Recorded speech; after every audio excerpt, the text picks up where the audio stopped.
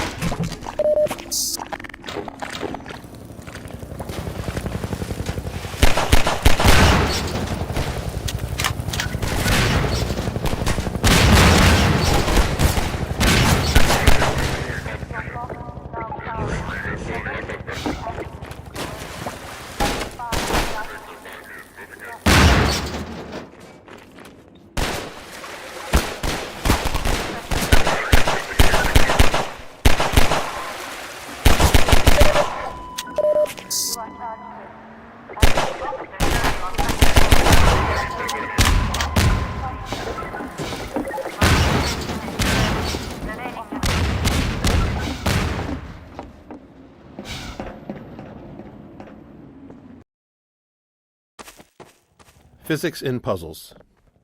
Often, simpler mechanics encountered earlier in the game are pulled from more complex ones as a form of training. The teeter-totter puzzle, the first physics-based contraption in the game, was actually derived from a later, more intricate washing machine puzzle in the canals. The teeter-totter uses the same principles of mass and ramps, but in a more straightforward way that players can directly interact with, helping them understand the game's physics and making later puzzles easier to tackle. This puzzle also highlights the analog nature of the physics system, with the placement of cement blocks and the player's own weight both factoring into the solution.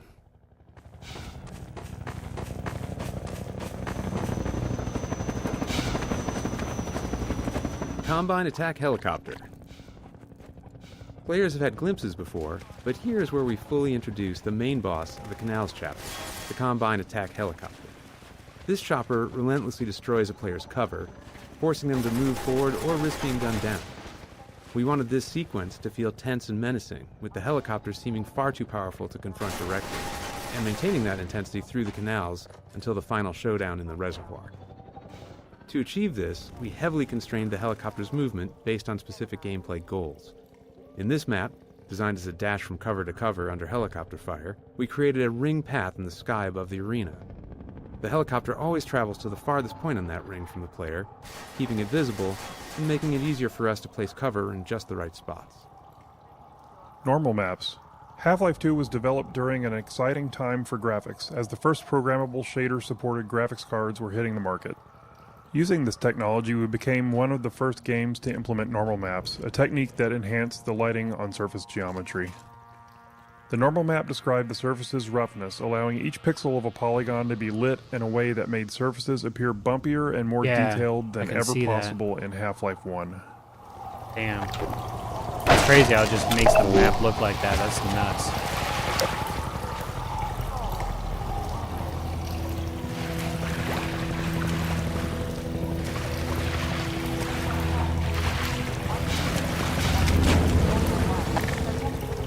If you want to watch a good commentary of game development, definitely go and watch Halo 2.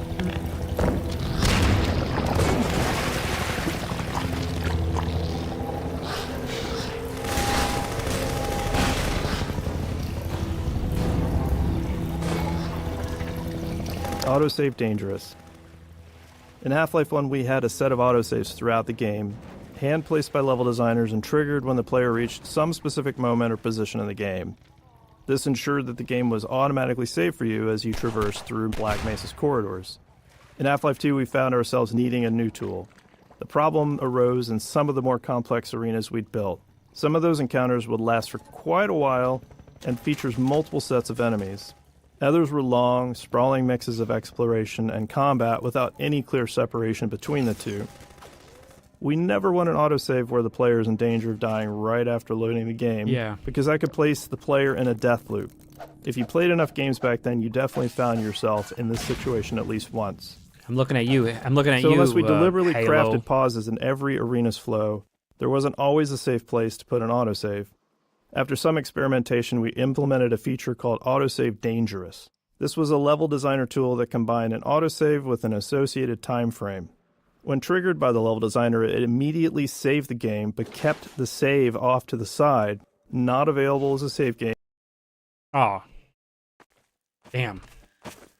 I forgot that there was an autosave here.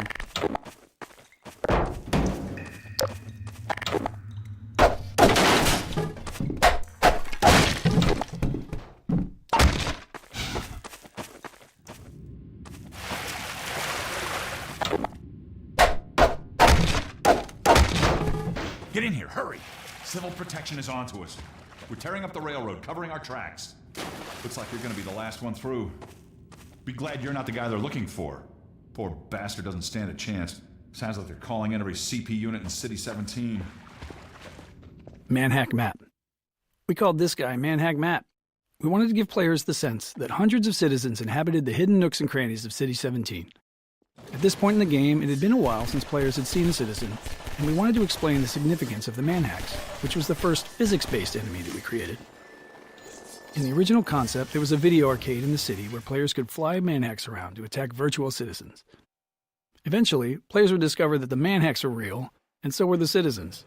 As the Combine occupation became more fleshed out, this idea of a video arcade became an odd fit and eventually fell by the wayside. Honestly, it felt like that it would make a lot of sense, like drone operators and shit, basically. It would make sense.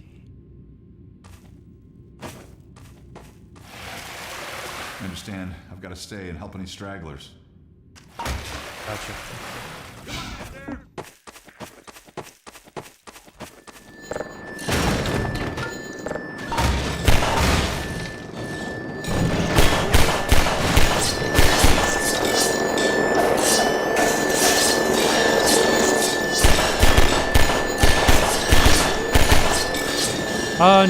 No, it's just been a very long time, that's all. It's been a very, very long time.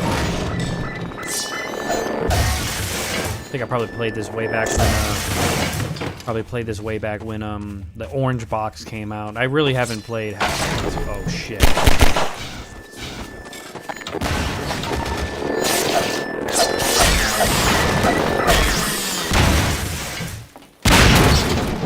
It's been a very long time. But what we're doing here is we're playing. Oh my god, look at all those likes. Holy shit, 4 likes. Thanks, guys. Holy shit. We put in a very important special mod.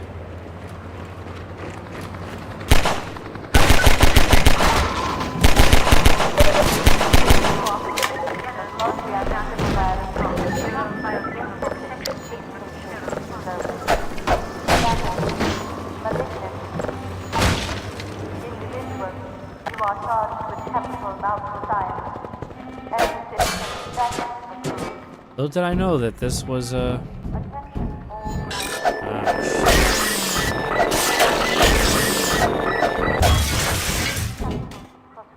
Look at all that ammo. Little did I know.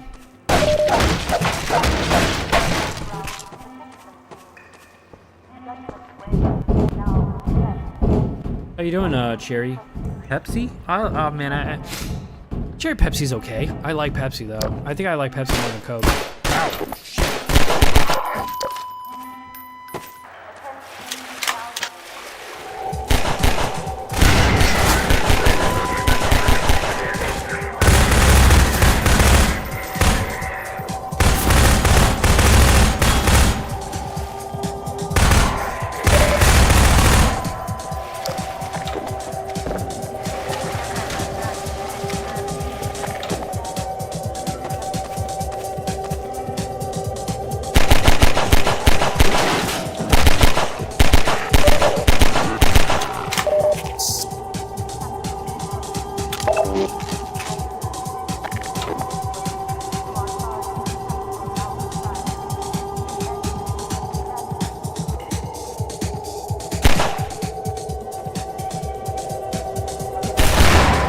Thought so. I'm like, doesn't a guy spawn here or something? And I thought so.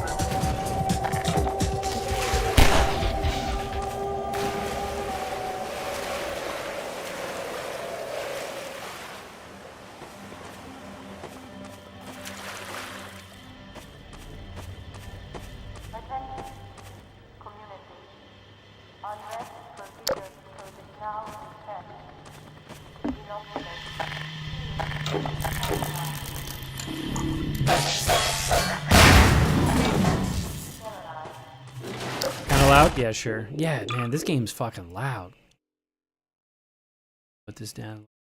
Put it down to 4, see how that works.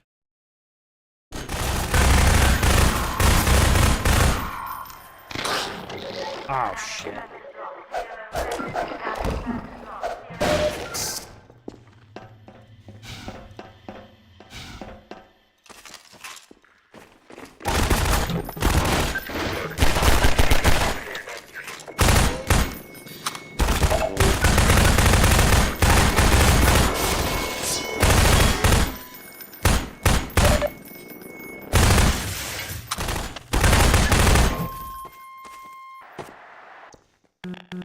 Damn it.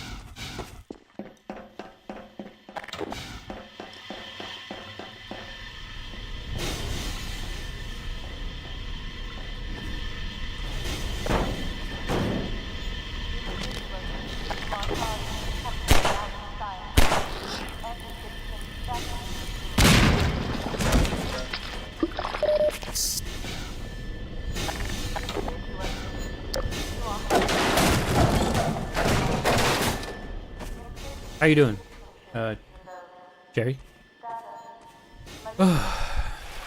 Is this it?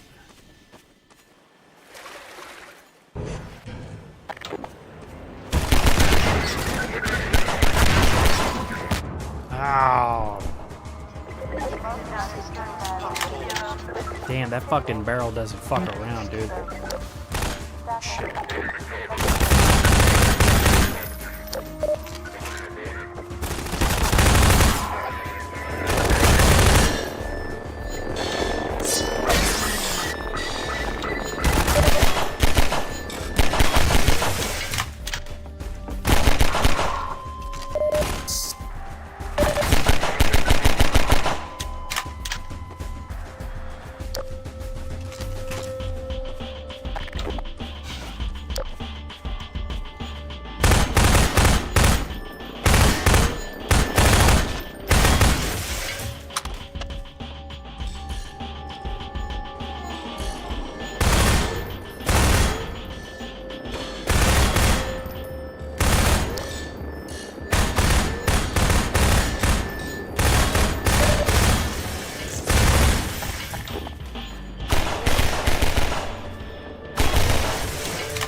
Whew.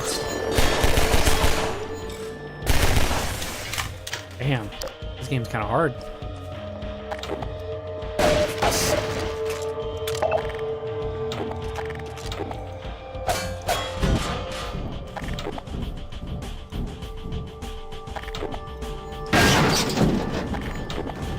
Oh shit.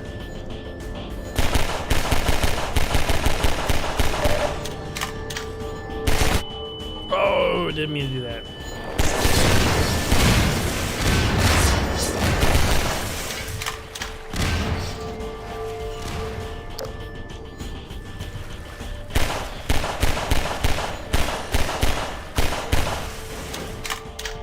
Damn. Uh-oh. Uh-oh. Uh-oh.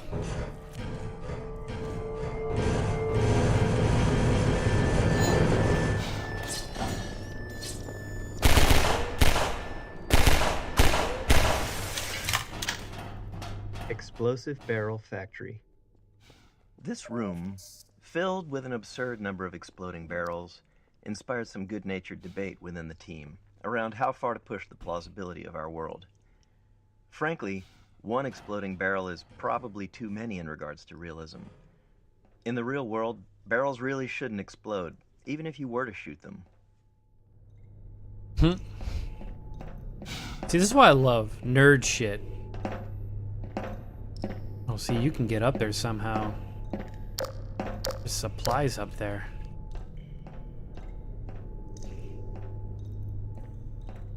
Can I get up there by crouch jumping? No.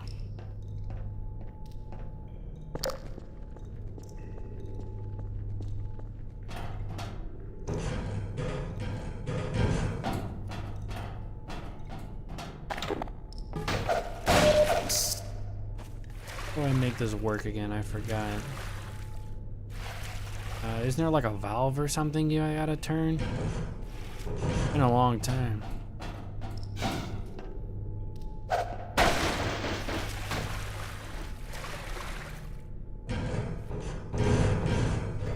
How do I get up there?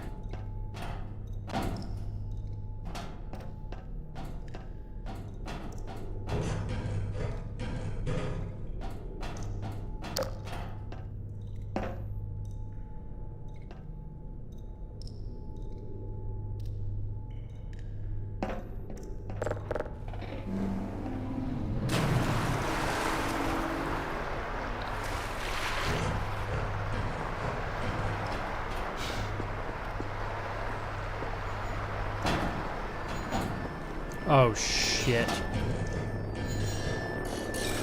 Ah shit.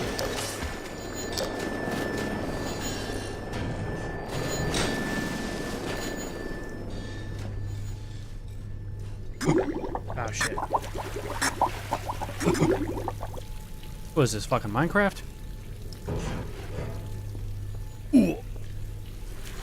Damn it. You serious? Damn, so close yet so far. How do I get over there? Oh.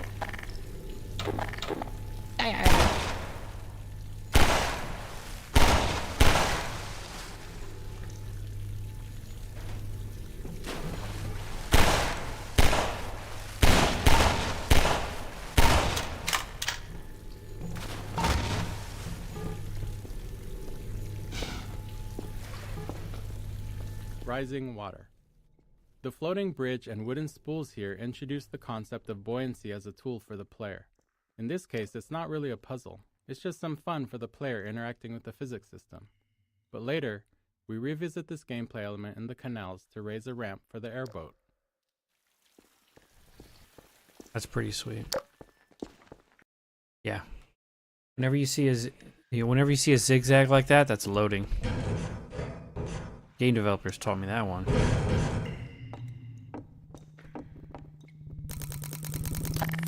God damn you.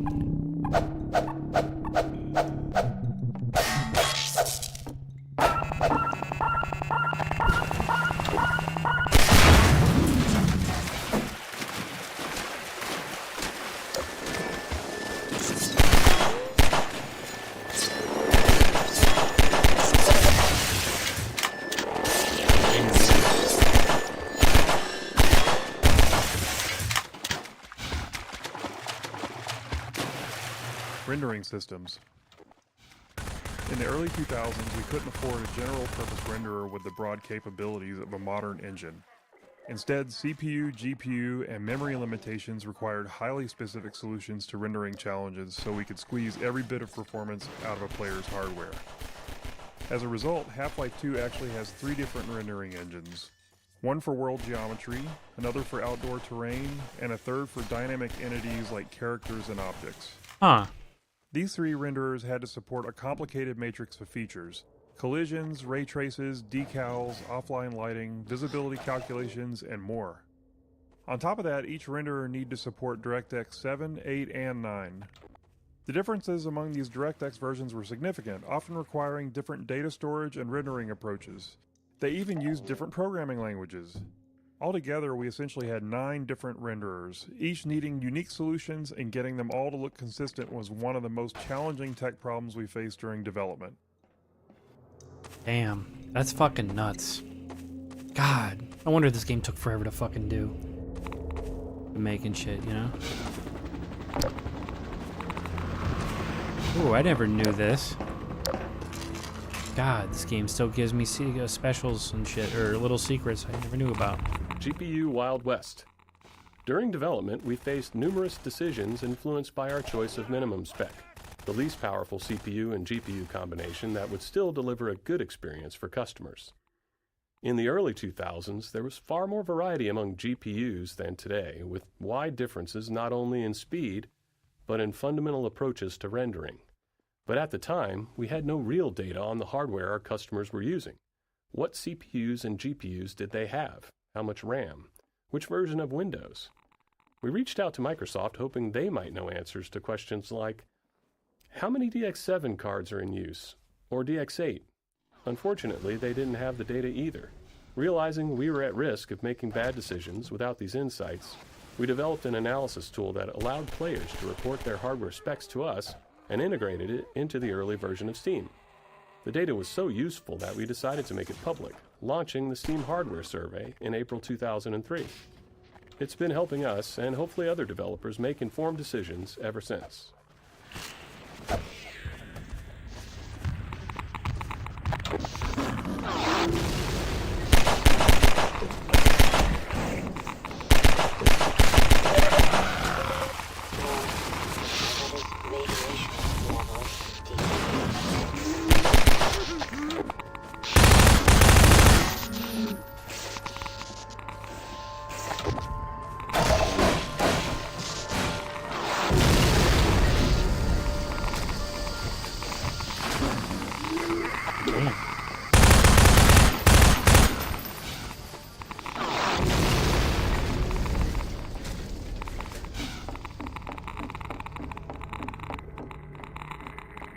Hey, Dr. Freeman. I've been hoping you'd show up. Got this airboat all gassed up and ready to go. Airboat intro. This is where the player gets the first vehicle of the game, the airboat. We wanted to create a safe space for players to practice driving the airboat for as long as they wanted before moving on. The arena is sprinkled with opportunities for jumps and tricks, and we filled the arena with toxic slime to keep players in the airboat longer, while preventing them from leaving the vehicle behind and progressing forward on foot. Combinatorial shader explosion. Rendering became much more complex during Half-Life 2's development with the addition of hardware shaders, small bits of code controlling how each pixel on a surface should render. In 2003, shaders were far more limited than today. Half-Life 2 era shaders lacked conditionals and had severe code size restrictions. This meant no if-else branching logic to adjust based on different conditions, and no large shaders with broad feature sets. Also, compiling shaders as needed was just too slow to be useful, so we had to pre-compile them. To work within these limits, we had to compute every possible shader combination and store each one individually as its own shader. For example, if a shader affected a surface based on a single light source, we'd need another shader version for 2 lights, another for 3, and so on. And it was combinatorial. If that shader also supported a normal map, we'd need 2 versions per light, one with a normal map and one without. With features like texture blending, vertex tinting, specular highlights, alpha testing, and various other light types, directional point and spotlights, our shader count exploded. By release, we had thousands of individual shaders. Shortly after, we released Lost Coast, adding HDR support, which doubled the shader count again. Once compiling shaders on the local developer's machine started taking too long, we switched to distributing the shader compiles over the entire network using VMPI. We also had a dynamic shader compilation mode that was useful for developing shaders that gave fast turnaround at the expense of frame rate hitching when a shader had to be compiled. Fighting motion sickness. In early playtesting, many players developed motion sickness while driving the airboat. While trying to fix this, we discovered several factors that contributed to it. We found that reducing the intrusion of the airboat into the... Ah, crap.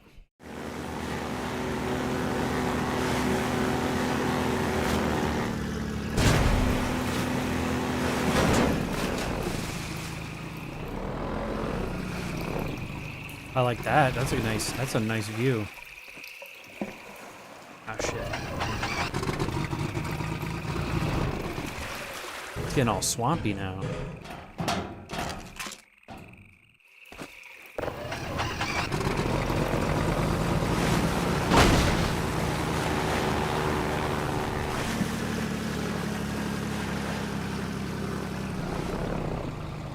Hello.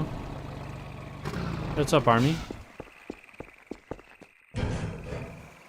Oh yeah, trust me, there's gonna be more than just one fox in this.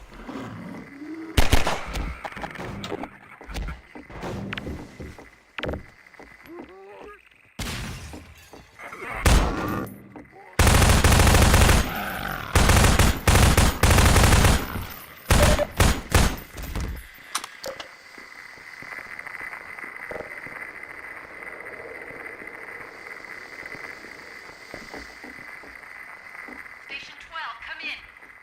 Station 12, do you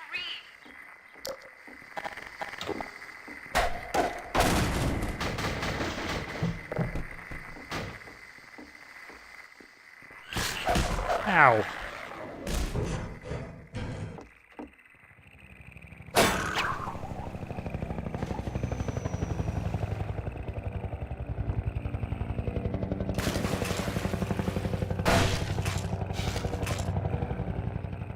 Ooh, that was close.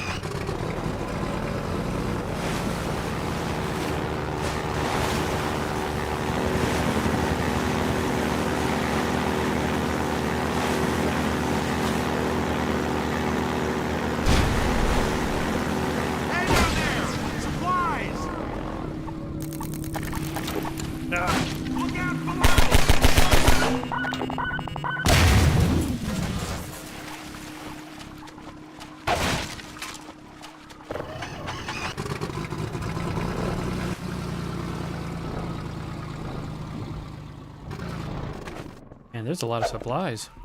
I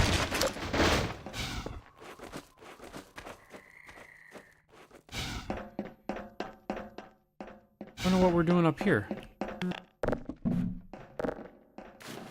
Oh, this is the buoyancy thingy that they were talking about.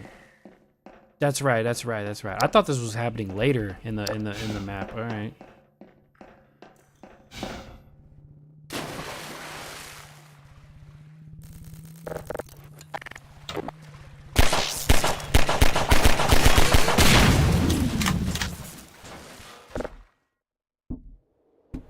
Man, if only there was some kind of gun that controlled gravity or something. That would totally make this picking up objects a lot easier and throwing them. Or something. I don't know.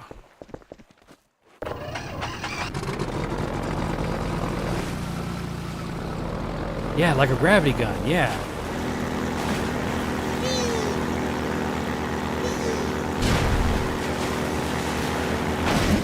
Oh man, we're in Detroit now. Whoa.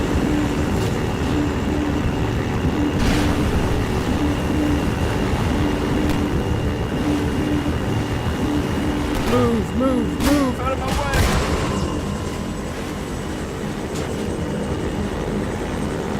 Jesus Christ, I'm sorry. Oh shit. Sorry boys, I gotta go.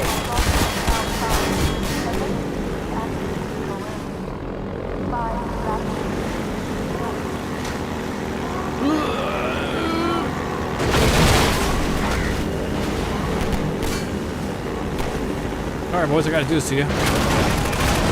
Nothing personal.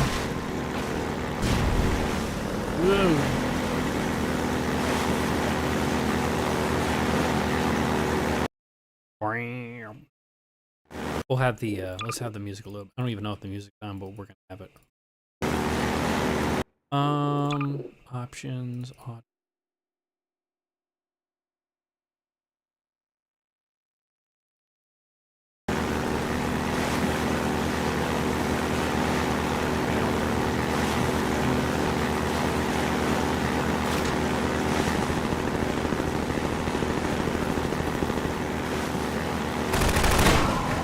Surprise, cafes.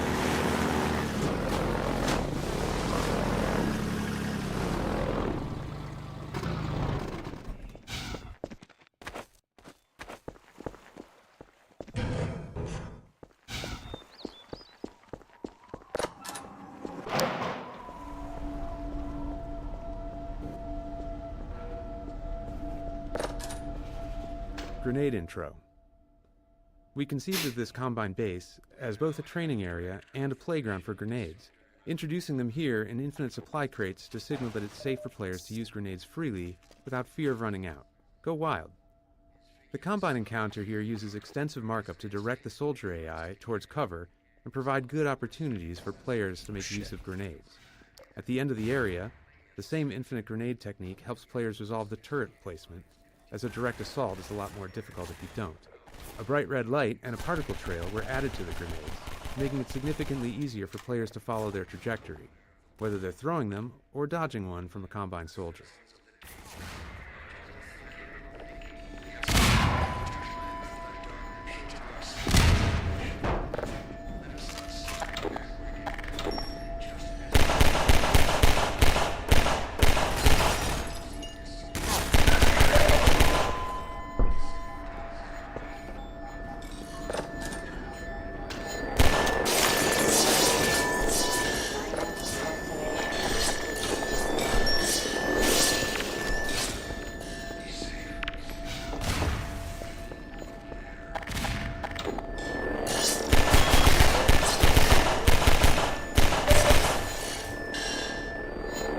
I think Manhack's being controlled by children in like an arcade format, and they don't even realize.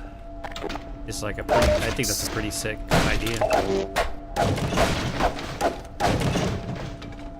That'd be kind of cool.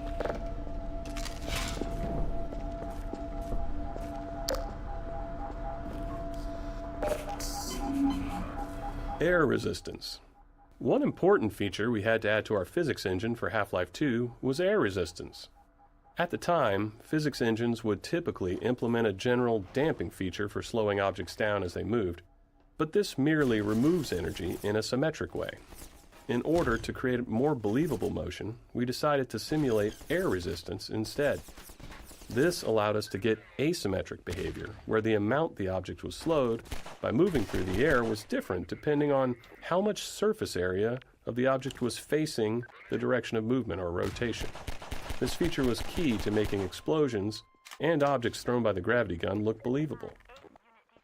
Fast-moving and fast-spinning objects are among the most expensive things to simulate in Half-Life 2's physics engine, so air resistance also improves CPU performance in cases like explosions.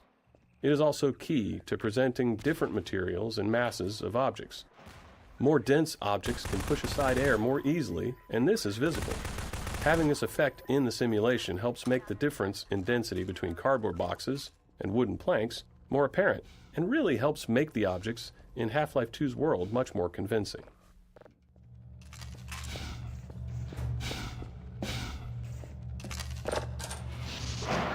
Puzzle layers. Because players are often totally unaware of the designer's intent, which we think is a good thing, they tend to respond in all kinds of surprising ways to our puzzles. Even seemingly simple puzzles can see countless failures along the way to success. That was the case with this puzzle to open the canal gates, which required many layers of hints and cues. The sparking wheel communicates that this is where someone would normally open the gate, but some other method is needed. A few crows draw the player's eye towards the solution, in this case, a bundle of girders on a pendulum. As grenades have been thoroughly introduced, we originally wanted players to throw one to break the wooden support structure, but that wasn't obvious enough. We added exploding barrels as a much clearer clue. But even after solving the puzzle, some players didn't realize that the gates were now open, which led them to endlessly explore the base interior looking for another exit. So we had to remind them of their original problem, the broken gate. We added smoke, the alarm klaxon, and a spinning light, and it was then that we finally started seeing reliably good results in playtesting.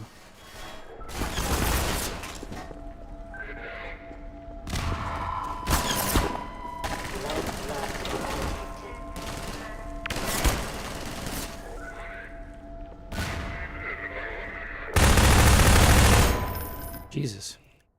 God damn. This game is fucking loud. God damn.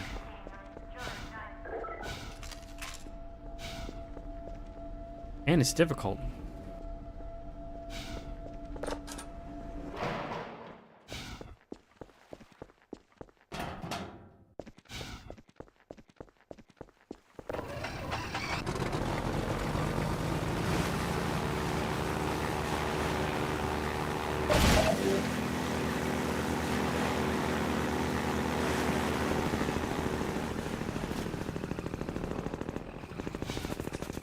Metrocop strafing. The initial design of the airboat levels aimed to challenge players with tight maneuvers under pressure from Metrocops. The Metrocop strafing fire pattern was meant to make players slalom around the shots as they sped through, but in a review process, internally known as Overwatch, some playtesters felt frustrated being shot at without a way to retaliate. They wanted the airboat to feel powerful and unstoppable.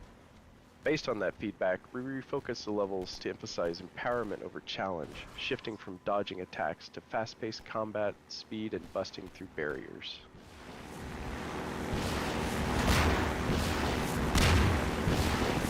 Whoa.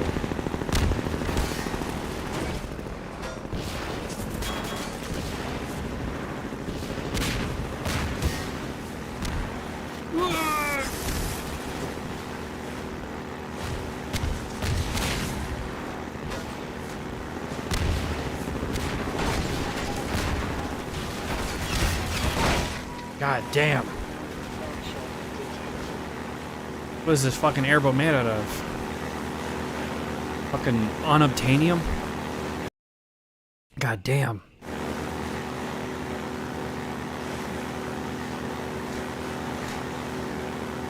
All this just to get to Crystal. It's totally worth it. Aha, another puzzle, huh?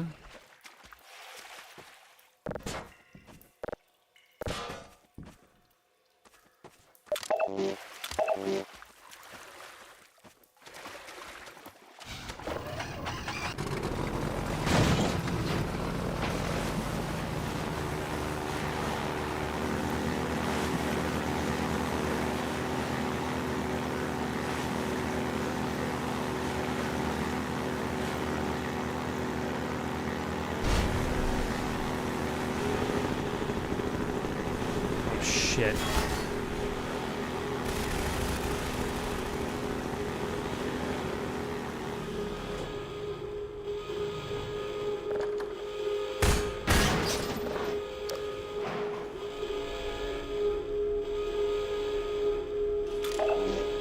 .357 intro. The Magnum, unlike the basic handgun with its slower rate of fire, is meant to be fired in a more measured, calculated way, dealing catastrophic damage to your target. Earlier versions of the Magnum had a bit of random dispersion, which we felt fit the heft and the less sensitive trigger pull of a larger pistol.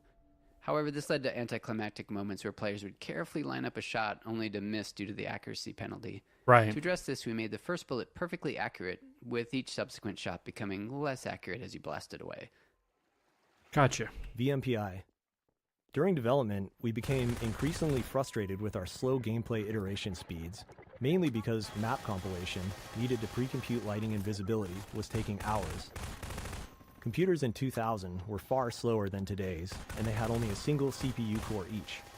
Wow. Inspired by SETI at Home, a distributed program that used PCs worldwide to analyze radio waves for signs of extraterrestrial life, we built VMPI, which was our own distributed system that spread the map compilation process across many office computers. Today, these kinds of distributed systems run on giant GPU clusters, but at the time we just ran it on all the computers in our office. To deal with how our lighting code was evolving as quickly as our maps were, VMPI also distributed new exe files to everyone's computer too. In retrospect, this was a pretty terrifying security concept, just awfully bad. It's like the stuff of nightmares for IT folks, because we were sending an arbitrary executable to all of our work PCs and they would just run it. It was absolute madness. But it worked for us, and it did significantly increase our map iteration speed, and as a result, it ended up being a crucial tool.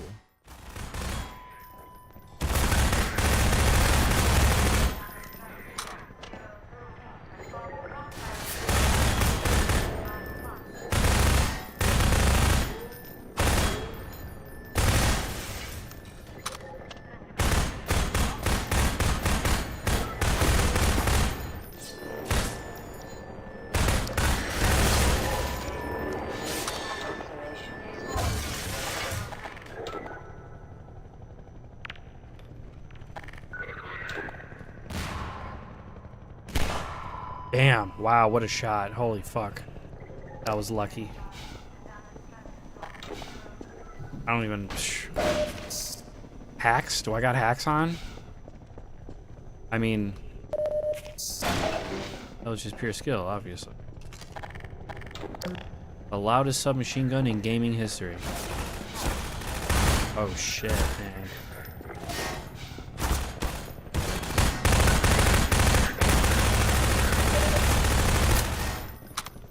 Streamer aim.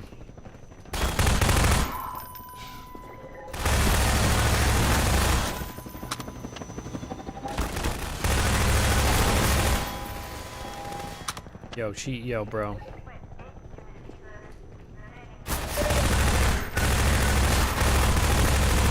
God damn.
Damn. You know, that's another weird thing. Half-Life always seems to know... Seems to always give you, How do you save? How do you quick save?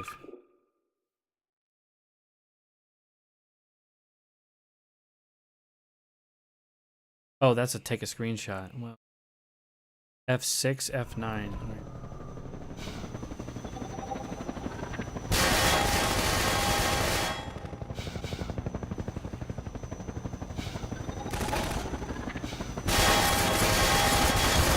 Oh, shit.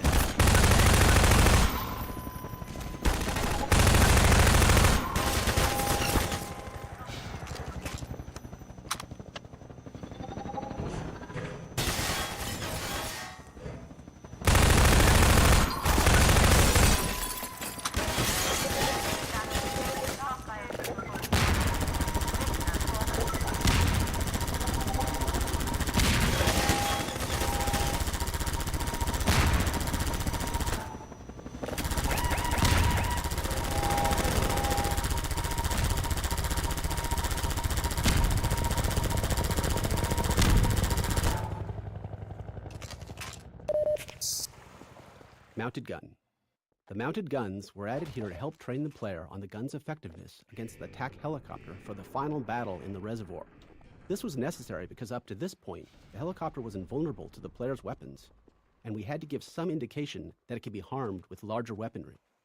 This was only somewhat effective in playtest due to the amount of pressure the player was under at the moment, which led us to developing the particle effects and sounds that would sell to the players that they were really doing damage. Yeah. I can see that. I mean, it works, you know?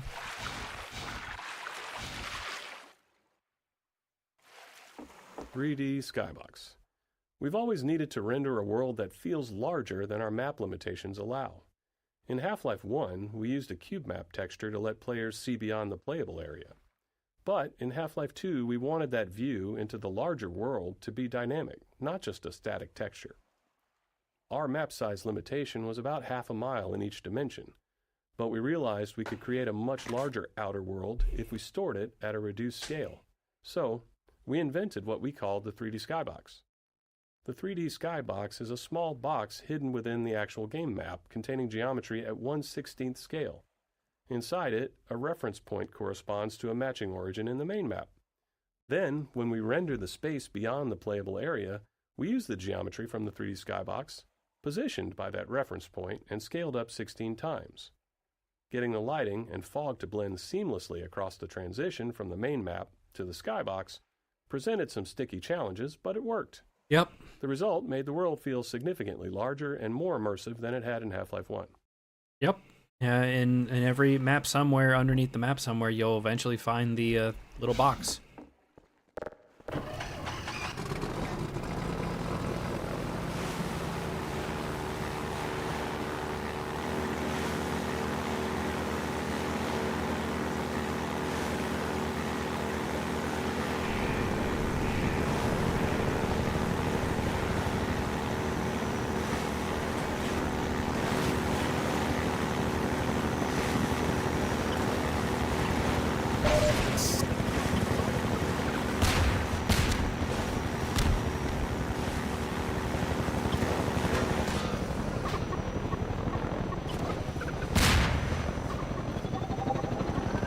And he's gonna gun at me? Wow.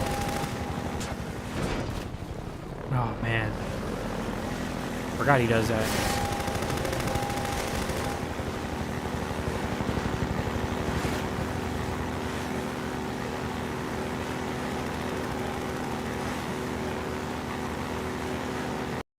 Damn.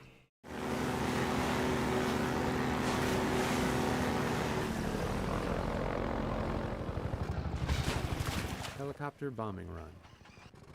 This is another example of us creating movement hazards while driving the airboat. The helicopter attempts to stay in front of the player when dropping bombs, and if the player backtracks, it switches to hovering and turns to attacking the player. In one playtest, a bomb just so happened to drop between the pipe seams, creating a pretty cinematic moment. The playtester had a positive reaction, so the team decided to script it so it happened every time. This process has become part of our organic design process. Every so often, a cool thing randomly happens in a playtest, and we find a way to make it happen more reliably.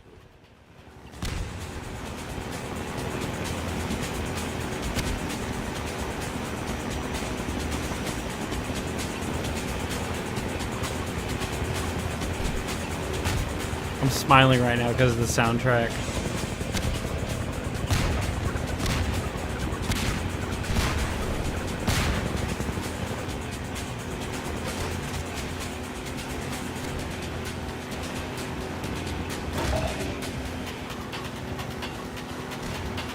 Wow, so that happened because of a playtest. That's crazy.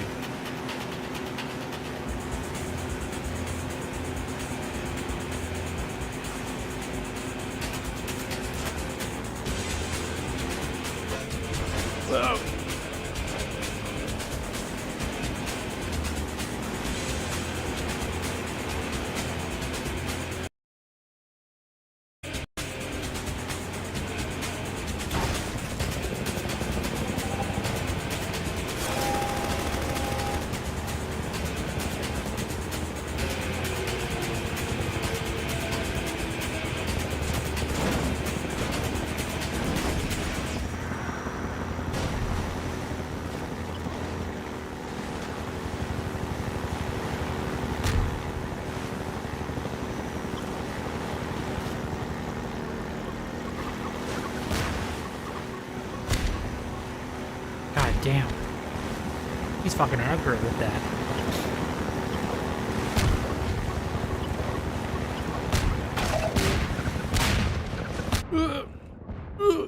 Fuck. Oh shit.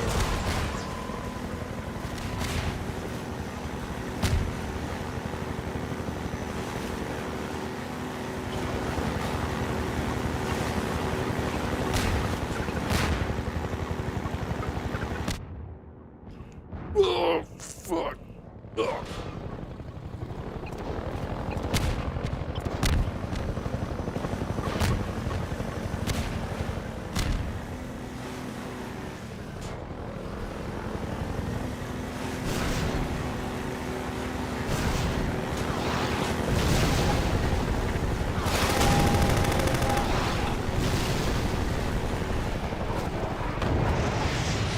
Smokestack collapse.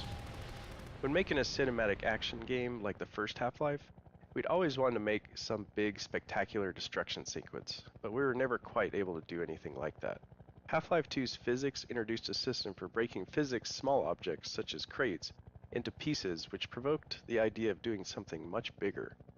We took a leap and tried breaking a smokestack into pieces as it fell.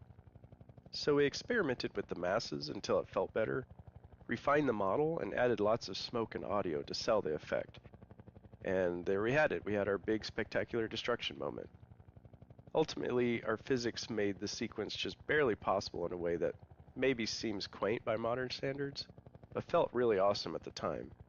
Because the simulation was unique every time we ran it, we had to take steps to avoid completely blocking the player's path with the big chunks of debris. The success of this sequence whet our appetites for the much higher fidelity cinematic physics destruction effects next seen in Episode 2.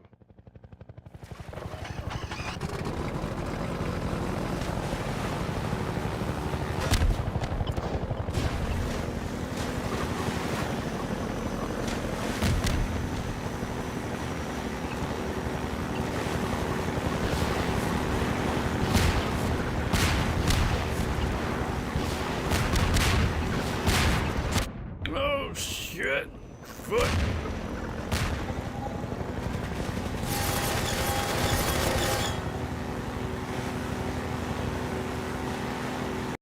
God damn, bro. Ow. This fucking... I forgot how intense this shit was.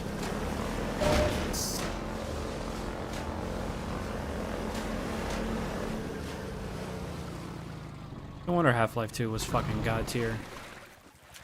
Displacements 1. After Half-Life 1 shipped, our level designers and artists wanted a better solution for outdoor environments, so we built the first version of our terrain system. It was based on subdivided quads. To visualize this, imagine a flat square divided into a grid, where each point on the grid can be moved up or down. Level designers could lay out multiple squares and then use a paintbrush tool to shape hills and valleys by adjusting the grid points. For rendering, we used a special blended texture, which combined two different textures. Each grid point specified how much of each texture to use, allowing smooth transitions between surfaces like sand, grass, dirt, and gravel. This type of terrain system wasn't unusual in game engines at the time, and we naively thought it would be enough for our game designers.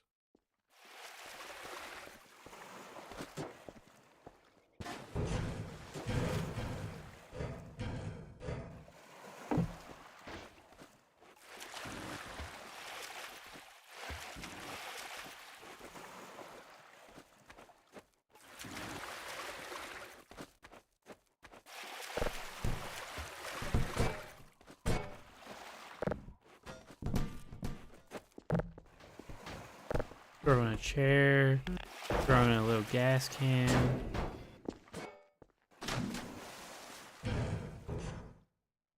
Too bad I can't come back. Damn, can't get up there now. Oh!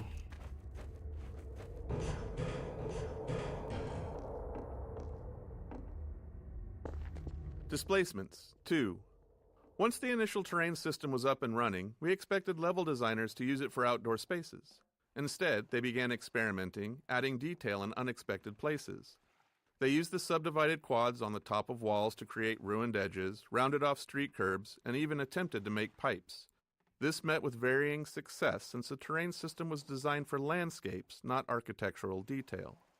So we returned to the code mines, transforming the height-based terrain system into a fully 3D code displacement mines system. Now, instead of only moving grid points up and down, designers could move them in any direction. This allowed them to add extra detail to all kinds of surfaces using blended textures to smooth transitions between the displacement quads and the BSP geometry. However, this required additional tech work to ensure consistent lighting between the two renderers, or those edges would have been noticeably mismatched. But with all this done, the level designers seemed satisfied, and we naively thought that this time it really would be enough. Displacements 3. With the general displacement system in hand, level designers didn't stop at adding detail to the world and returned to their original goals of building large-scale outdoor sections. This led to another round of updates to balance performance, ensuring the system could handle both fine detail and larger ground terrain. Texturing had to improve as well, especially to support complex structures like overhanging cliffs that weren't possible with the original height-based system. Designers, never one to rest on their laurels, also started using displacements to create caves and tunnels. While these additions looked great, they required even more technical adjustment. Eventually, we managed to wrangle the competing requirements of all the ways that displacements were being used, and they shipped in large sections of our game world. Looking back, displacements are a clear example of how technology and game design evolve together. It's a chicken and egg problem. We can't foresee all the ways a piece of tech will impact the game, but we also can't build the tech without knowing what it needs to accomplish. So, as is always the case, we have to build something. We start with a solid guess and see where it leads us. Washing machine puzzle. We created the washing machine physics puzzle late in development, after playtesting indicated that players needed some downtime from the relentless pressure from the helicopter. True. Pacing contrasts like this can accentuate the high moments by resetting the player's emotional state and warding off exhaustion or even boredom. It was a positive sign that players reacted so strongly to all the work done to make the helicopter truly menacing, but if we didn't manage the stress of it, fatigue set in, which quickly started to feel like monotony rather than excitement. Originally, players quickly drove through this area, but because of the nice sunlight and composition of the canal here, we decided it was a good spot to pause the action and have the player spend some quiet time solving a puzzle. The puzzle itself, which was the first to use masses and pulleys, ended up giving rise to other physics navigation puzzles elsewhere in the game.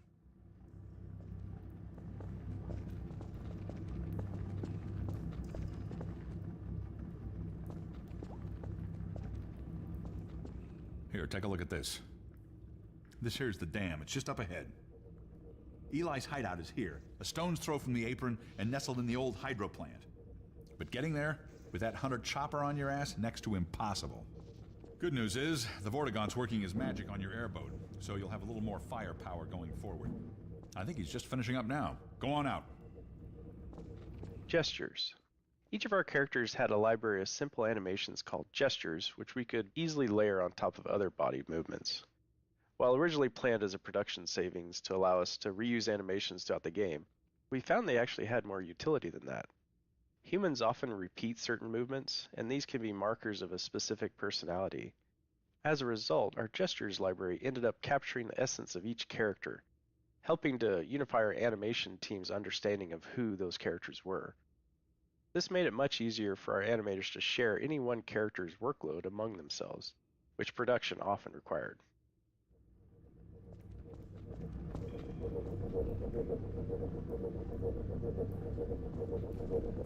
There we are. That gun came off one of the same hunter choppers that you're up against. I always like to bring a little irony to a firefight. Take that chopper down, and you should be able to tear on through to Eli's place. The Freeman will accept this weapon or suffer greatly on the road ahead.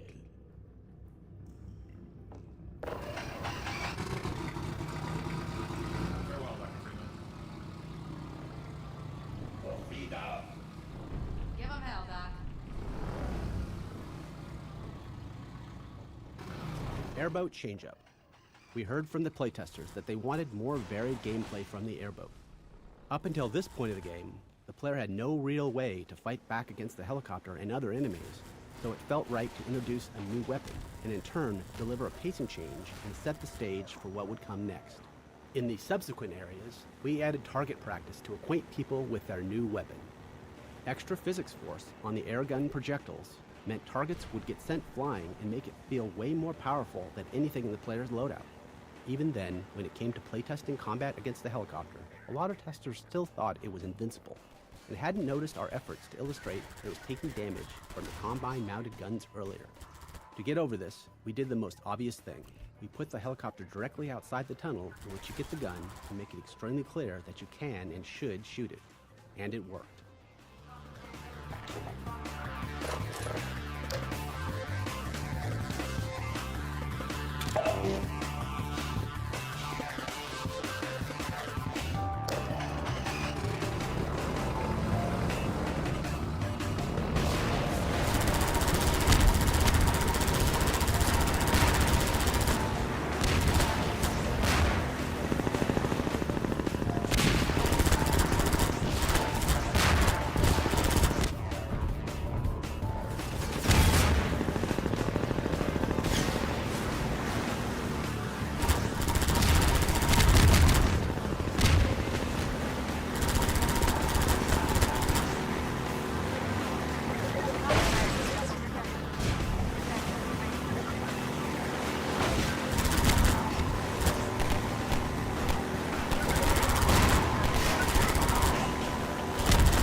Hell yeah. What's a BBC Wrangler?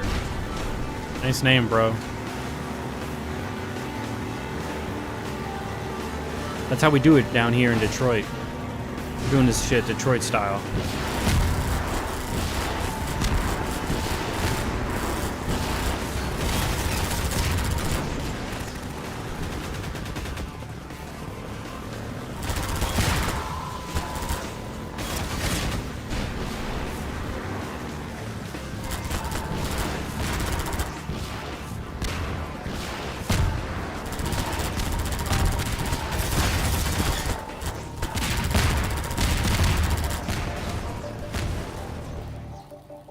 Skybox time of day. The skybox in fog color changes incrementally during this chapter. This is meant to visually represent the passage of time as the player journeys through the canals and the chapter.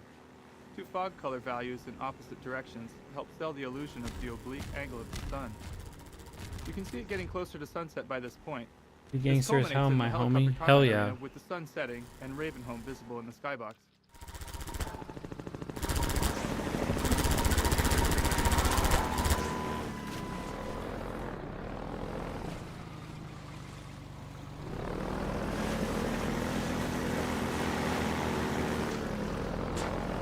Actually, is that even an explorable section of the map? I never actually think I've gone over there.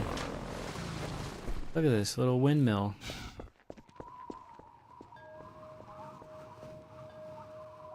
Wind chime?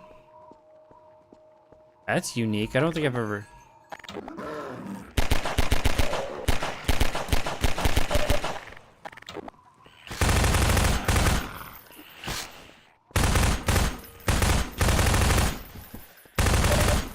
A Half-Life game is an ultimately linear experience, but we're always looking for ways to break up the player path and create nonlinearity at level scale.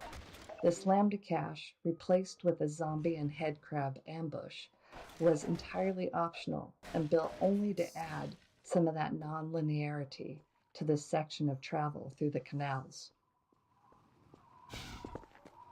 Well, it worked. I've been thugging. Not me, man.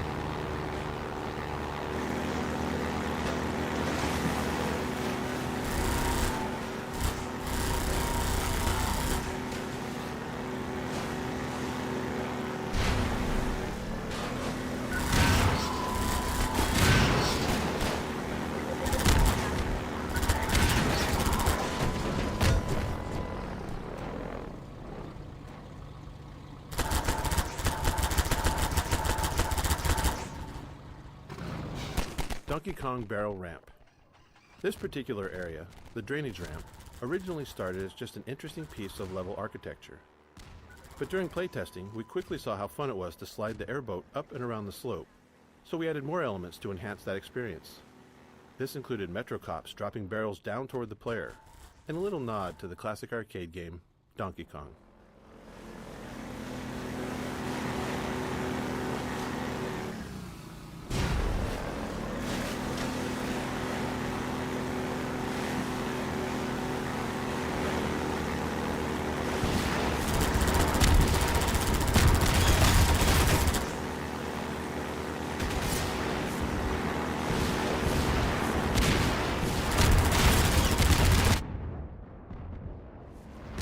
Shit, stuck.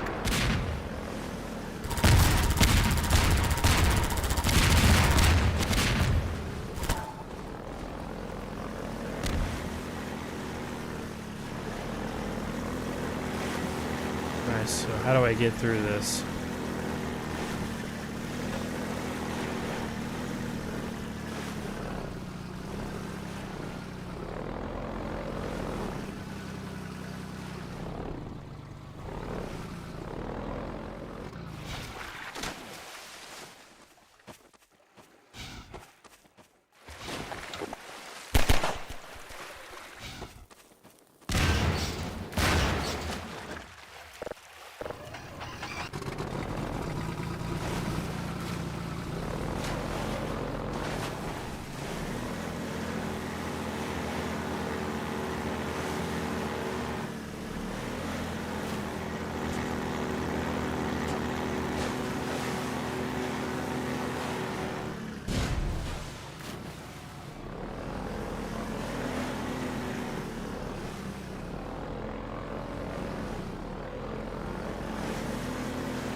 Helicopter Megabomb Origin.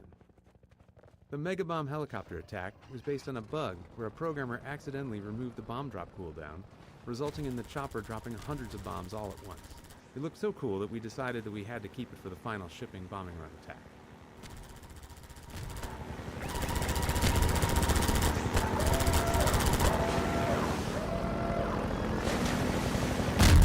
My God, look at all those bombs.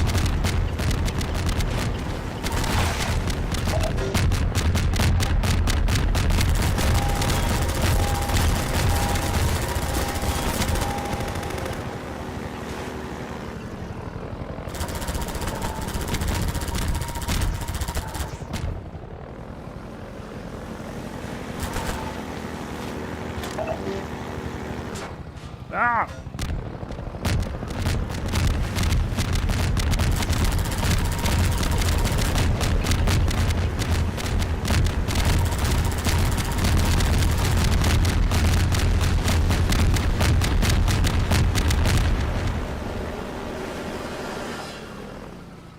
Fuck you. It's just been revoked. No, that doesn't work. No.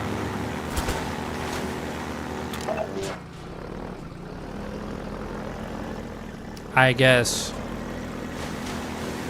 Nah. I guess that pilot had to. Oh!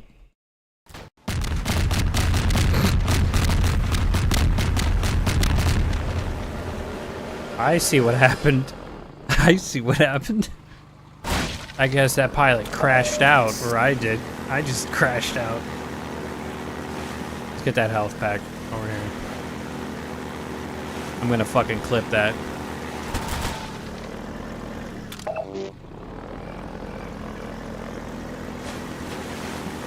Totally gonna make that a fucking clip for my stream, my YouTube. Make that a short.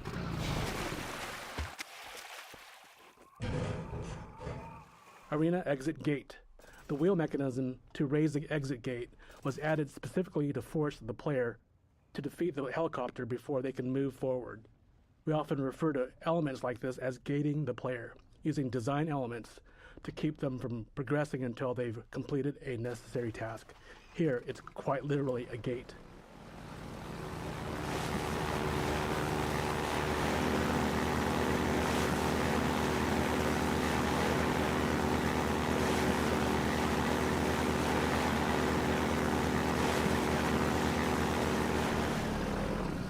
The fuck?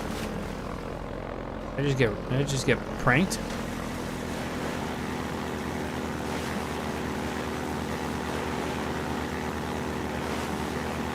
Oh.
I didn't even realize how guy was there.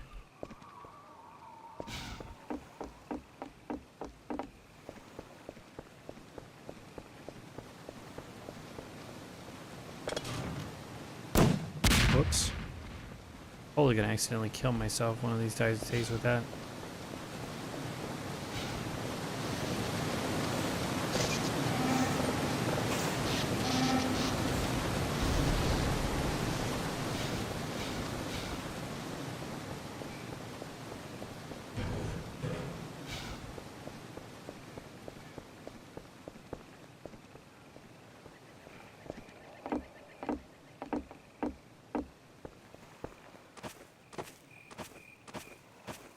Time to do some good old Gmod bunny hopping. Helicopter Final Battle. We designed this area as the arena for the final showdown between the player and the Combine attack helicopter. It's the player's chance to finally eliminate the relentless enemy that's been hunting them since fleeing underground after leaving Kleiner's lab. This area went through many iterations to get right. It needed ample space for fast-paced vehicle combat, a smooth movement flow with clear path options, and reliable performance. We also aimed for visual clarity suited to combat, striking but not overly noisy, while ensuring it would serve as a memorable vista once the helicopter is destroyed.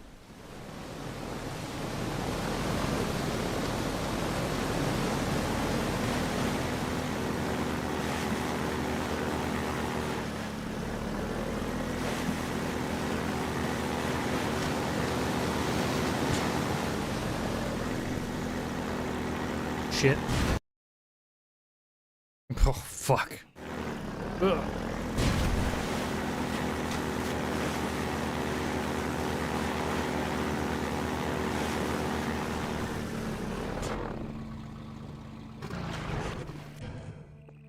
Airboat wreckage. Originally, we destroyed the airboat in the jump over the dam, so this level opened with the player amidst the wreckage of their beloved airboat. In a team-wide playtest, people felt disappointed to lose the vehicle they had spent so much time in. There was a lot of internal debate about whether that feeling of loss was a valuable experience or not. Ultimately, we decided to leave the airboat intact, to allow for the possibility of the player reuniting with it someday. Some say that airboat is still out there, waiting for you. I hope so.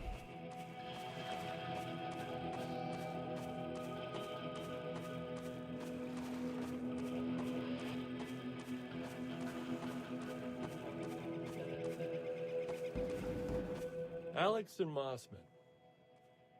In our early plans for Half-Life 2's narrative, we wanted to take on the challenge of doing something less explicitly game-focused.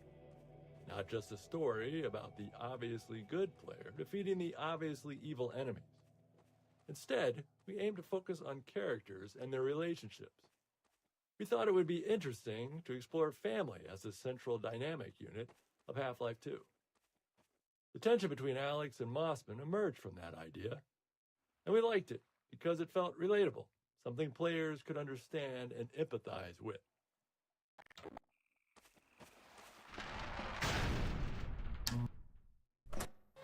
We've got something. Okay, it's human. Hello? Take it easy in there. You're safe now. You'll have to forgive the scanning process. We can't take any chances. Dr. Freeman? Gordon Freeman? Is that you? You've made it here this quickly. Well, Eli is going to be amazed, not to mention relieved. I'm Dr. Mossman, Dr. Judith Mossman. I've been hearing about you since long before the Black Mesa incident. Oh, Black Mesa. I do so envy you working with Eli and Dr. Kleiner when they were at the top of their field. Ah, there we go. You can come through now. I'll take you down to Eli right away. He would never forgive me if I kept you waiting.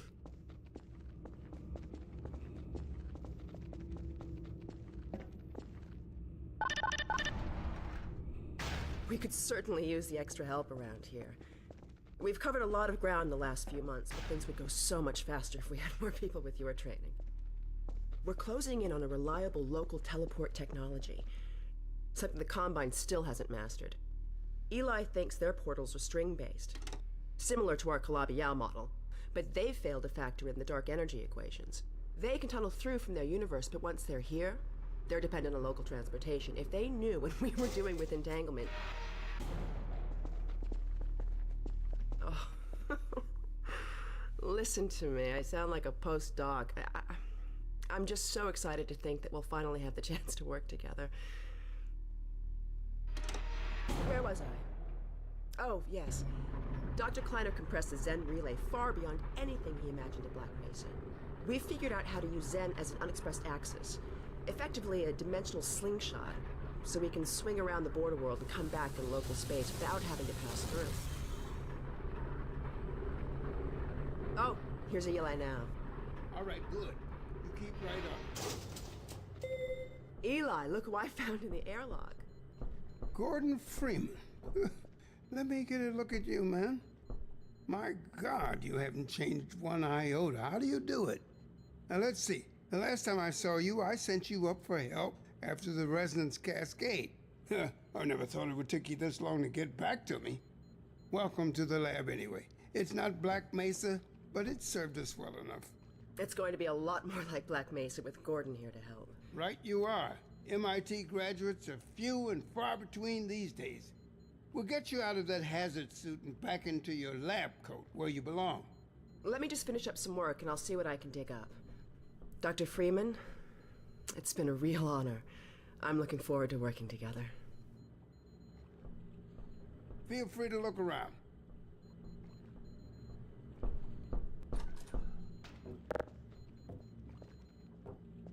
Oh. Wasn't there something in here? I don't know. You remember my wife, Ozian, don't you? That picture and Alex were all I managed to carry out of Black Mesa. Wow, looks just like her mom. That's crazy. I actually never knew that. Dr. Breen. He's the administrator of this whole vile business now. He ended the 7 Hours War by managing Earth's surrender. The Combine rewarded him with power. Portal storm continues. 7-hour war ends in Combine victory. Look at all the fucking wreckage. You can barely even see it, even on my screen. The texture doesn't really help out, but oh,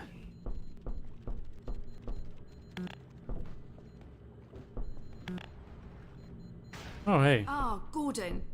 I thought I sensed you. You got here faster than I expected. I believe he broke your record, honey. Well, he earned it. I guess you've proved that you can handle yourself out there. There's nothing Gordon can't handle, with the possible exception of you. What's that supposed to mean?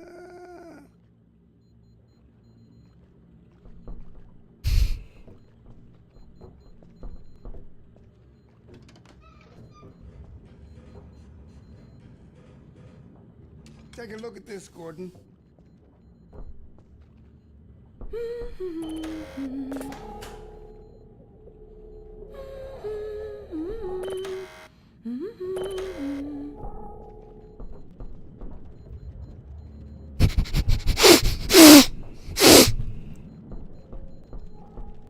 Hugs and pickups. Sometimes even little things can be a nightmare to get working. For example, getting a character to hug another character, or even more simply, just to pick up an object from a table, can cause a lot of issues. Even worse, in our dynamic environment, where the character... I thought you were on watch. The Vortigaunts relieved me so I could come to see Gordon. Anyway, I should be in here working on the portal. I have the repairs well in hand. Someone misjudged the capacity of the Combine thyristor. Are you blaming me? Uh-oh. No. Uh-oh. Not at all. It was a calculation error, not a mechanical problem. Then maybe you should let me do the calculations next time, as well as installing it. Alex, really? Sometimes I think you deliberately misunderstand me. Alex, why don't you take Gordon along and give him some practice with the gravity gun? Sure. Come on, Gordon. Let's go and have some fun. The zero-point energy field manipulator is not a toy, Alex. Ugh. Let's get out of here.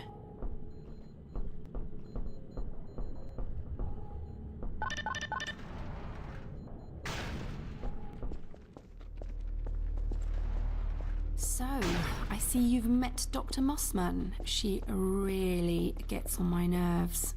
She goes on and on about how much better than you she is. I'm sorry, but I really needed to vent about her. You don't need a telepath to see just how full of herself she is. That's true.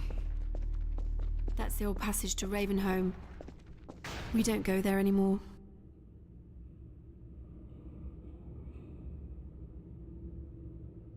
Come on!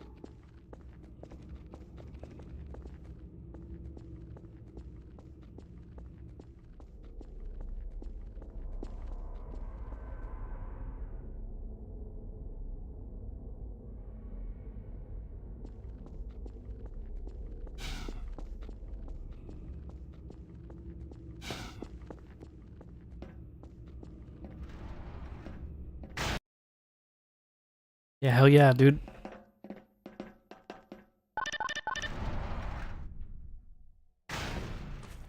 So, here we are. The scrapyard. This is the gravity gun Dr. Vance was talking about. You can call it the zero-point energy field manipulator if you really want to, though. It's designed for handling hazardous materials, but mainly we use it for heavy lifting. Have a go. The primary trigger emits a charge. You can punt stuff and send it flying. I found it handy for clearing minefields.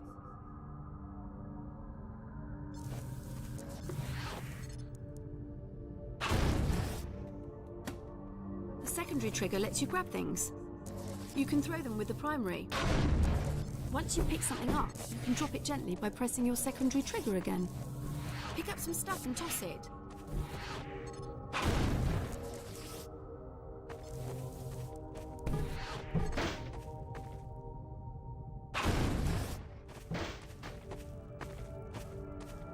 You can also pull stuff over from a distance. Try grabbing those barrels from that ledge up there. All right!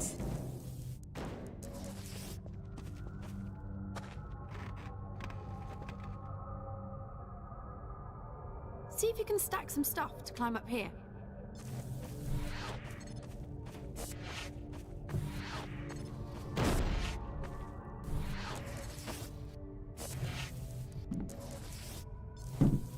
Try stacking some things. Grab something with your secondary trigger, then press the same trigger again to drop it gently. All right!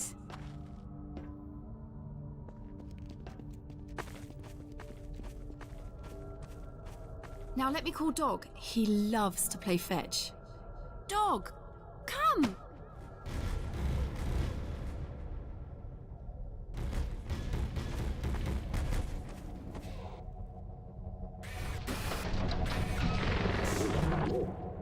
Good doggy. Gordon, this is Dog. Dr. Vance built him to protect me. First model was about yay high. I've been adding to him ever since. Haven't I, boy? I wish that was Okay, me. Dog, let's play catch with Gordon. You'll need to use the gravity gun. Mm-hmm. Go ahead, Dog. Throw.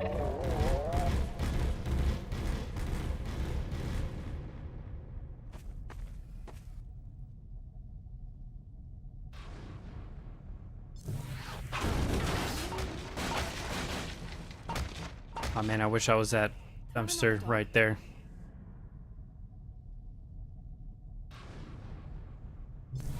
Awesome. Another one, Dog.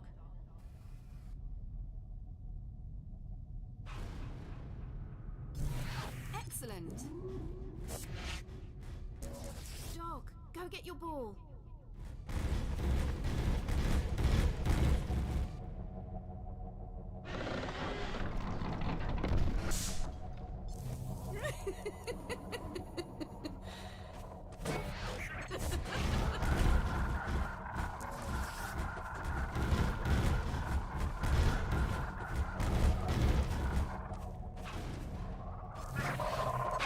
Nice catch.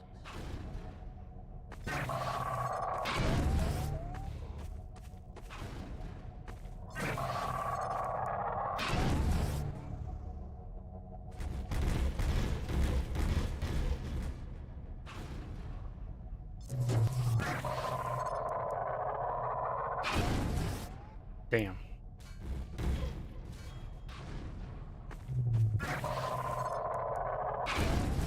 Nice shot. Yeah.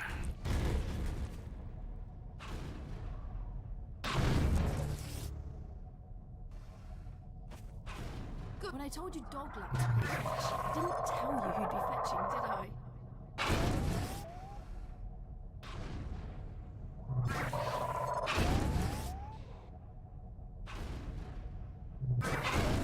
Oops. Oh, right inside the net too. Okay, Gordon. Let's try something else. Use something good.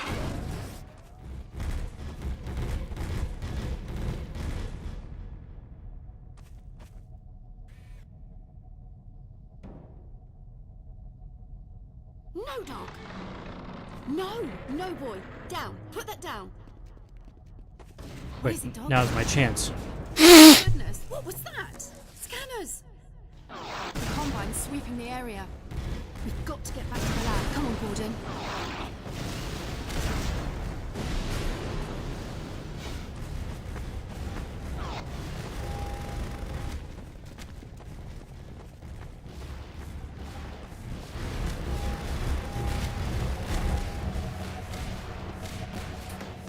Devance, it's Crystal. Do you read?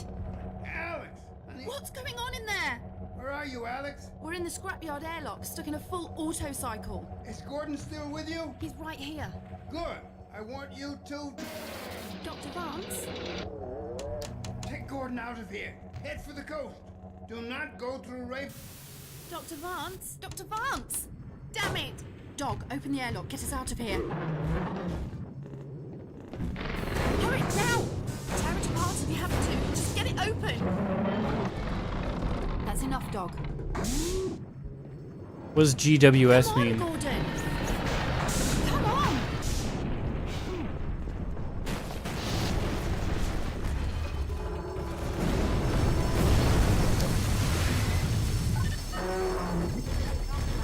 Gordon, you need to get out of here. I can't leave Dr. Vance. Get well soon? Oh, okay. Dog, take Gordon to the Ravenholm tunnel, then circle around and try to meet up with me. Hurry!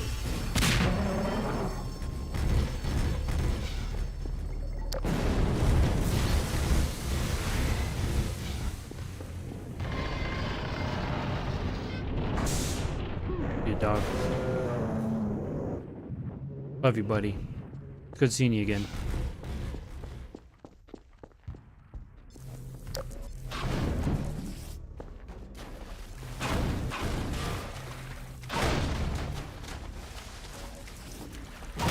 Oh, there's gun turrets and everything.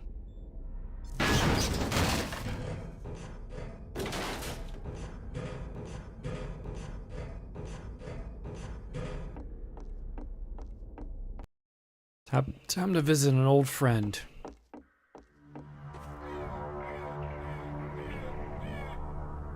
As we finished up our work on Ravenholm, we couldn't shake the feeling that the transition from Eli's lab just wasn't working.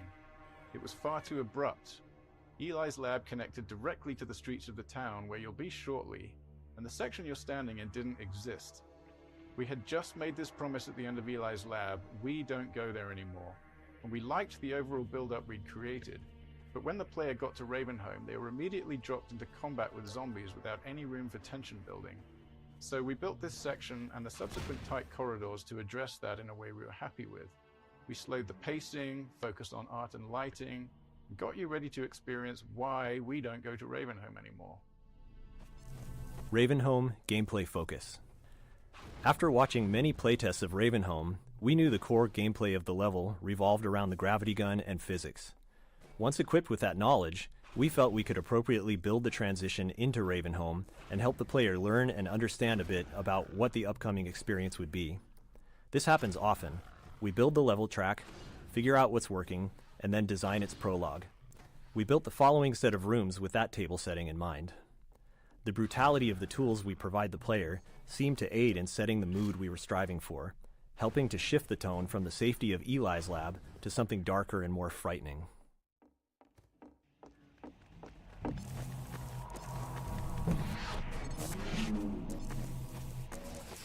'For it was said they had become like these peculiar demons which... Contrived setups. There's a pretty obvious contrivance in a bunch of the gravity gun and physics object training. The player pulls a saw blade out of the wall with the gravity gun, and right on cue, a zombie stumbles around the corner, just begging to have a saw blade launched at it. Then the player crawls under a spinning blade trap to turn it off, and suddenly 3 zombies appear, taunting the player to switch the trap back on. We didn't have much time to iterate on this section, so we needed setups that worked for all players, not more open-ended ones that relied on them making the right move. Paint cans. Once we started to succeed at making the gravity gun and physics gameplay the core of the Ravenholm experience, we started to go through the levels and look for objects that we might have overlooked as we were busy working with the really aggressive things like saw blades and exploding canisters. One of the things we found was the paint can, and it was simple enough for us to sort of reinforce player expectations by having the paint can splatter paint on the zombies when you threw one at them.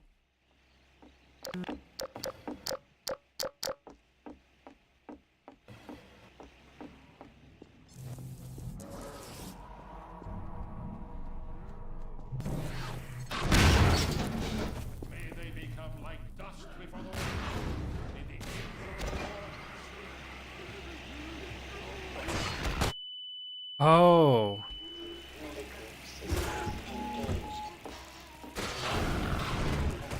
I see. I see.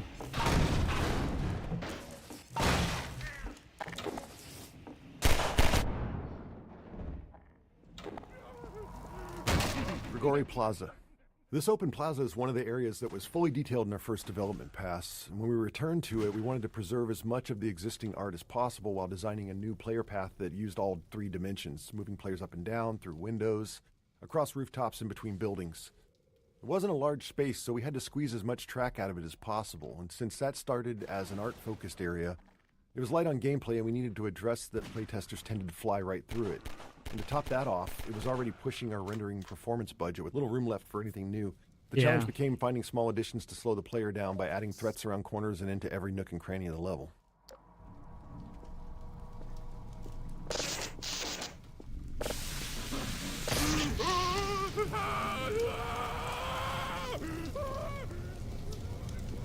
Fire trap. This fire trap was originally intended as a visual showpiece for the fire system before a level designer repurposed it as a gameplay element for Ravenholm. It was almost cut many times during development due to the performance impact on the low-end PCs because of all the overdraw involved with the transparent sprites. In the end, there was a programmer who felt that it was important enough to the gameplay that it was worth doing the work to solve the performance issues and make sure we could get it into the game.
Hallway cupboards. These junk-filled hallways were a simple solution to our need to slow the player down. With the constraint of preserving as much of the existing geometry as possible, combined with slow-moving zombies as the main enemy, it was tricky to stop players from just sprinting through here. Luckily, having Grigori as the crazed inhabitant of Ravenholm made these setups easy to justify. It makes good sense that he'd clog the stairwell to keep himself safe on the rooftops. In the end, Grigori's solution and ours were one and the same. Just throw a bunch of furniture in the way, because if it stops zombies, it'll probably slow the player down too. Damn. That's crazy. I never thought about it like that.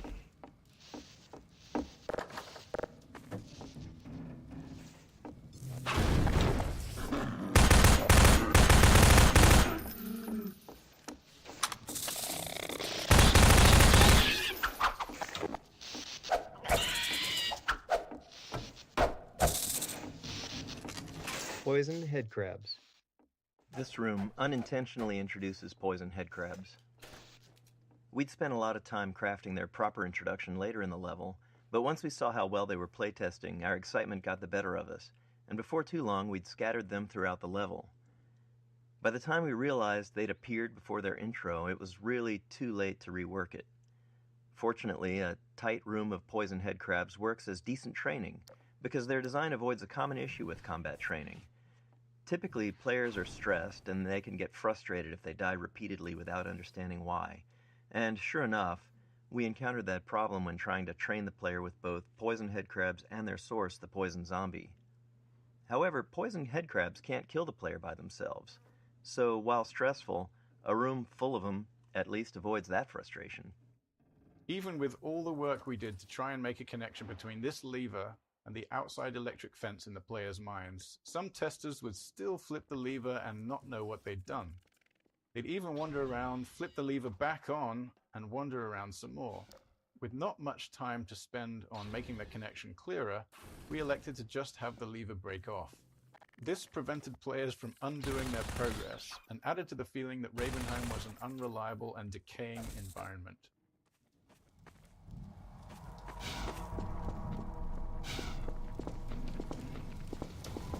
Let's try to speedrun this so we can get to Crystal again. Get to my wife.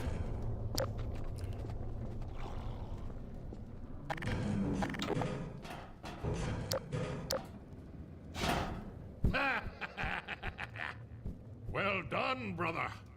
Make free use of my traps, but take care not to fall in them yourself. Behind you! In Ravenholm, you do well to be vigilant. We all went to Ravenholm. When fans talk to us about Half-Life 2, Ravenholm is often the most remembered section. Thanks to its multiple development passes and the density of the material in it, more members of the team are represented in Ravenholm than anywhere else. It was where we figured out how to apply our artistic pipeline to the set pieces and mood we wanted, how physics and gameplay combined with the gravity gun, how headcrabs and zombies need to evolve for Half-Life 2, and much more. Looking back on it now, it reassures our belief in individual empowerment over centralized design. Ravenholm is dense, highly efficient in its gameplay and artistic execution, and the sum of many small contributions by individuals who understood how they could push it just a little further with their own unique capabilities. Car crushers. These car crushers required some adjustments and quite a bit of work to our physics damage system. There's always a challenge when big physics objects interact with non-player characters. For instance, if the physics can push the NPC, it might shove them somewhere they're not supposed to go, leaving them unable to recover. This isn't a big issue for something like a head crab, which can just hop out of a tricky situation, but for something like a zombie, it could mean they get stuck and end up helpless, flailing away in whatever gap they manage to wedge themselves into, which kind of kills the survival horror mood we're going for here. Car crusher lifts. Getting the car crushers to lift the player was also tricky. See, the player is always being simulated by both the physics system and the game's movement system.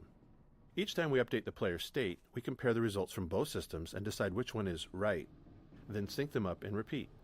This allows the two systems to influence each other. Like when the player stands on a seesaw, the physics lets the board give way, or when they stand on the car crusher, it lifts them up. While more complex, this dual system approach was easier to tune than trying to handle both physics and player movement in a single system.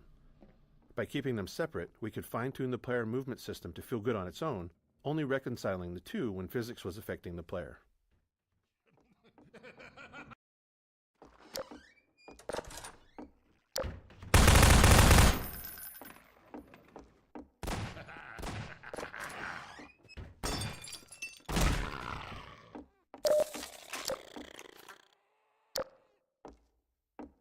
It is you, brother. I apologize. But no harm done. Survival to the least.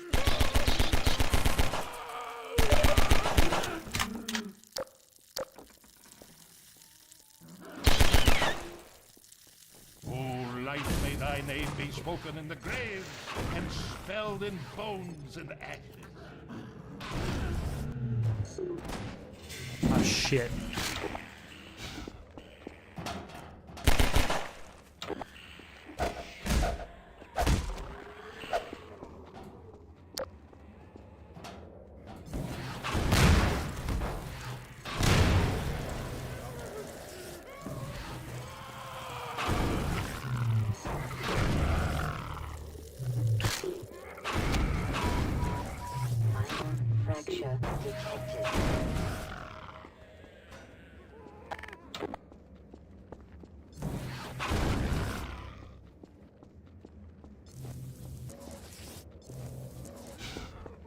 Let's see what that is. Pacing switch.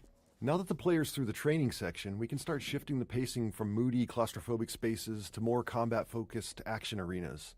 With the player familiar with the various physics tools in the environment, we can start mixing those into open spaces and just give the player the freedom to choose their approach. Although they call me crazy, thou art my helper, my strength and fight.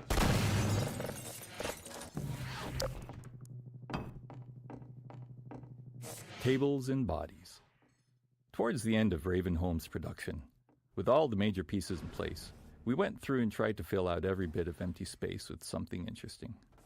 In doing so, we had to be careful to use what we already had and not create anything new, as we couldn't risk introducing more bugs. Often, as in this room, we were trying to add new moments of gameplay, while also adding more detail and storytelling to the area. Small scenes like this allow an attentive player to think about what they're seeing and what it might mean for what they'll encounter next.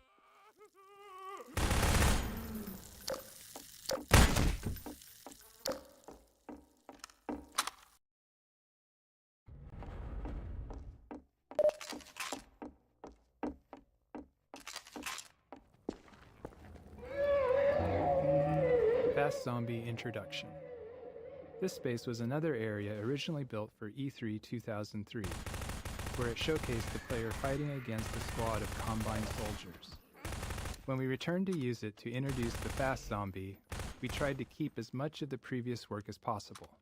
We wanted an iconic moonlit shot, with zombies leaping past the moon like werewolves to draw the player's eye. Once that beat is over, we introduce the first physics object consistency. All physics objects have a variety of parameters that define their behavior: their mass, the amount of damage they take before breaking, what they break into, and so on. During development, these parameters were specified by level designers for each item, which is how most things in the game worked. But later in development, we realized we'd created a problem for ourselves.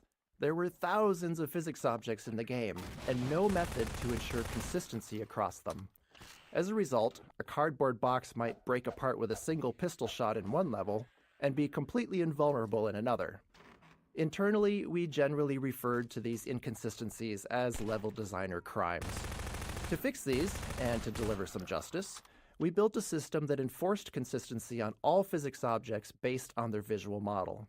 Since most of the game had already been built, we were forced to allow level designers to explicitly opt out of this system for rare edge cases where they needed to do something criminal to preserve what they'd designed. Internally, we refer to these designers as recidivists, some of whom perpetuate their life of crime at Valve to this day. You've stirred up hell. A man after my own heart. Here, I have a more suitable gun for you. You'll need it. Catch! Good. Now, keep it close. My advice to you is, aim for the head. Hush. They come. There is no rest in Ravenholm. Move on and I will meet you at the church. You meant no harm.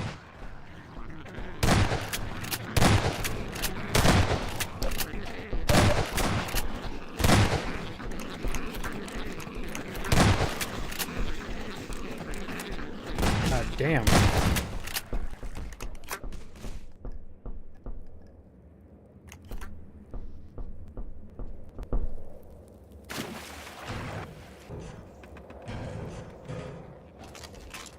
You guys think there was ever going to be another Halo 3?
wonder if there's ever going to be another Half-Life 3, you know?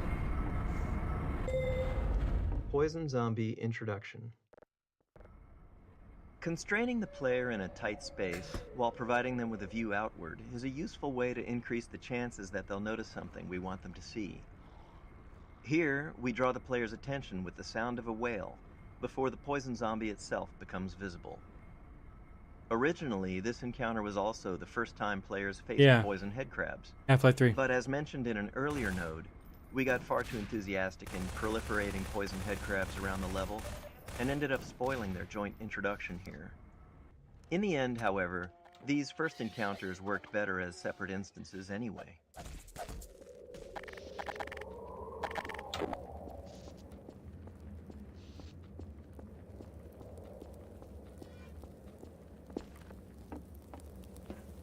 In your dreams, yeah.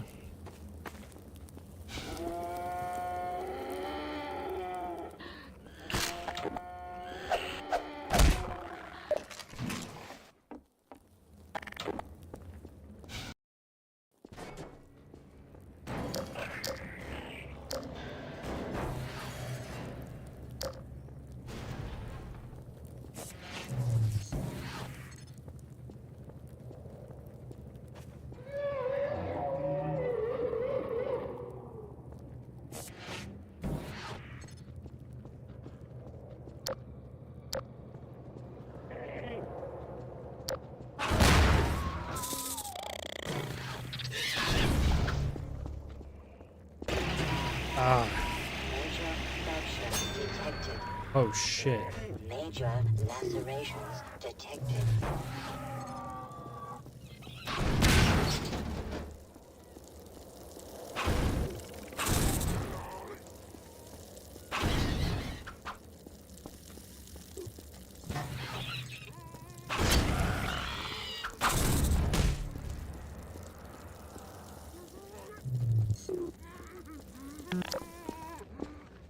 At this point in Ravenholm, the player has learned all the gameplay elements available to them and can predict their interactions. This allows us to build more complex setups, providing a greater level of threat and more freedom in how the player can approach each scenario. This arena is a deliberately entwined space that the player will need to explore, and we use that exploration time to slowly ramp up combat intensity. The faster the player explores, the faster we ramp it up. The freeform nature of this design made it challenging to tune, given the large dynamic range in how players played through it. Gamma correction. Our game engine has a rendering system that's responsible for taking the entire state of the game and calculating a color value for every pixel on your screen to represent that state. But code and software from other people are involved in the process of calculating those pixels as well. As an example, the software and hardware in your GPU and monitor. At one point during development, we were unhappy with how our characters looked. In particular, we thought that they looked waxy or sickly. Their skin was wrong. We spent some time tuning our lighting, but we just couldn't get both our characters and our world to look right. Luckily, we still had a fully featured software renderer, which allowed us to run the game without a GPU, because this was an era where many players still didn't have one. And looking at the game on that renderer, we noticed that our lighting didn't have the same problem. So we went through our code with a fine-tooth comb, trying to figure out where our rendering code was doing something wrong when it was working with a GPU. After failing to do so, we tried talking to the GPU manufacturers, asking them to double-check they weren't doing anything wrong with the pixel values we were passing them.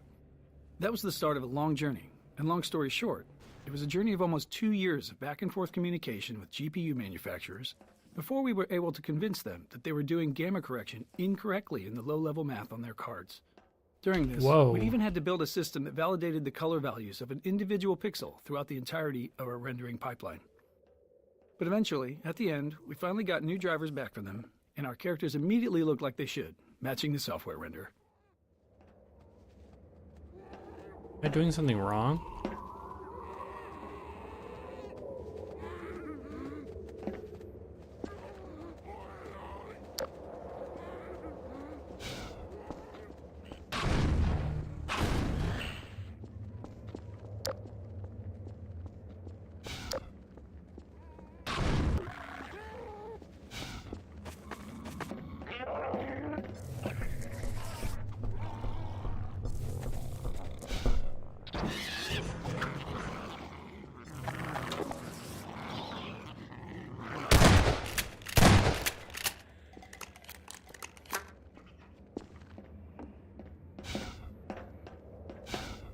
Playtester archetypes.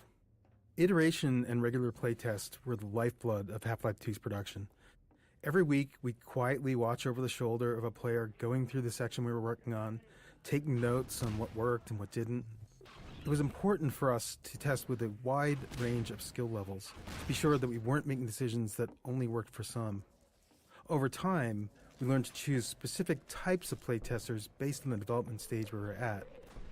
Early on, we used experienced gamers, usually teammates, who could handle rough, unfinished areas and were good at explaining their thought process.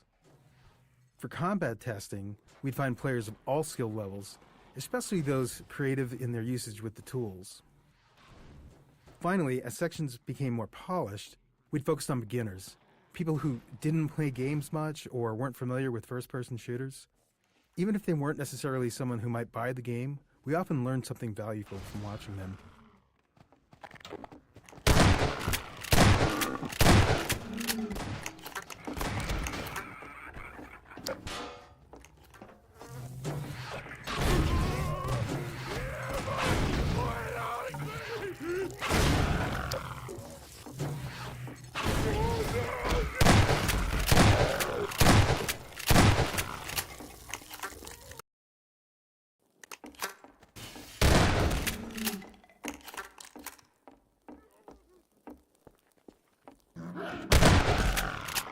Oh, back down here, huh?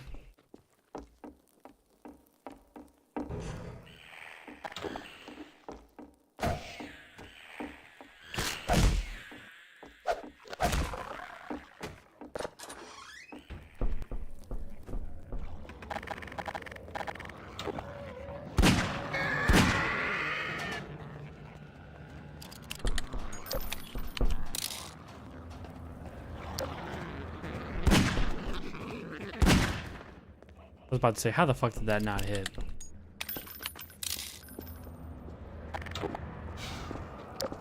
Almost there. We're almost out of here.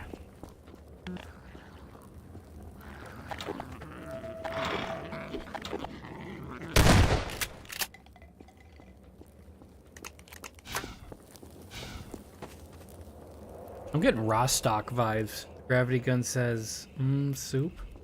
Oh. Yeah. I think is that a meme?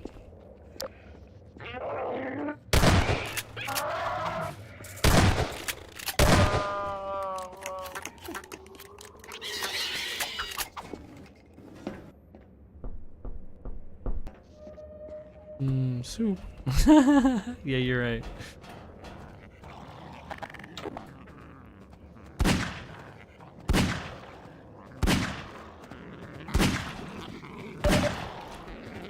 God damn. Jesus. Imagine wasting magnum shells on that shit.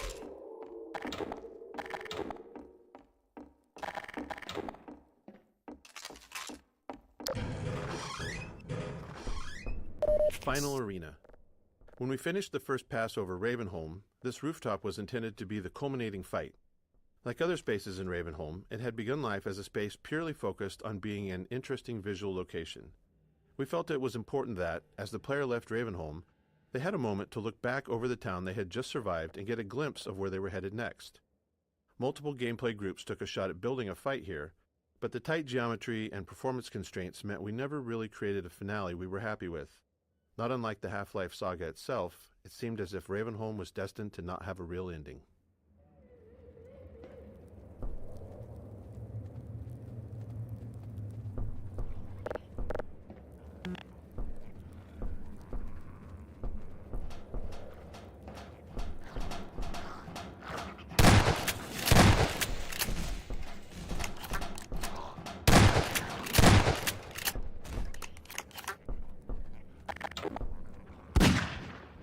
Hit him.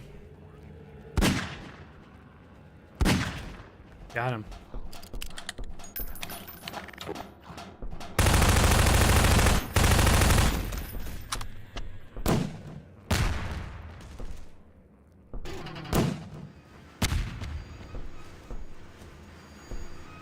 Oh, now you get to it?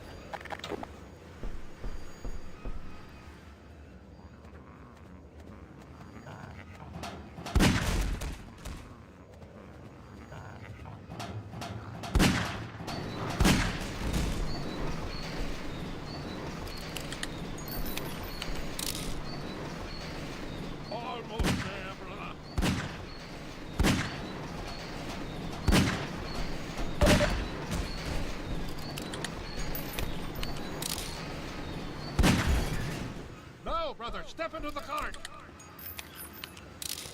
The Well, handbrake, brother, release it and come down. I almost fucking, almost fell off.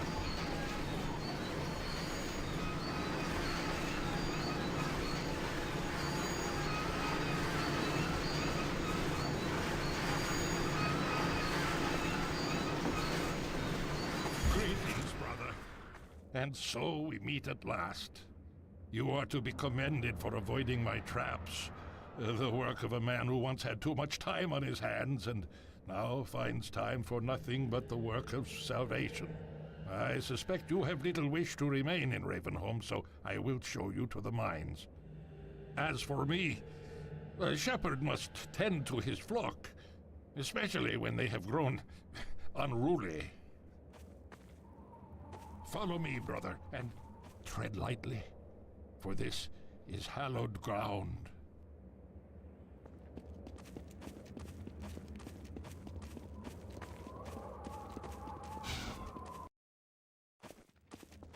Man,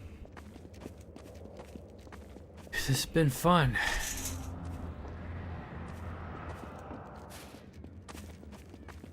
Response rules. We knew early on that we wanted a lot of dynamic dialogue in-game, so we needed a system to handle it effectively. We aimed for a system that allowed sound designers to add and tweak lines without involving programmers, made the dialogue tightly responsive to the game's state, and minimized repetition. With these requirements, we created the response rules system. Whenever a character speaks outside of a choreographed scene, this system determines which line to deliver. Rather than picking up lines directly, character AI is constantly flagging opportunities for speech whenever a relevant event happens. Spotting the player, getting hurt, firing a last round in a gun, encountering overwhelming enemies, and so on. With each opportunity, it sends the response rules system a packet of data about the game's current state, and the system returns the most fitting dialogue line, if there is any. The real final arena. Very late in the development of Half-Life 2, when we were reviewing the entire game for final improvement opportunities, we decided we did, in fact, want a real finale for Ravenholm. The rooftop fight wasn't enough. After some discussion, we chose to add this final fight through the graveyard with Grigori alongside the player. It was risky, development-wise, but we felt the game needed it. Since we were near the end of production, we had a mature set of gameplay tools to work with, but even more importantly, by this point, we understood our own game. Making a game is often a process of learning what it is you're actually creating. Why is our game fun? How is it different? What are the most important elements? As we built the game and watched playtesters go through it, we learned answers to those questions and, in turn, got better at making it. So the graveyard came together quickly and required far less iteration than many earlier areas of the game.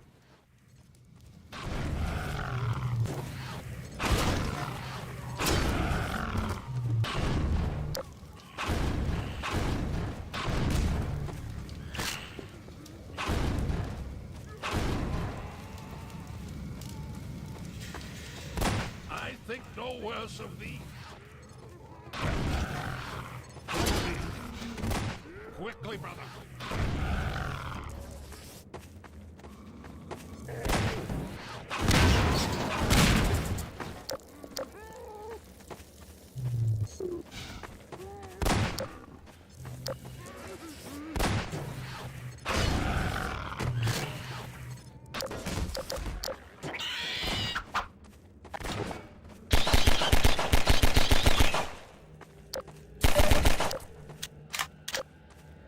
You meant no harm. Rest, my child.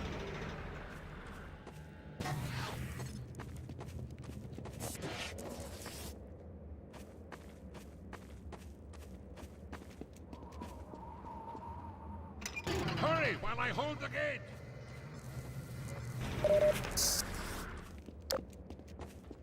Farewell, brother. I fear I deliver you to a darker place. May the light of lights illuminate your path. Look to your own salvation.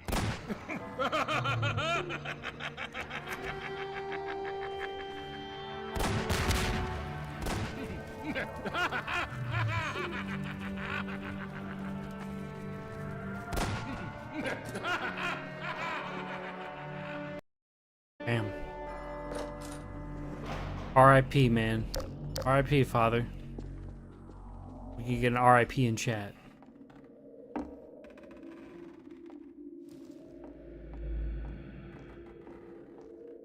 The complex route the player takes to safely navigate this mineshaft gives them plenty of time to see what's waiting for them at the bottom. And surprise, it's headcrabs. Honestly, it's often headcrabs. But in this case, it's poison headcrabs, which are fun by themselves, but a real riot when you add fast headcrabs into the mix. These two guys make a great combination. Neither is particularly dangerous on its own, but together they're incredibly lethal. Once poisoned, a single hit from a fast headcrab is enough to kill the player. And this is what biologists call symbiosis. At least that's what we think.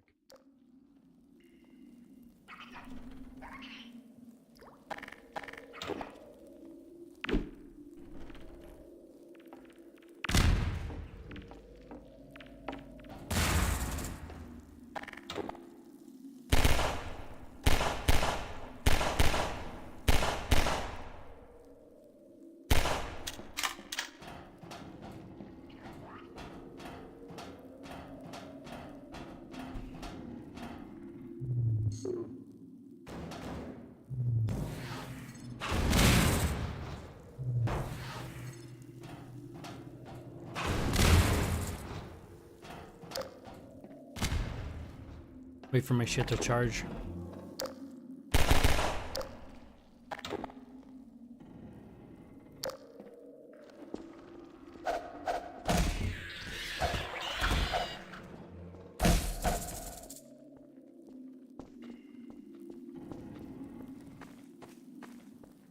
All those years playing Gmod really pay off. All those decades. God, I remember playing like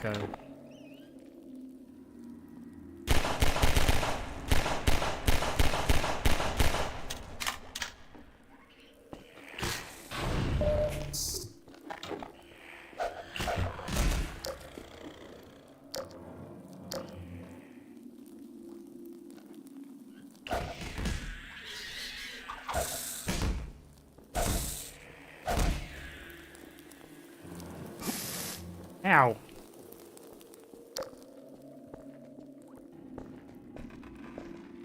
No!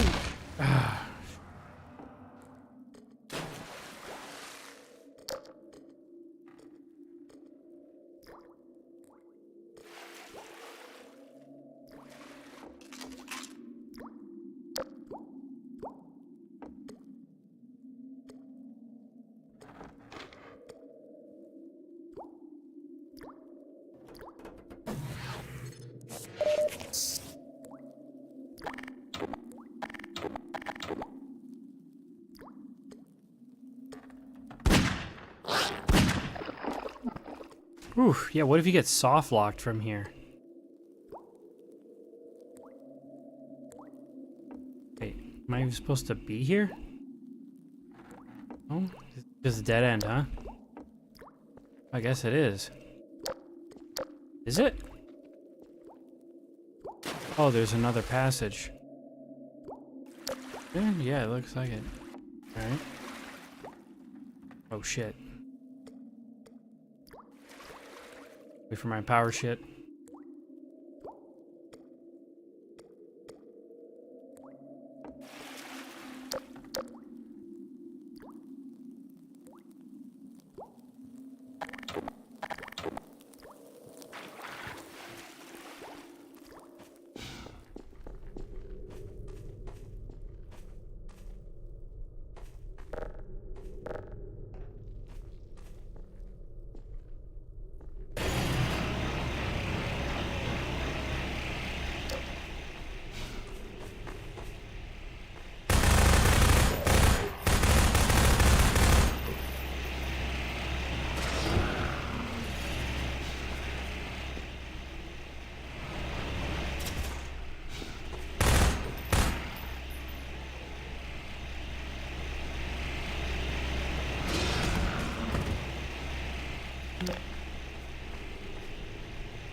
Pretty fucking clever.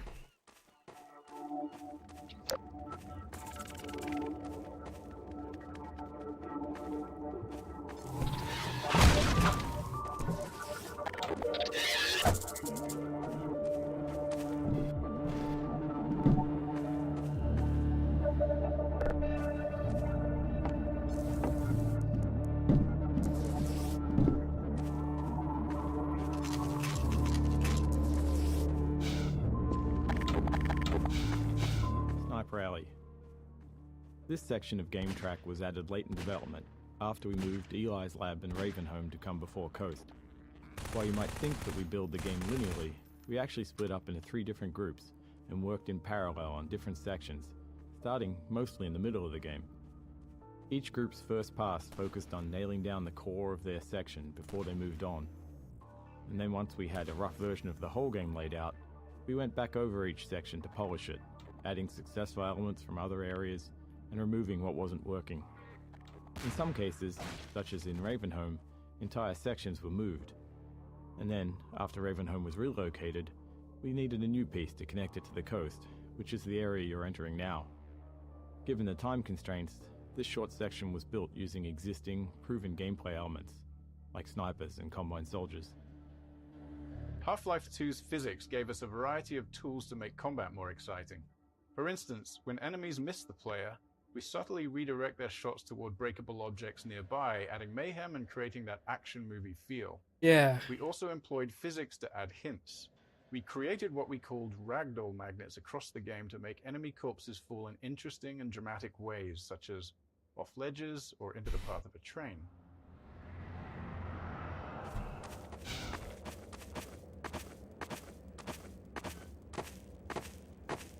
Snipers. The Half-Life 2 team was never very large, so we were always looking for ways to create new gameplay without high asset production costs. The sniper is a great example. It has no actual model, just a laser beam, so it required no art or animation support. When it dies, it simply spawns a Combine Soldier ragdoll and launches it out the window. Despite that simplicity, we got a lot of unique gameplay from it. We were especially happy with how it interacted with the physics objects in the game world. Players are used to exploiting explosive objects near enemies, so it felt fitting to have an enemy that flipped that dynamic when the player was in cover.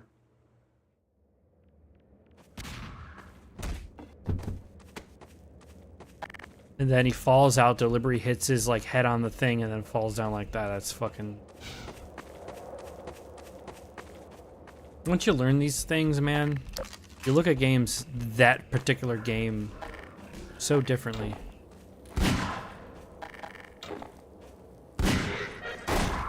Damn, get fucked.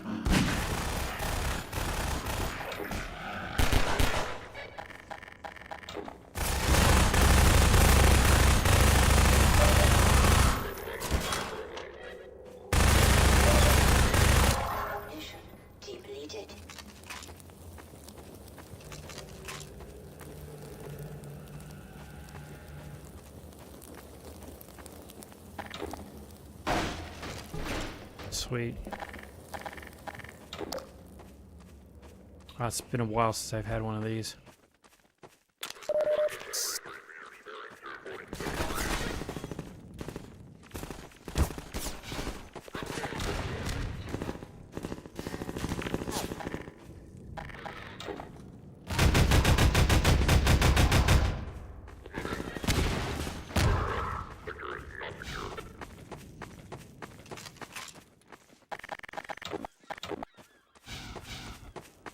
It's been forever since I heard Combine voices.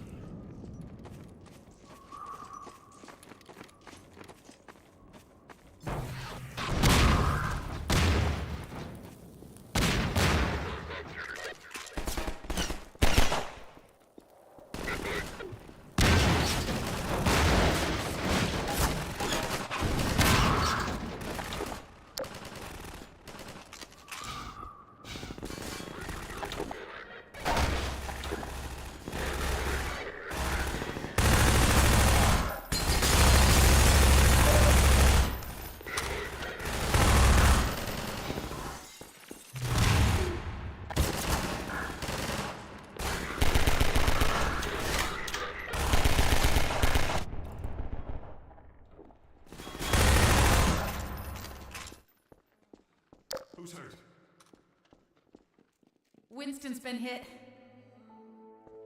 Patch him up and get him to the back as soon as he's stable. Gordon Freeman.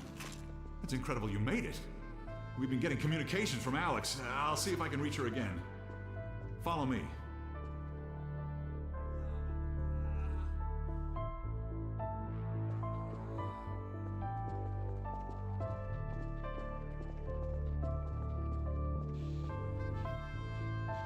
It's Leon. We're all clear. And I've got Gordon Freeman. Dr. Freeman, you're kidding. Look, I've been on the line with Alex. Her father's been captured. Over here, Dr. Freeman. Eli Vance is indispensable to the liberation.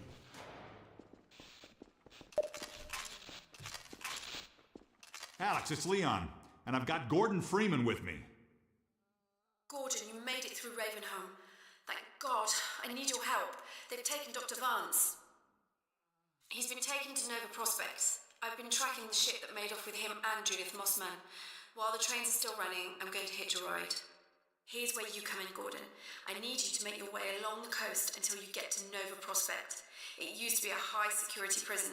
It's something much worse than that now. But I think it's still easier to sneak in than to break out. You wanted to take the coast road? You won't last 5 minutes on foot.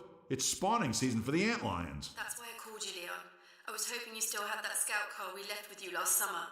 The one Dr. Vance rigged with the Tau cannon. Yeah, good idea. Hold on a sec. Norco? Bring the buggy out. Put it on the dock right now. Gordon Freeman will be driving it. Will do. I just finished mounting an ammo crate on the back. Good timing. Okay, Alex, we're all set. Thanks, Leon. Gordon, I haven't driven the coast road in over a year, but I have no reason to think it's gotten any safer. Meet me in the depot where the trains unload. Take care of yourself, and I'll see you in Nova Prospekt. Bye, Alex. Okay, Doc. Before you hit the road, you might want to grab some med kits, restock on ammo, maybe check the map, see where you're headed. There's an ammo supply crate on the back of the car, if that's any comfort. Coast kickoff. This interstitial scene came along late. Damn it. Damn it. I want to hear what he said. Shore point to NLO. Shore point to New Little Odessa. Come in, Odessa. You read. Hello, Dr. Freeman. The car's all ready for you. Buggy model. The buggy's model went through many iterations before reaching its final version. We cycled through designs that satisfied both our artistic and physics simulation needs, but then hit an unexpected issue.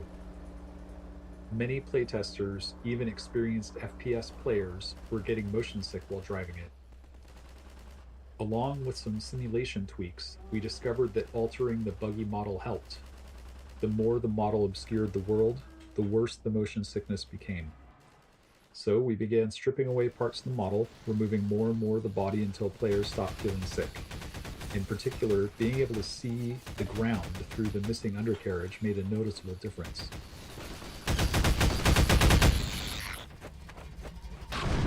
Buggy training course. This training section was designed to let the player play around with her buggy.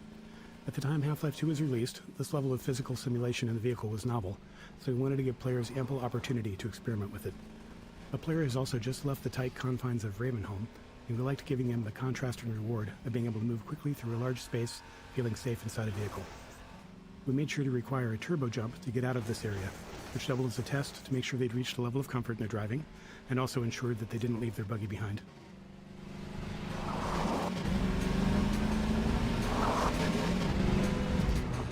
Buggy physics. The physics for a buggy took a lot of trial and error. We wanted it to feel fast, even though its top speed was only about 35 miles an hour. So we had to do some cheating to make it work. We added extra vertical force to the turbo jump and a bit of kick to the rear when using the handbrake to power slide. Without those, the low speed meant the buggy just wasn't fun to drive. On top of that, the world was full of unpredictable physics system-driven chaos. Players were bound to drive the buggy into all kinds of collisions, so we had to make sure that they could always get out. This took a lot of experimenting and playtesting. In the end, we settled on a pretty goofy, unrealistic simulation that made the buggy more forgiving and harder to flip. Its center of gravity is super low, and the wheels, while they look like they turn a lot, actually don't. It was our first attempt at a physically simulated vehicle, and we learned a ton from it. Thanks to that, we were able to make the muscle car in Episode 2 much easier to drive. Transition tunnels. Building the coast required us to develop a way to handle level transitions. To move from one level to another, we need to save everything in the transition space as the player leaves the first level and restore it in the next level after loading. Critically, we also have to save and restore everything visible to the player in the transition area, even if it lies outside the space itself. For this reason, we aim to keep transition spaces as small and enclosed as possible.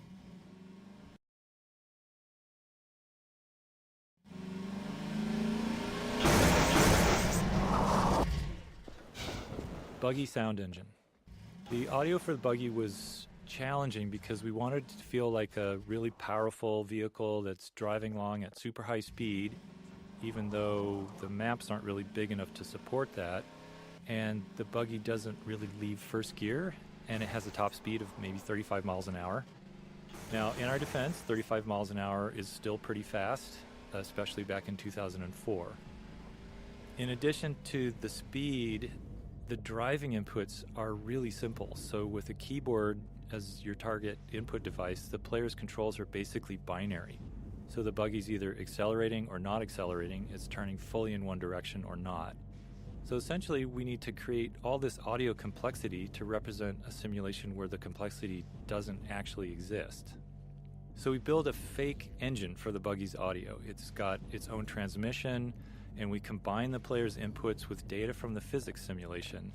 We measure the torque on each simulated wheel, whether it's spinning or making contact, and we create a set of looping sounds and then carefully blend between them as the fake engine shifts gears in response to the wheel data. And we just basically kept trying different things. We added more complexity, we did some fine-tuning until the buggy just feels more fun and sort of rewards you for that feeling of going fast. And most players, they don't really comment on it other than saying the buggy sounds good, and to us that's the success, given the amount of craziness that was going on under the hood. Grenade House. A lot of a Half-Life game is about giving players slightly novel combat experiences around each corner, even if they're just small tweaks on previous ones. They don't all have to be skill-based challenges. Sometimes they can just be fun moments where the player gets to enjoy themselves.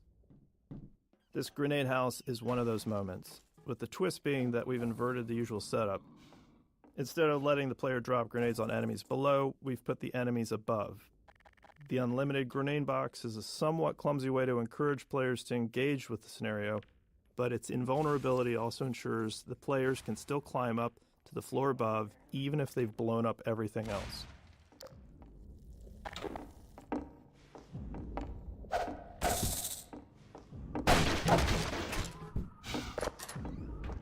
Right?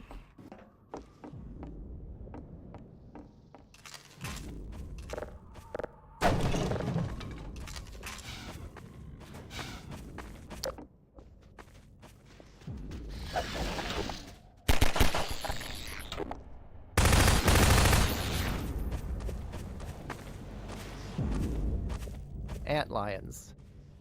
With the player driving the buggy throughout the coast, we needed a pervasive enemy that could justifiably appear anywhere and act as a constant threat to keep the player in or near their buggy. Antlions spawning from the sand were the perfect solution. Their high mobility allowed them to keep up with the buggy for short bursts, unlike our humanoid enemies. Plus, they were very satisfying to run over.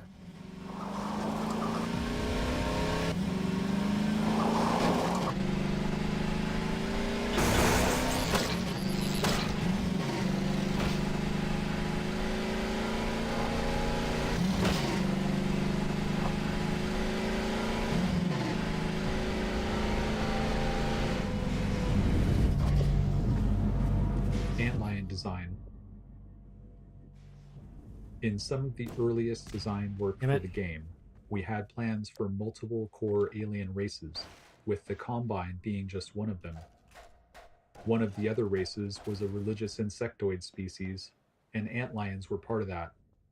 Later, as we developed Coast, we started viewing them more as pests that came through the Zen portals, along with head crabs and other creatures.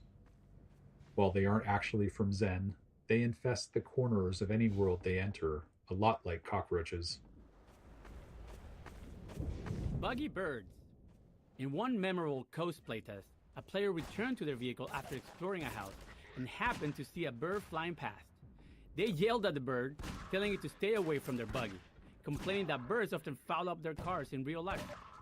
In our post-playtest discussion, we realized that this was the first time we'd had objects separate from the player that the player actually cared about. We saw it as an opportunity to explore, so we built a system to deliver the moment that playtesters feared. When the player leaves their buggy alone for a while and is out of sight, we spawn a seagull at a random location on the vehicle frame. As time goes on, the seagull spawns poop decals on the car body beneath it and continues until the player returns, at which point it flies away. Naturally, playtesters wanted to be able to clean their vehicle, so we added the ability to wash the car by driving it into shallow water. What? It was late enough in development that we already had the tech for all of this, so the feature was quick to implement. It's one of those cases where we know only a small percentage of players will discover it. But if we can implement these kind of details efficiently and have Yep, there he enough of is. them, most players will encounter at least one.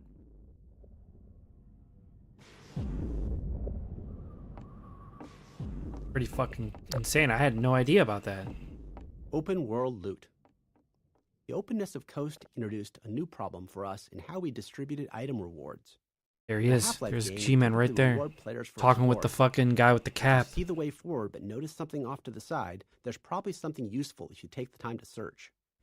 When we first started playtesting our Coast maps, we tucked rewards away in the corners of the outdoor areas. However, this led to a worse experience with the buggy.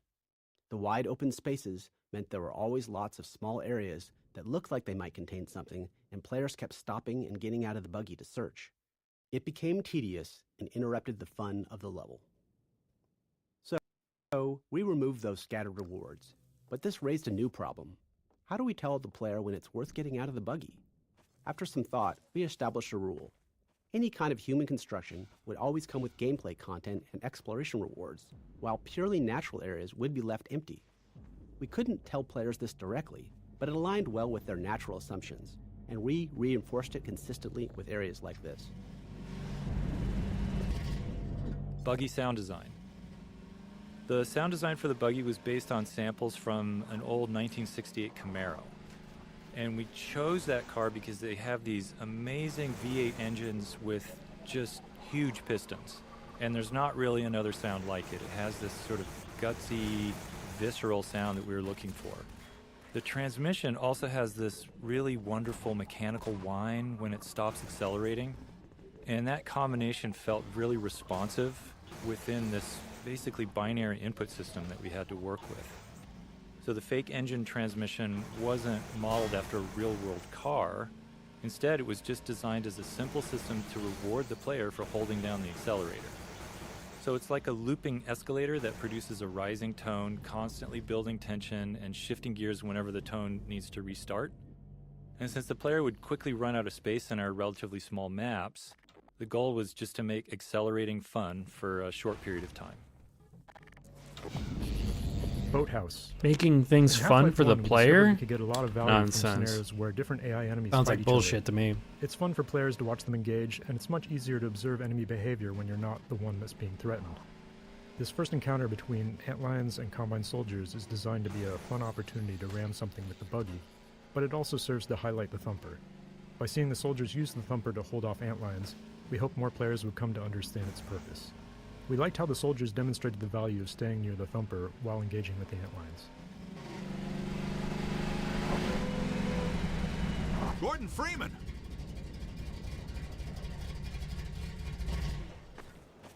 Hurry, get in the basement. We're expecting gunships at any moment. Colonel Cubbage will be glad to see you made it.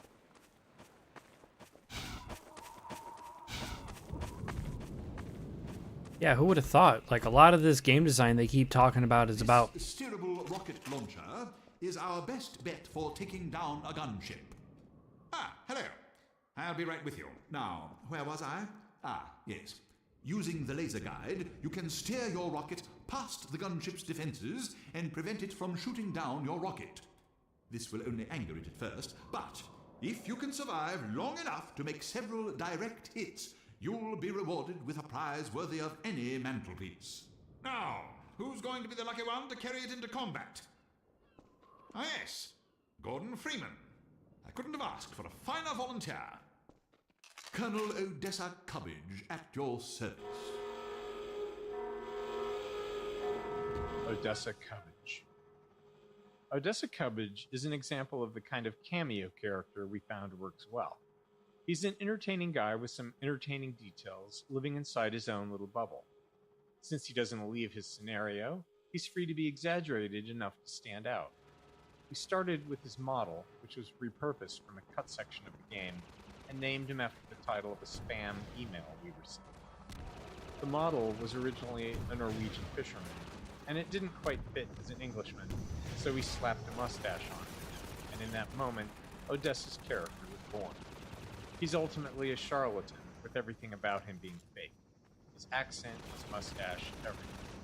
He would never put himself in danger, making him the perfect person to hand Gordon the RPG and explain exactly how to use it. Flying vehicle audio. The large flying enemies in the game present a unique audio challenge. During combat, they're much more mobile than other enemies, and they often move a significant distance away from the player. They're also really dangerous if they have line of sight.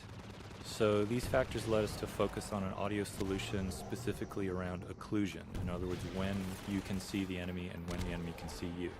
And we wanted to make a clear audio distinction between when they have that line of sight. So the flying vehicle engine sounds are made up of multiple looping sounds that we play simultaneously. And some of those loops are processed by the DSP system based on the space you're in, while others are played directly and unprocessed. So the DSP system adds more of an environment echoing effect when we run sound through that system. So when the flying object is occluded behind something, it can't see you, we increase the percentage of loops that go through the DSP processing, and it sounds like that object is a little more distant. And then when that enemy emerges from behind an object and it can see you, we play more of the direct sound. So that overall just gives you a sense that the sound is either distant and directionless or more directly in your line of sight. And you can sort of hear it when a helicopter emerges from behind a building. Ideally, you can really hear that difference.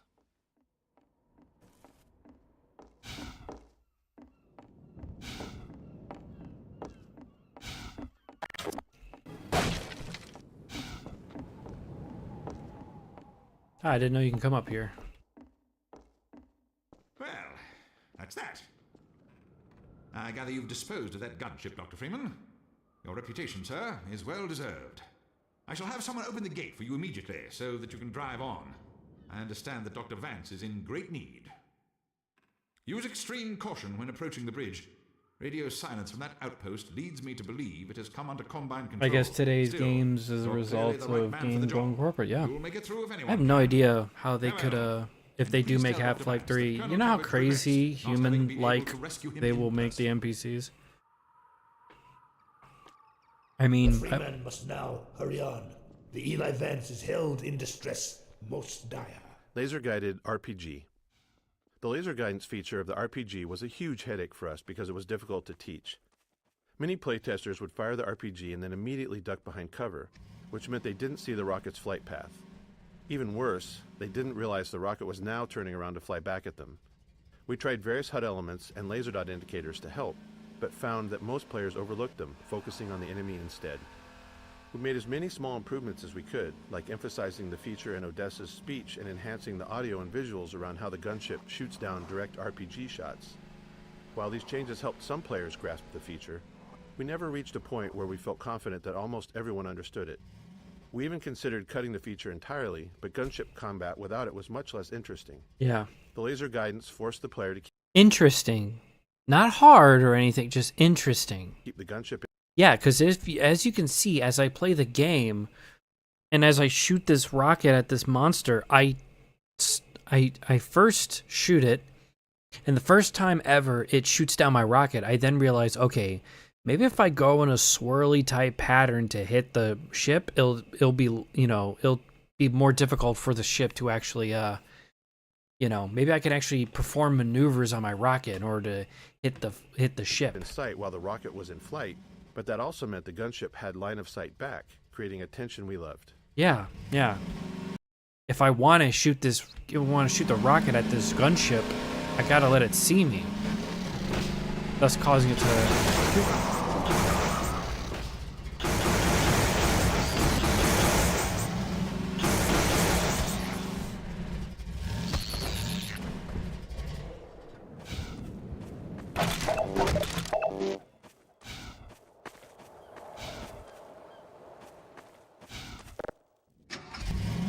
Hey, what's up, Game Freak?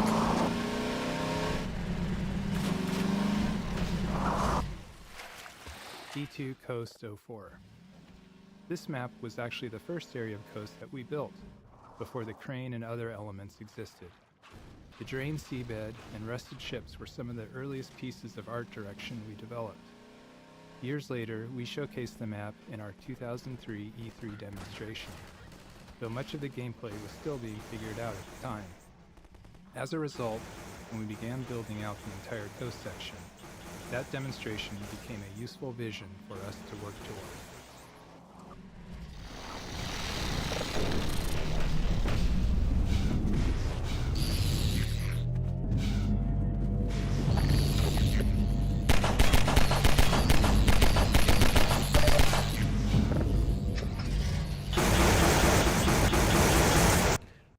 So there's like a bunch of Game Freaks I know. Is this Game Freak like you got your own Discord and you got a YouTube channel and you play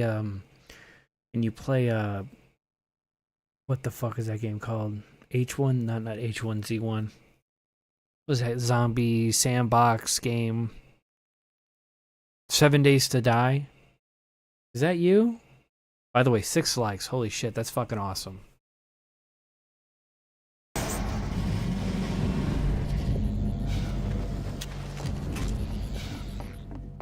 We wanted the buggy to be more than just a means of travel, so we decided to attach a gun to it. We chose the Tower Cannon, a Half-Life 1 weapon we liked but hadn't found a place for it in Half-Life 2. The Tower Cannon can shoot through walls, which makes it tricky for level design, so we limited it to the coast section. Once you introduce wall-penetrating weapons, level design becomes much tougher. Furthermore, we mounted an ammunition crate on the back of the buggy, giving the player unlimited SMG ammo throughout coast. This was especially helpful for playtesters who struggled with the infinite antlions spawning from the sand.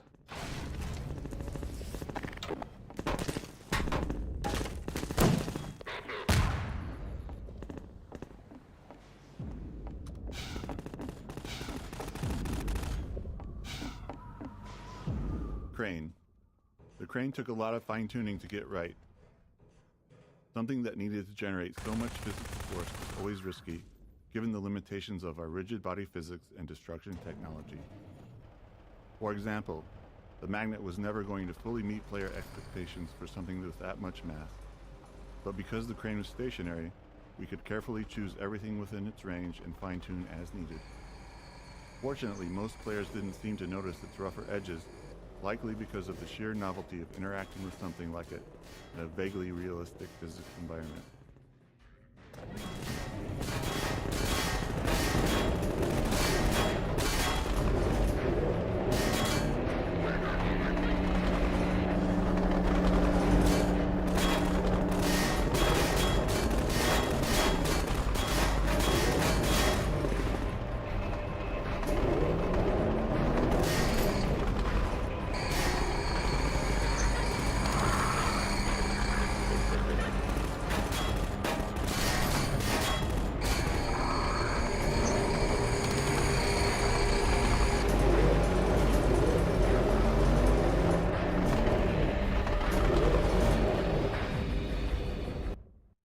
So yeah, I'm like just kind of confused on which Game Freaks it is, because I know like 2 or 3 Game Freaks. If it's my old friend, my super old friend, I know like the first Game Freak I met years ago, I think maybe back on Gmod, to be honest.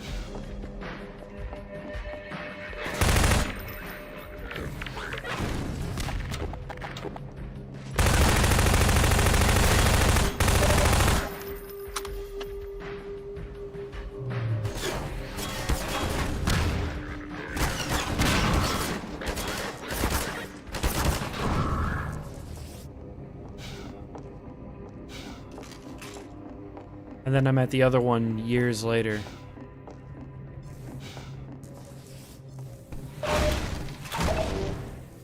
I swear I think I actually literally met him on Gmod.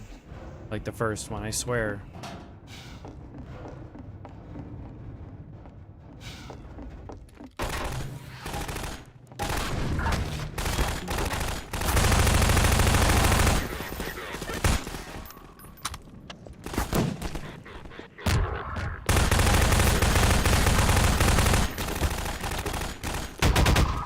Ramming with the buggy. Our physics system is based on rigid bodies, which means it doesn't support any deformation or destruction of objects.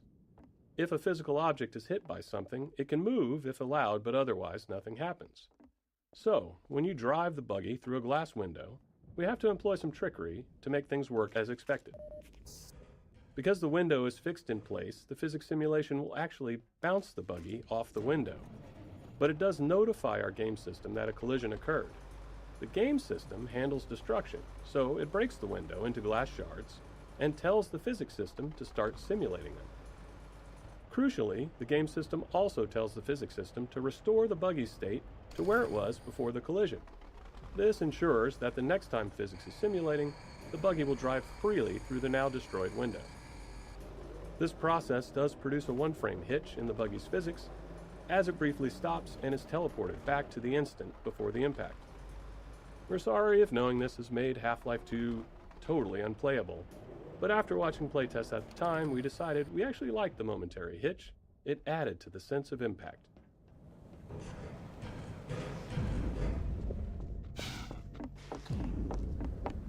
Let's see what this guy talks about the hitch and all that. Let's see.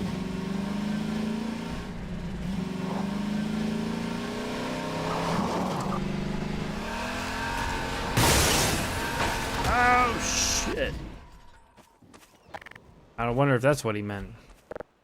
I think I understood. There was a half a second where there was like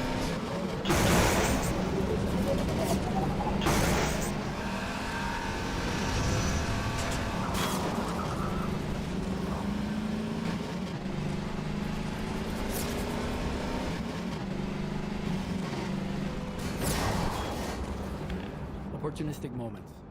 Some memorable moments in the game come from the interactions of multiple game systems, but sometimes we realize these moments are likely to happen only rarely. When that's the case, we often wish more players would experience them. There's a tension here. The more we know players will encounter something, the more effort we can put into it. But if it feels too artificial, the moment can come across as forced, and players may not respond as positively. The gunship cinematic death is an example where we nudge things a bit, trying to increase the chances of a memorable moment without being too obvious. The design of this area and the gunship's flight path make it likely that the player and the gunship are in the right spots when it dies. If they are, we trigger the gunship's crash into the cars. If not, it dies in the usual way. It's totally gamey, but playtesters didn't seem to mind when the moment played out well.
Roller mines.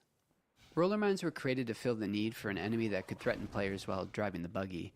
Since the player in the buggy was essentially a fully physically simulated entity, we thought it would be interesting to also have a physically simulated enemy. The manhack had already shown us how this approach could lead to an enemy with lots of interesting interactions with the world. So we built the roller mine, a ball whose movement is entirely driven by generating torque on itself, and iterated on its behavior until it was fun to drive against. Roller mines aren't particularly dangerous to the buggy, but if you let them stack up, they can become a problem, especially near a cliffside. We also made sure they worked well when the player's on foot, allowing level designers to get a few extra encounters out of them.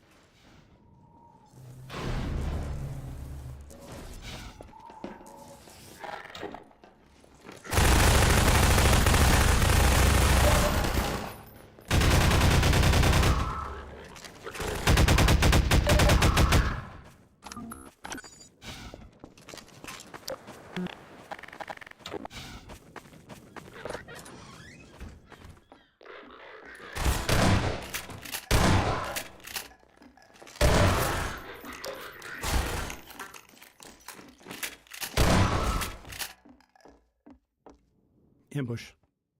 One of the general challenges of a Half-Life style FPS is that the player is constantly moving forward into spaces they don't know. This means that when they find themselves in combat, they're in unfamiliar areas with no knowledge of how to approach the fight. We use many different methods to help the player with this problem, and this ambush is one example. Upon arrival, the player fights a group of Combine among these houses. During the fight and the exploration afterward, the player has the chance to learn the arena layout. Then, when the player explores up into this attic, we spawn a second wave of Combine. In that second fight, the player now has the advantage of knowing the layout, allowing them to make more tactical decisions in defending against the ambushers.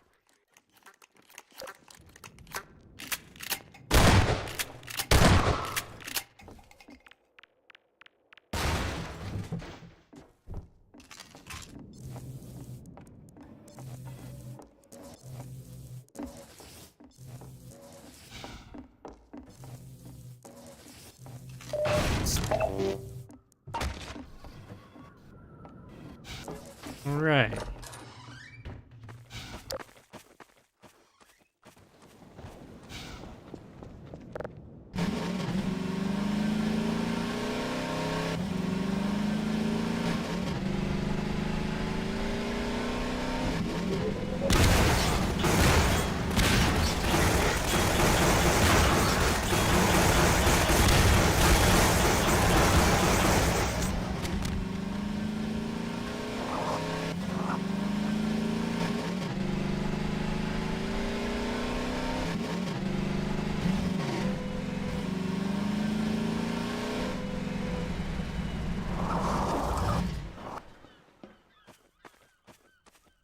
Crossbow. This is the player's first opportunity to get the crossbow in the game, and looking back, it's somewhat surprising we didn't gate it. It's entirely possible for the player to drive right past it. To make that less likely, we set up the roadblock and vantage point to encourage players to get out of the buggy, at which point they'd spot the crossbow and item crate. Playtesting showed that almost every player stopped and collected the weapon, but this is a case where the difference between playtesting and real play might matter. A playtester who's been playing since the start of Coast may not be as fatigued with exploration as someone who's been playing from the very beginning of the game. So, we placed another crossbow a few levels ahead, directly on the player's path in Nova Prospect.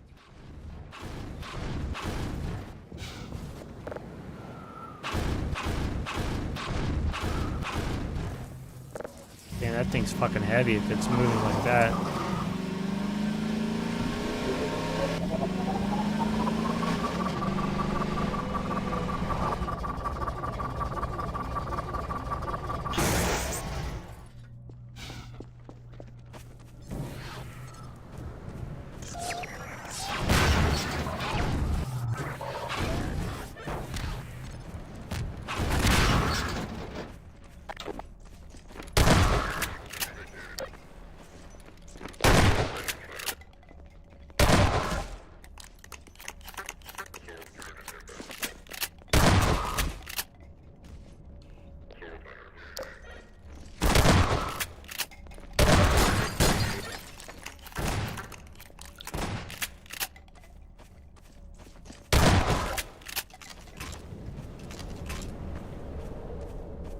Gas station.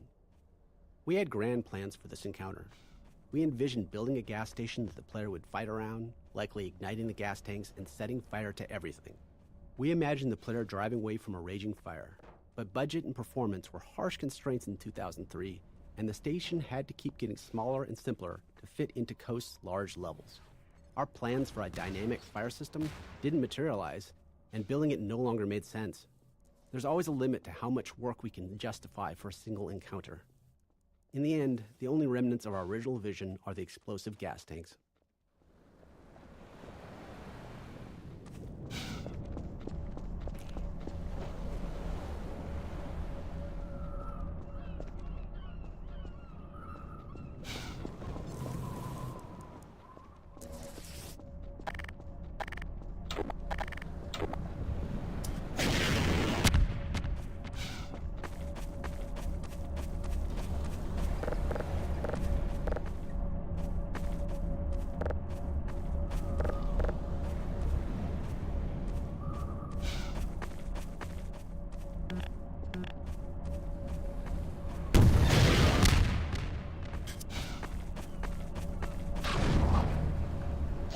Oh, okay. Oh, shit.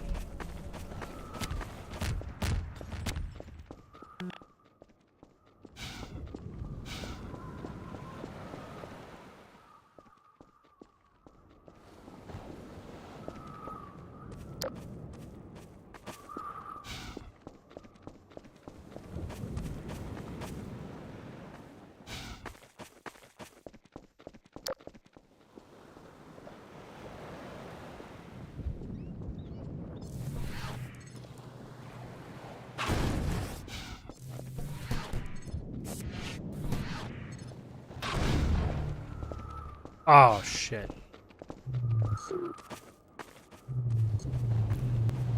Oh, shit.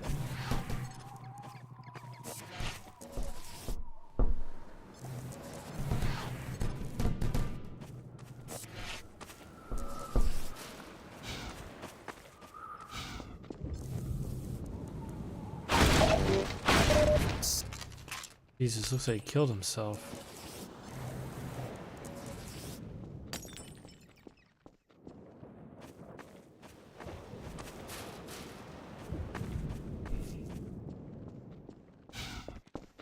It's horrible.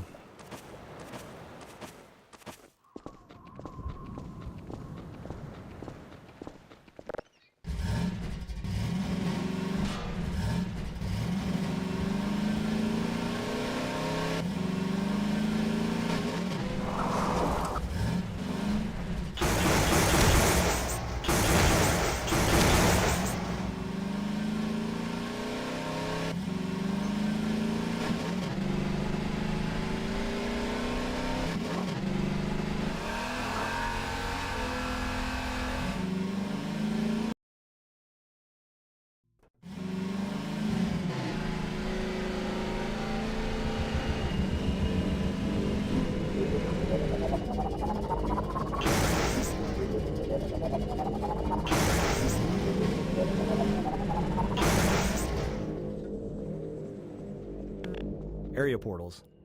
One performance challenge we faced in Coast was handling wide open spaces that included buildings with highly detailed interiors, or at least they were detailed by 2003 standards. When the player was outside, we wanted to allocate as much of our budget as possible to rendering that space, without losing resources to the building interiors. But unless we were willing to board up every window and door, the player could still see inside. To solve this, we created a feature called area portals, placing one in every open window and door. An area portal pre-computes a flat image of the building's interior, and during play, when the player is some distance away, the area portal displays this pre-computed image over the window or door, allowing us to skip rendering the actual interior. As the player approaches, we smoothly crossfade between the area portal's image and the building's actual contents. With careful use, area portals helped us to meet our performance goals on Coast, along with the occasional door that closed itself behind you. Huh. Occlusion. In Half-Life 1 and much of Half-Life 2, the world consisted mainly of enclosed tunnels and corridors, which worked well with a binary space partition, or BSP tree. Essentially, this tech allowed us to quickly sort through the geometry and determine what might be visible in the player's view. But the open areas in Coast and other outdoor sections didn't suit that approach, so we needed some new tech. Area portals were one, allowing us to carve out the world into discrete chunks separated by portals. doors and windows that is, not aperture science ones. We also developed an additional occlusion system, which basically said that if the player can't see through, over, or around a large object, don't render what's on the other side. This might seem an obvious thing not to do, but it takes some work to make sure that calculating what's on the other side of the big thing isn't slower than just rendering everything. So to make that calculation fast, level designers placed large occlusion volumes inside major terrain shapes and big occluding objects like buildings, and during rendering, we could then test the bounds of entities against these volumes to avoid rendering anything the player couldn't see.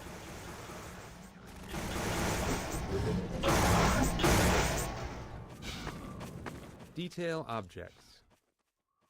Once we had outdoor sections running, it was clear they needed some form of high-frequency detail, so we added small foliage elements, like grass and shrubs, across the displacement terrain. But we knew we couldn't afford, which is to say we didn't have the time, to hand-place them all. So we built the Detail Object System, which generates small foliage elements automatically based on the displacement material. Each material specifies the type of foliage to place, along with a set of parameters. At map compile time, the system calculates random points on the surface and selects foliage to place there. Given performance constraints, there was still a fairly complex hand-authoring process for foliage texture sheets, allowing us to render all of them in a single pass.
Wow. Detected. Automatic medical systems engaged. Morphine administered.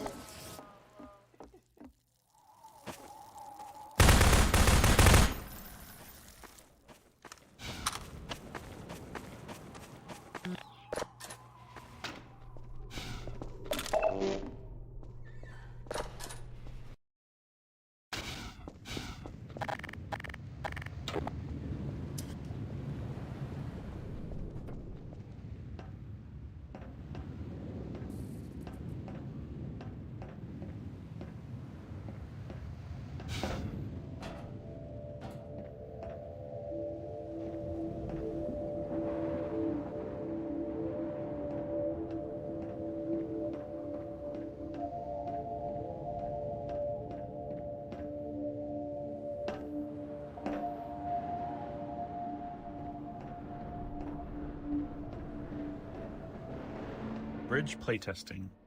The bridge section was always a high point in playtests, with testers consistently having strong reactions to it. The tension they felt while slowly making their way over the girders was visible in their movements. Over time, we layered more challenges into the traversal, and playtests only became more entertaining to watch. From the train rumbling across the bridge and shaking the player, to a surprise head crab in a shack that seemed like a safe haven midway through, we did feel a little guilty relishing the playtesters' visible stress, but we weren't total monsters. After players made it across the bridge, they'd breathe a sigh of relief, disable the Combine shield, and then realize they had to return across the underside.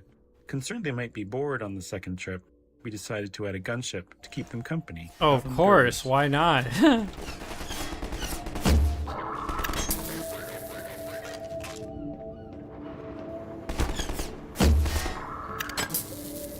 Bridge gunship. We were particularly happy with the gunship fight, despite it being tricky to set up given the level geometry. Being on the underside of the bridge allowed the gunship to move fully around the player, using all 3 dimensions to position itself above and below at different moments. The girders provide plenty of high-frequency cover, creating opportunities for the gunship's fire to produce a fun and dynamic visual and audio display.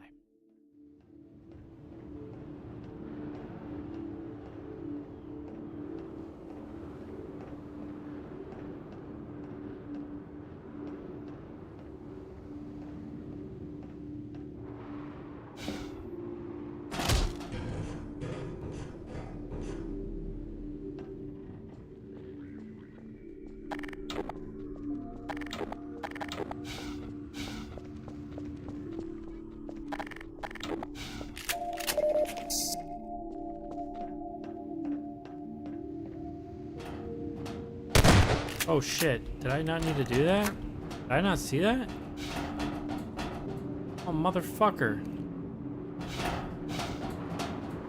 Damn, I didn't know that.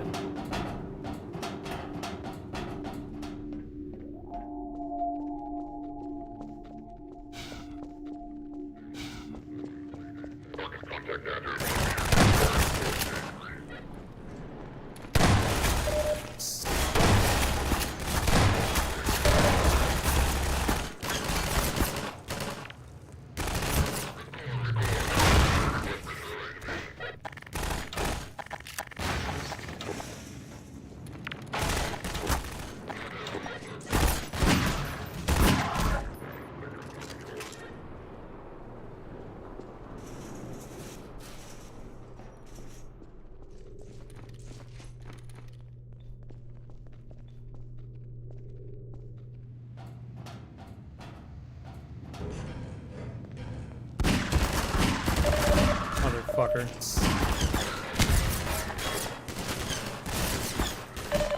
Where? Oh, up there, huh? Okay, that's cool.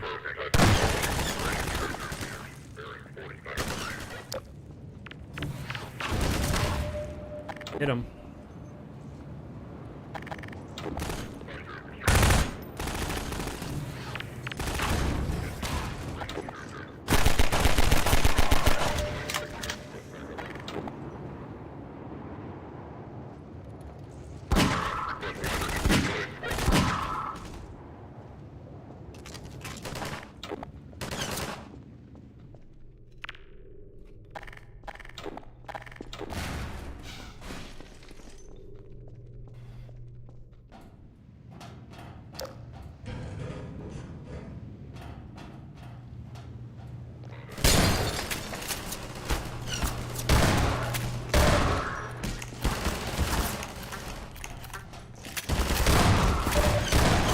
Damn it.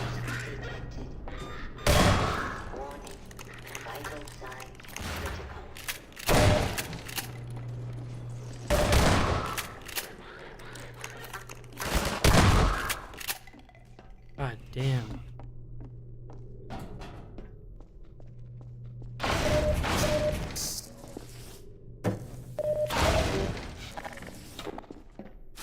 Snipe this guy.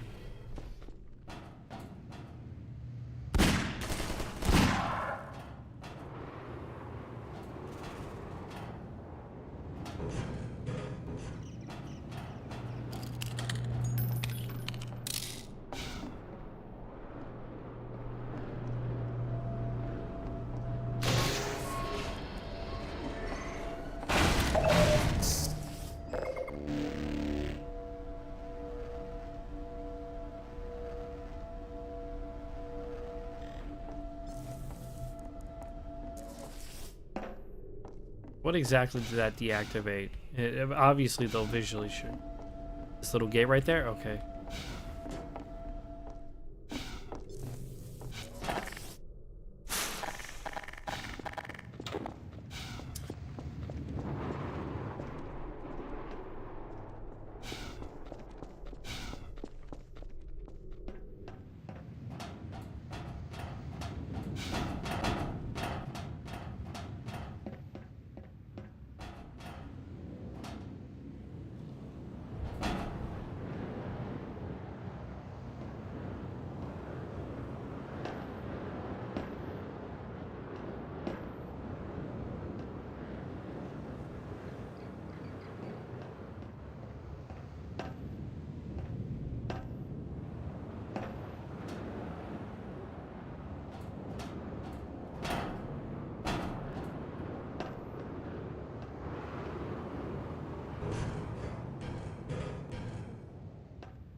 Ooh-wee.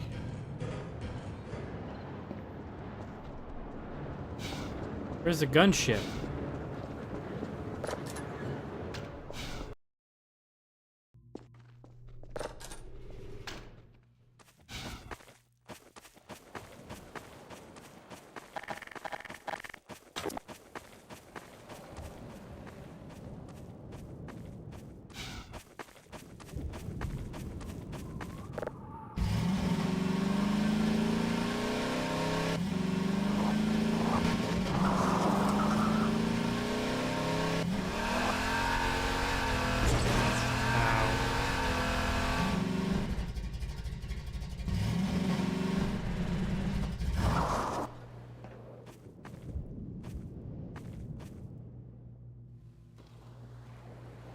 I messed something up?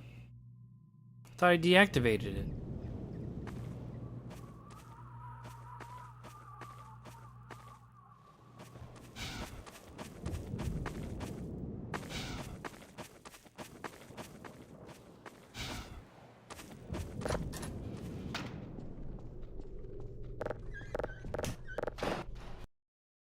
Did I do something wrong?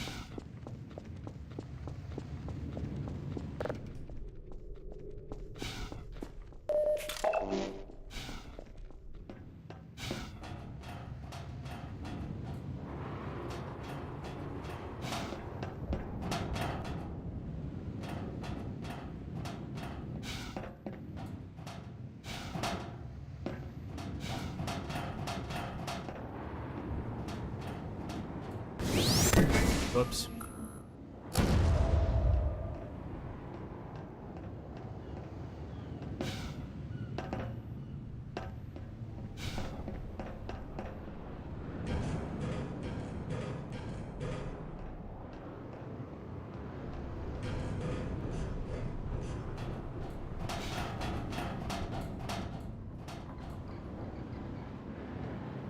Jesus.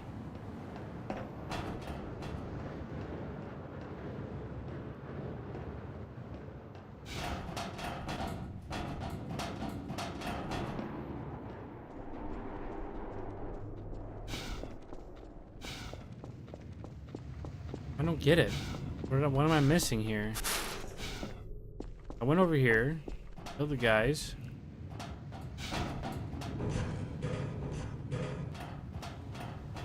Pulled the plug on this thing, deactivated it.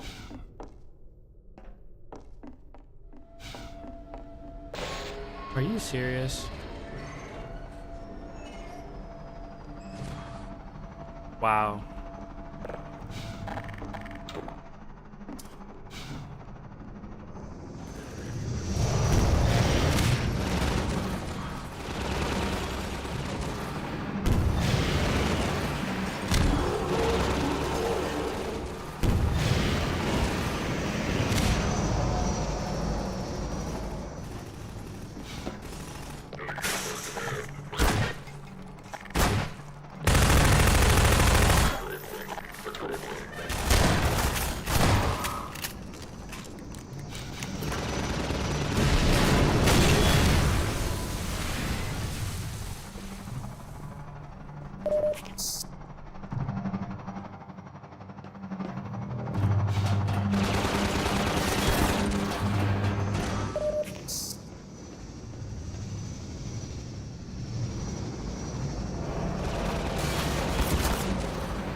That's the excitement I was talking about. I was like, yo, where's this gunship they talk about?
right? Okay.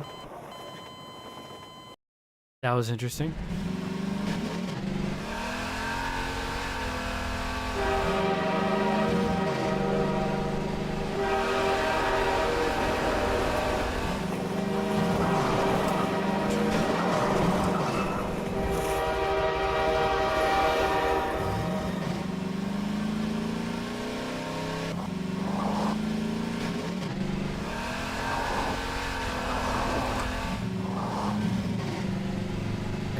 I got half-lifed. Damn traps.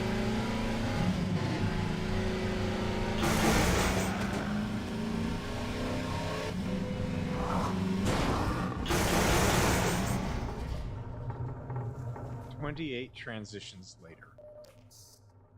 After stringing together a few levels with dark tunnels as transition spaces, we realized we could subvert player expectations by building another one that appeared to be a transition, but instead contained something else. Like everyone else, we saw 28 Days Later in 2002, loved it, and immediately wanted to create an escalating zombie encounter in one of our dark tunnels. It came together quickly, and we were pleased with the result. Years later, we met Alex Garland, the writer of the film.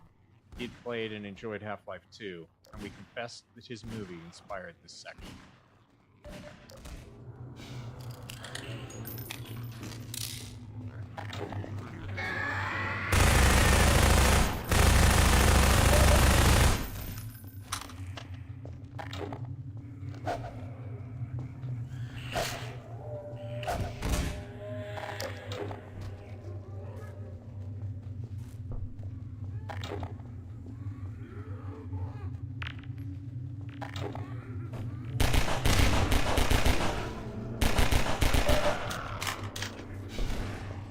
Ramming zombies with the buggy. As human beings, we have expectations for our physical world, as mentioned a few times in this commentary. One of those expectations is, if you hit a zombie with your car, it should get absolutely booted into the air. But getting this effect in-game isn't as straightforward as it is in the real world. For performance reasons, enemies like the zombie use a simplified collision box during gameplay. This is a box that fits snugly around the zombie with no part of the model sticking out. But when the zombie dies, it's converted into a ragdoll with more accurate, per-limb collision boxes, though this is more expensive to simulate. This change in collision representation adds further complexity when you ram a zombie with the buggy, beyond just the frame hitch. When the buggy first collides with the zombie, it touches the zombie's simplified collision box. The game then kills the zombie, converting it into a ragdoll that the physics system begins to simulate. Now, with more accurate per-limb collisions, the closest part of the zombie may be several inches away from the buggy. As a result, the next time the physics system simulates, the zombie starts falling from gravity, because the buggy is no longer pushing it. While it's only a short moment before the buggy reaches the zombie again, this small discrepancy made ramming zombies unsatisfying. They often fell out of the player's view. To fix this, we saved the force the zombie's collision box received when hit by the buggy, and applied that same force to the ragdoll after conversion. We also added a slight upward force to the ragdoll, launching it a bit. With these tweaks, zombies reliably folded over the front of the buggy when hit, which better matched player expectations. D2, Coast 9. Late in Coast development, we reached a point where our game code was far enough ahead of our level design that our gameplay programmers were looking for more code to write and new tasks that could help Half-Life 2 ship. This was largely due to the demands of Coast levels, which placed a heavy burden on our level designers with their sheer scale and extensive terrain usage. As a result, our gameplay programmers began designing smaller scale encounters.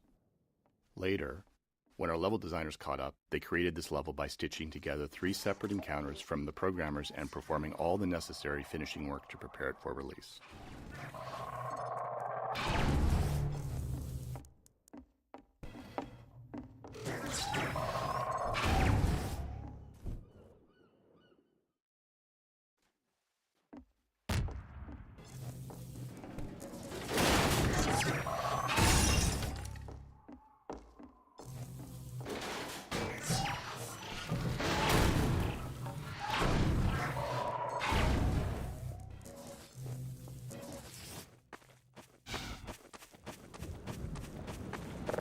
Sometimes I'm glad Gordon wasn't here when the 7-hour war was a thing. I don't think he would have made it.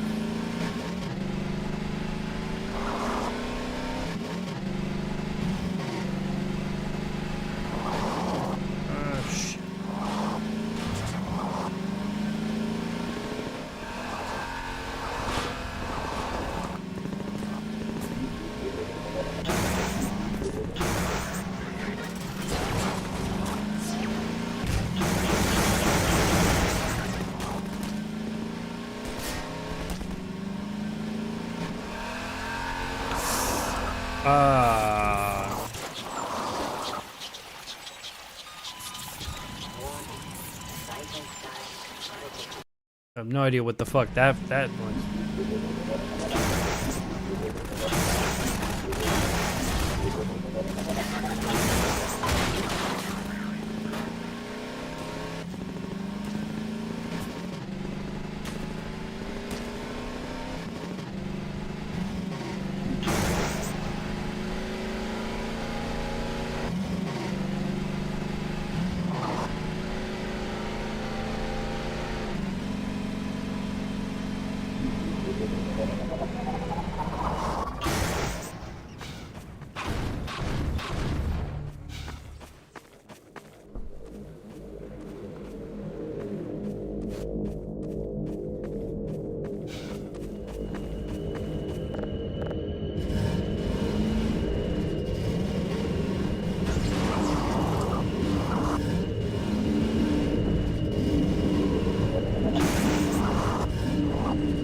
Take that.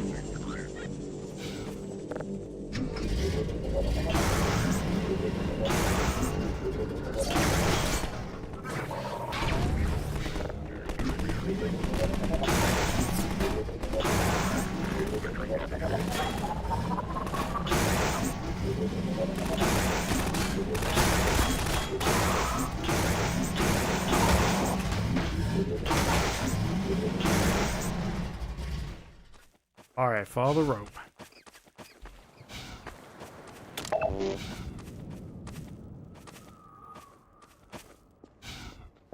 Battery finding. With the increased density of objects in Half-Life 2's gameplay spaces, we thought it would be interesting to have players search for a specific item, especially if there was some logic to where it might be found. This way, players could locate the item either through careful observation and deduction, or just by brute force searching the area. Since we already had models for cars and batteries, it was a natural step to create a small junkyard for players to explore. We also hid a couple of extra batteries in unexpected places for the players who chose the brute force method. As with other item-based puzzles, this one needed a failsafe in case players lost the batteries. You can try throwing all of them over the cliff if you want to see what happens.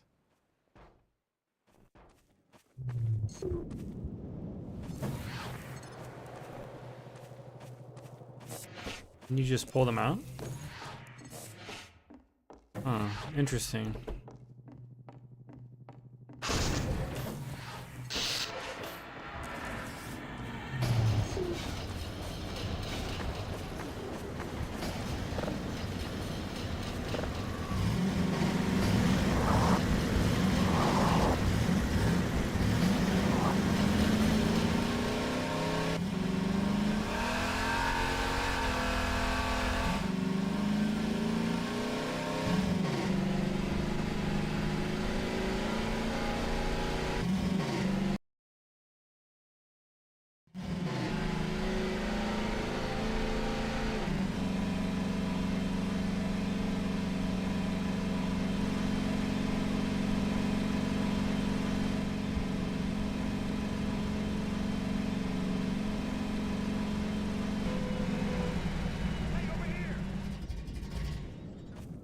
Made it! We're picking up radio chatter. They're looking for your car. Get your car in the garage.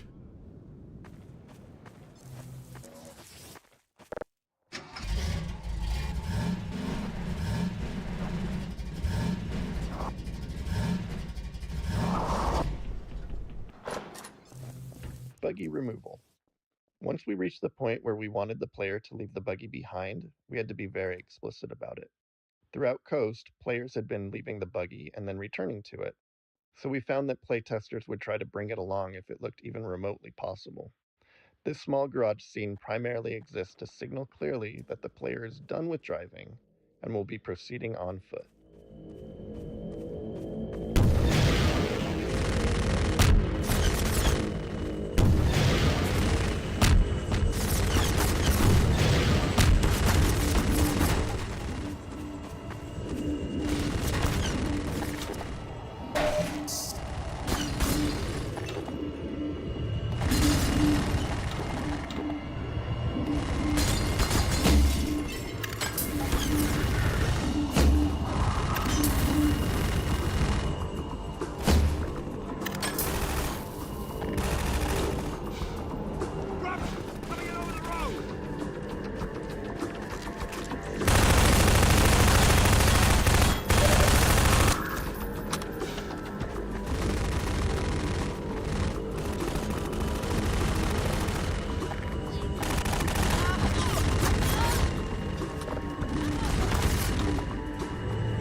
Constraints.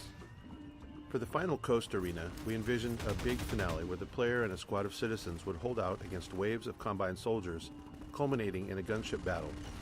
Unfortunately, the computational cost of having soldiers and friendly allies moving around on terrain meant that the battle kept being scaled back to fit within our performance budget.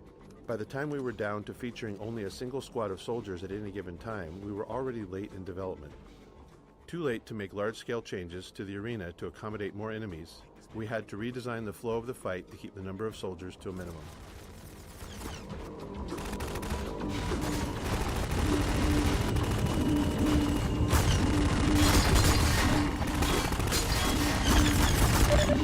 Jesus.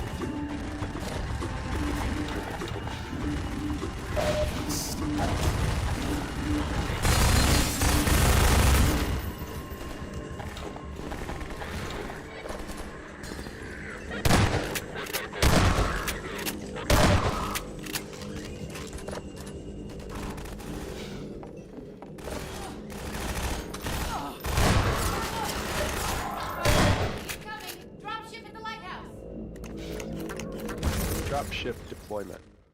Deploying soldiers from the dropships was tricky, as it required NPCs to spawn inside another solid object.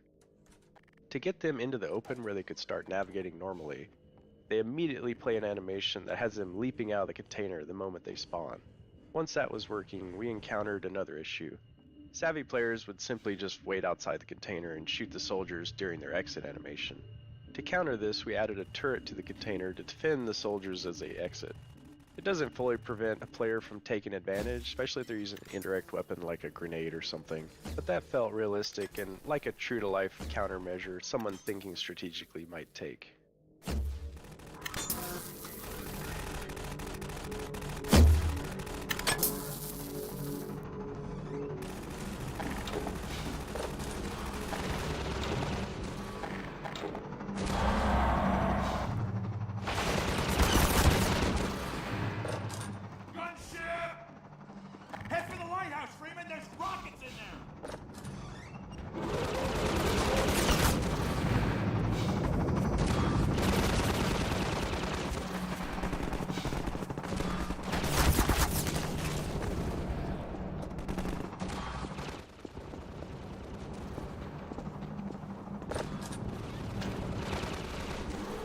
Take this med kit. You'll find the rockets for your launcher up in the lighthouse, Freeman.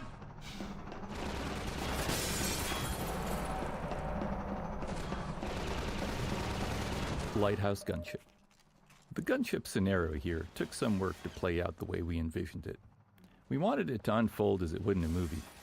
In the filmic version, a gunship would fire through the windows as the protagonist ascended the lighthouse, anticipating their movements.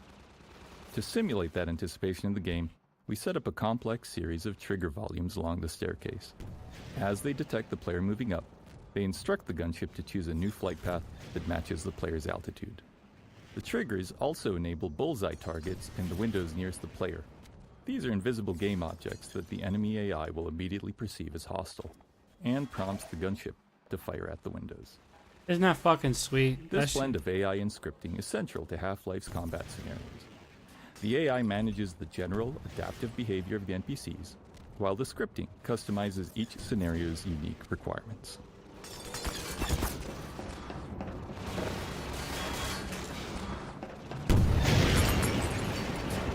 Damn.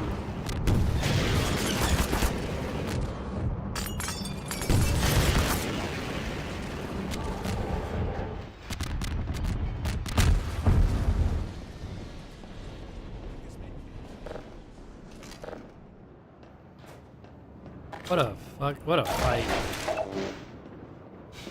What mastercraft of programming. This way, Dr. Freeman. We'll take the cliff path before another gunship finds us.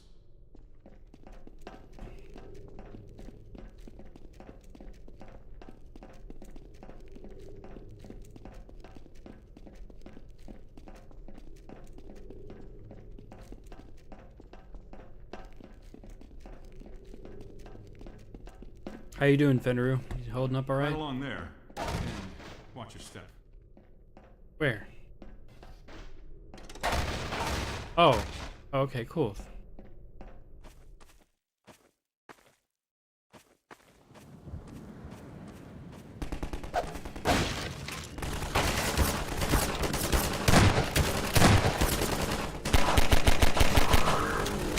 Buggy theft. As we built the end of Coast, we decided to have the Combine steal the player's buggy. It really doesn't make logical sense, but after watching so many playtests where players developed a strong attachment to their buggy, we wanted to play with that emotional connection. Once we implemented the theft, we had playtesters yelling at the Combine for stealing their ride, something we took as a sign of success. The soldier firing down from the cliff top is simply there to draw the player's eye up. Yeah, that makes sense. Once again, it's just a subtle way to get the player's attention, and it fucking worked. Otherwise, I probably would have missed that. Makes sense.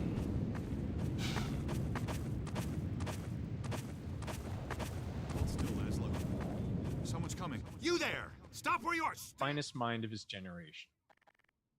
Here is another small interstitial scene that ended up working well. The only requirement for this moment was to teach the player to stay off the sand. With prior scenes, we were still focused on simply making them functional. But by the time we got to this one, we were becoming more comfortable and started enjoying the process of putting extra thought into these moments. In doing so, we pushed the characters beyond being mere signposts, creating something more interesting and entertaining. After release, Laszlo went on to develop a larger-than-life following, reminding us how hard it is to predict what players will hold on to.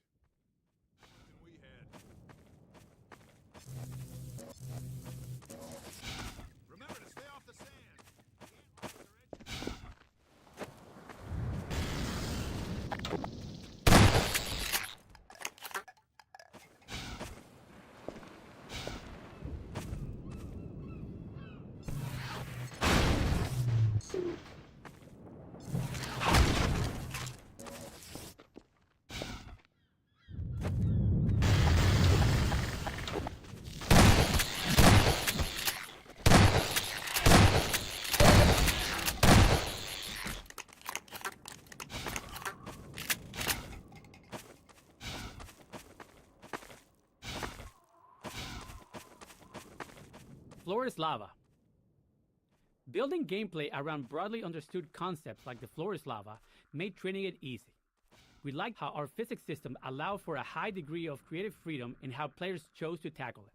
Some built walkways out of many objects, while others focused on using just their two favorite sheets of metal. Some carefully followed the path up in the rocks, concerned about falling, while others moved directly towards the exit, perched on objects just above the sand. Playstyles varied. Some players considered it a failure if they summoned antlions, reloading immediately, while others enjoy scrambling back up on the rocks to recover. We also liked that it functioned as a navigation puzzle, but could be turned into an arena if players preferred. Some just jump onto the sand and fought their way to the end.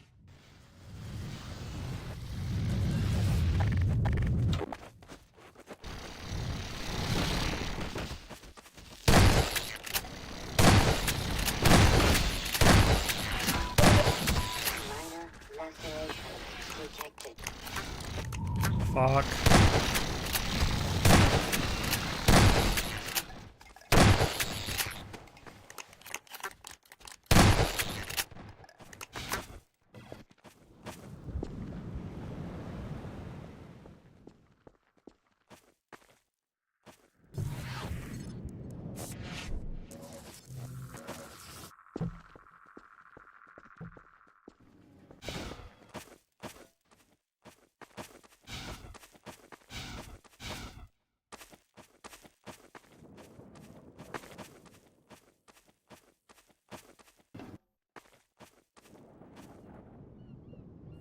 Hey, what up?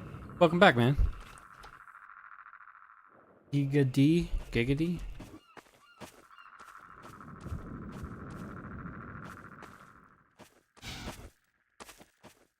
That was lucky.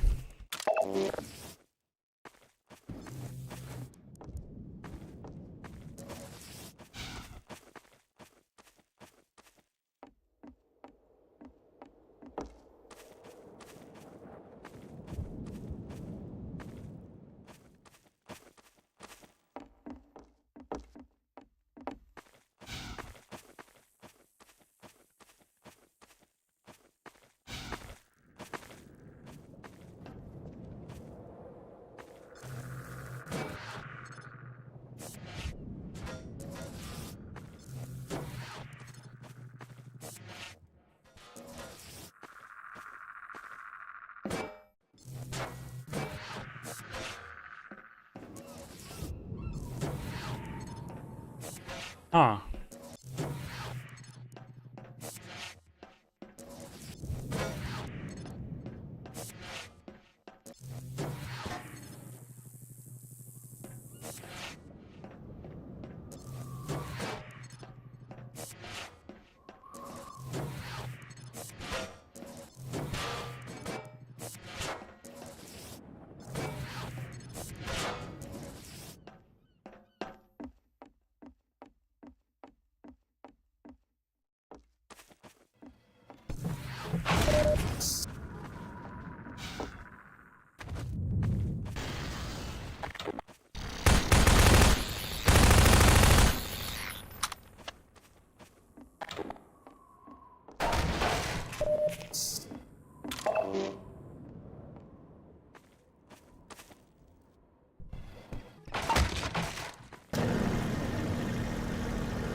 Trap Hunter. The explosive barrels are provided for players to use against antlions while standing safely within the Thumper's protection. But we're also using this as a hint for the upcoming antlion guard encounter, where players often use similar tactics to win the fight. Optional player actions, like launching explosives with a gravity gun, can be forgotten if they aren't used regularly. With the wide range of offensive options we give players, there's no guarantee they've used this ability recently. So here, we're subtly suggesting they bring it back into their toolkit before they face the guard.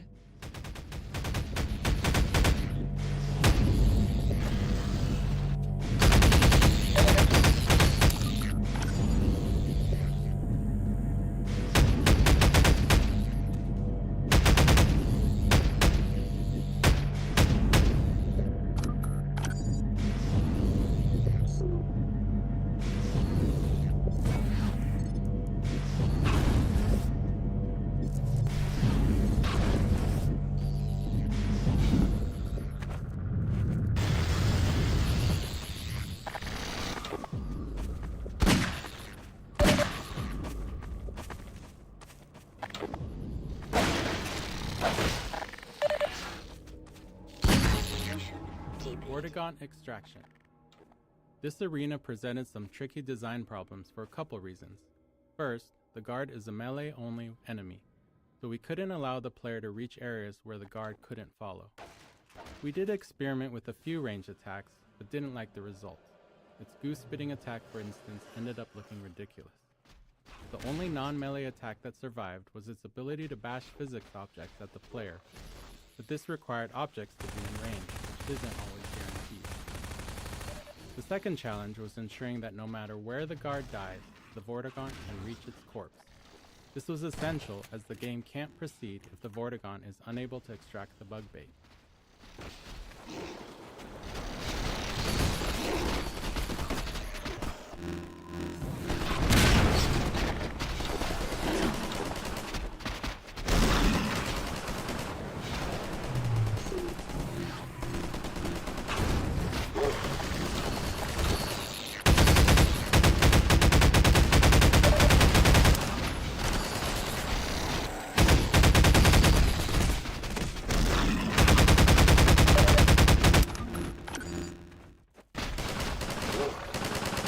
rare cases, players could find themselves unable to kill the antlion guard in this arena. This would happen if they ran out of ammo, or had misused all of the available physics objects, leaving nothing to launch with the gravity gun. To address this, we added a citizen on the mounted turret above the gate as a failsafe, allowing a stuck player to rely on a citizen to kill the guard. The Freemen will do wise to heed our extraction of the Myrmidon's aromatic pteropods. The process is not entirely hygienic, therefore stand aside. Oh, okay.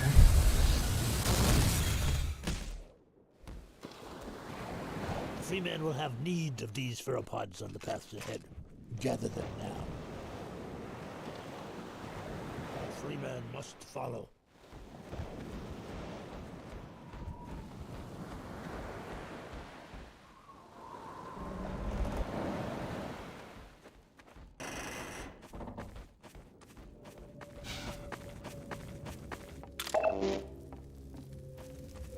The antlions won't bother you now, Doc.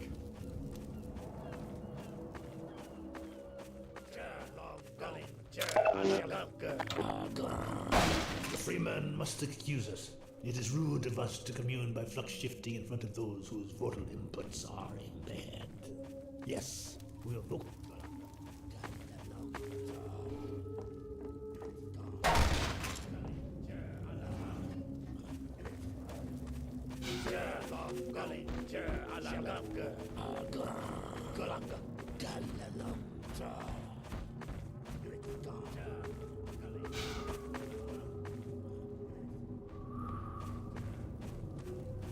Get going, Dr. Freeman.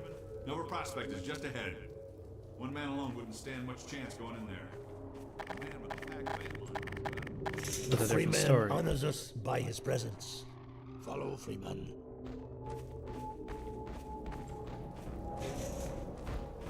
Bug bait training. This clumsy bug bait training is where we landed, having run out of time, but needing players to understand the tool for Nova Prospect's design to work. Generally, we aim to add enough flavor and context to training so it doesn't feel like training. It feels like a natural part of discovering something new. Here, though, we didn't quite manage that. As obvious as it may seem, bug bait wasn't something players intuitively grasped. We're well into the game now, so players have plenty of experience dealing with enemies. Before we added any training, the first playtesters who collected bug bait entered the next level and instinctively shot the first antlion they saw, because that had been working up until then. Half-Life tends to encourage a shoot first, ask questions later approach. Similarly, when players reached Nova Prospect, they didn't think to throw bug bait at the Combine soldiers and instead relied on their usual weapons. Can I pet them? So, we needed this training not only to show how bug bait works, but also to demonstrate When the bugs that start to antlions become can be close to family, the player you know it's without time to attacking. quit.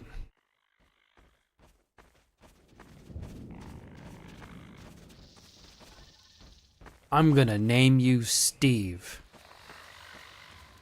Now, attend well. Apply pressure to your pheromone to signal the antlions in your command to follow you. The Freeman shows his excellence in all things. And now this one must bid the Freeman farewell. Nova Prospect lies just beyond. Remember well what you have learned here. The Eli Vance has greatest confidence in you.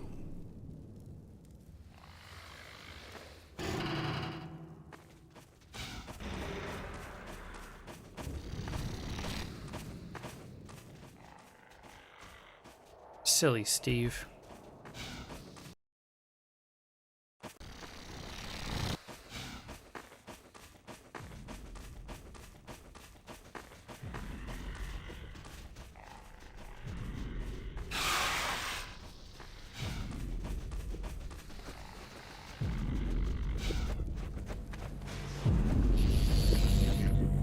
Thumper Final Stage.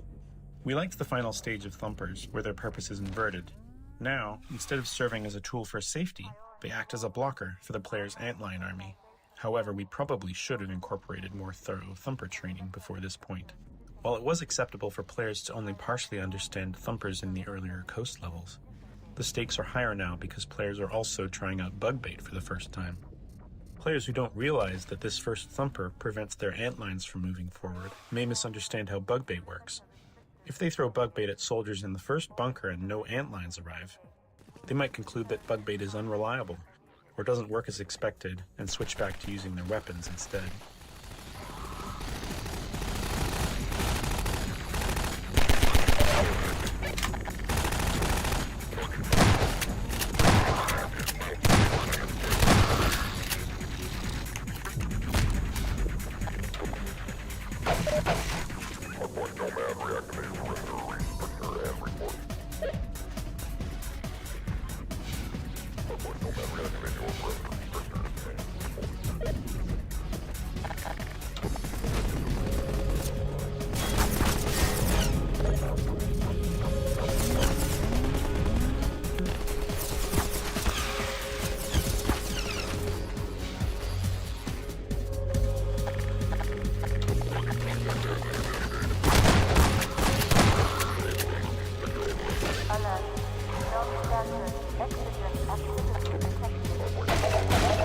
Good job, Steve.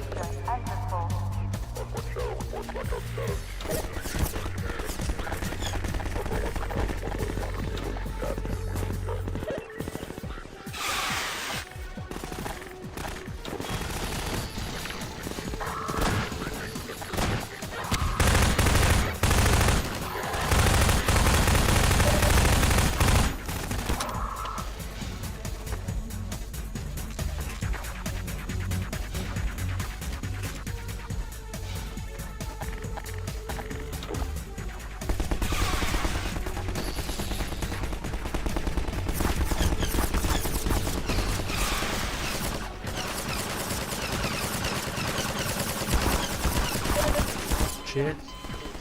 Okay, I guess I don't.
Damn.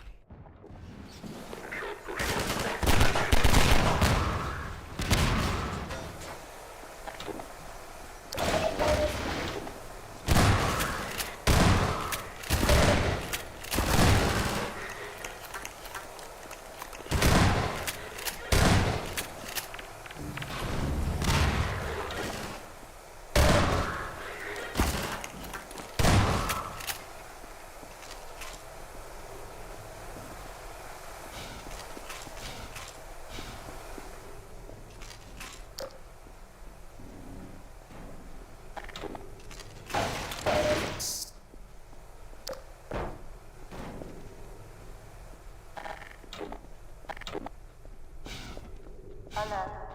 Contact status 0 with Land C. Intercept team. Possible action 1 within seconds. All Nova Prospect stabilization delegates move to hard point.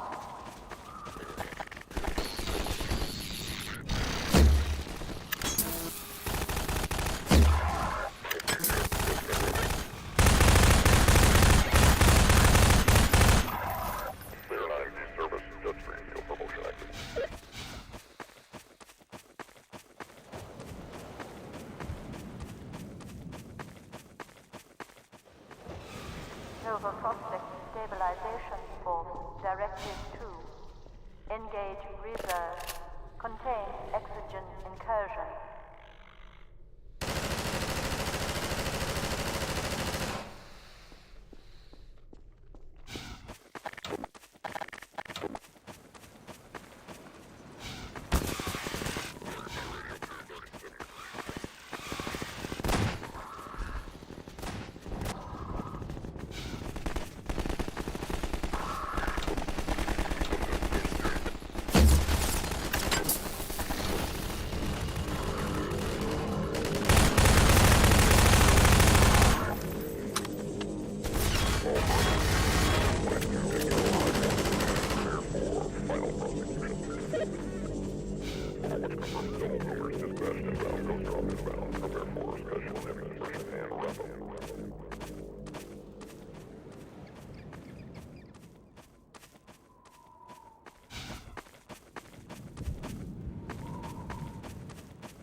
Ah, damn it.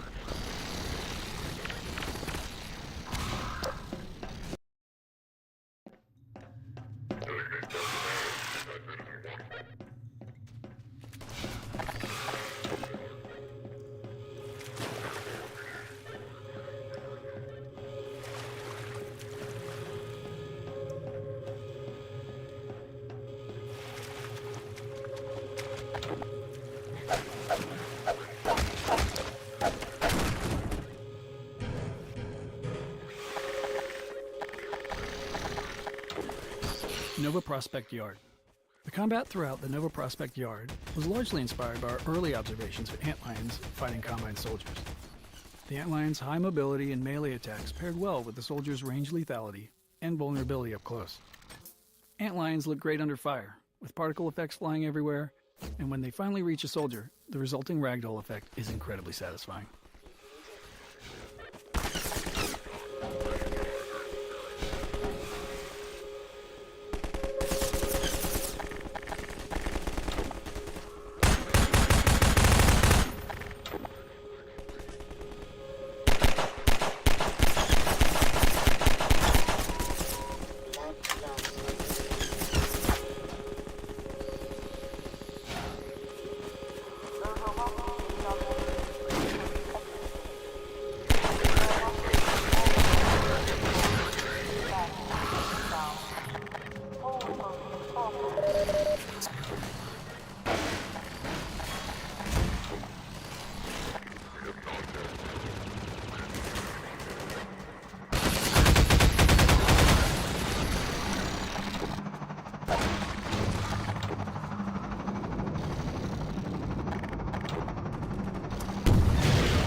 God damn. Shit's tight. It's getting there, man.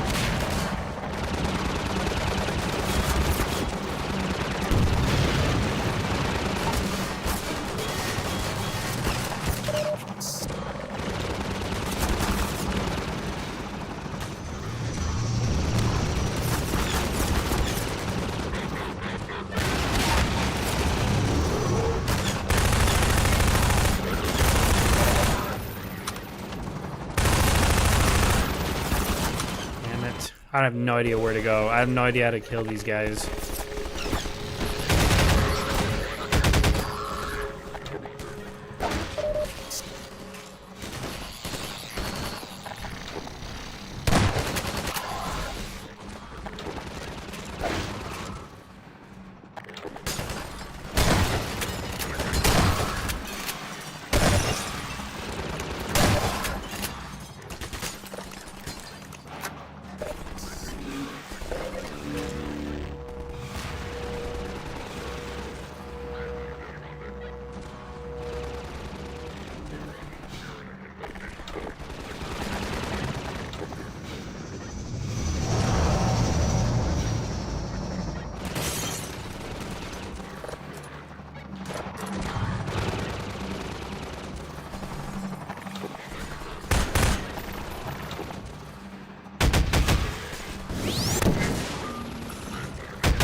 Magic wall. Like many of our combat arenas, we needed a gate of some kind to prevent players from moving on before they finished this fight. Unfortunately, we were out of time and had to move on to the train station, so we ended up with this bit of magical bullshit. A wall that just explodes after the second gunship is defeated, revealing the way forward. We reassured ourselves that most players wouldn't notice, as they'd be busy fighting the gunships, and our playtesting had shown that generally they all finished the fight before they reached this point. With enough explosions throughout the arena, the destroyed, burning wall felt pretty natural, so we threw in a couple of simple gas puzzles on the other side to justify it. But no, we're not exactly proud of it.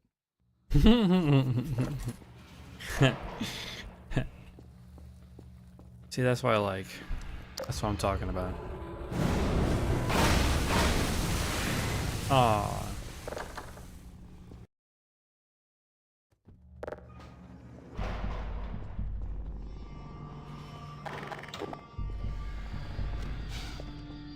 The player has just completed 2 combat-heavy levels, so we wanted to slow things down once they got inside. These early levels were designed as a pacing change, allowing players to explore the layout of Nova Prospect's interiors. Along the way, we began to introduce the turret gameplay, first as an enemy to the player, and later as a tool they could use. Much of this level was built by reusing prototypes and art spaces created earlier in the project, when we were focused on shaping the look of Nova Prospect.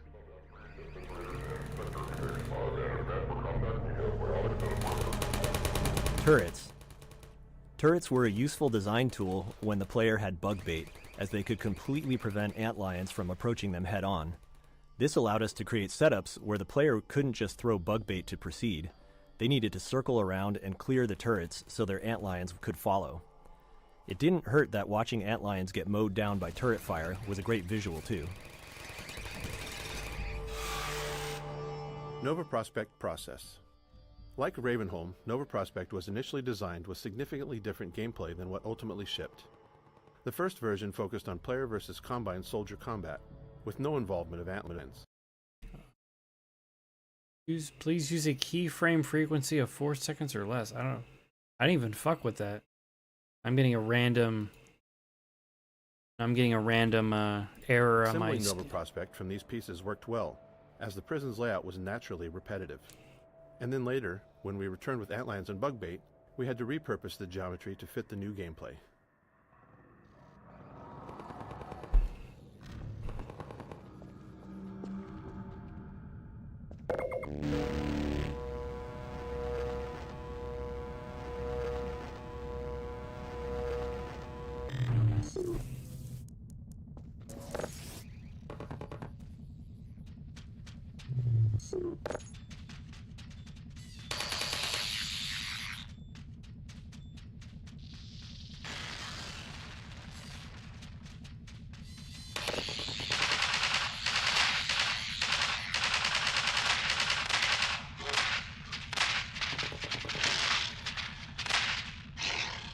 Oh, you're fucked, buddy. Yep, you're fucked. That guy's so fucked.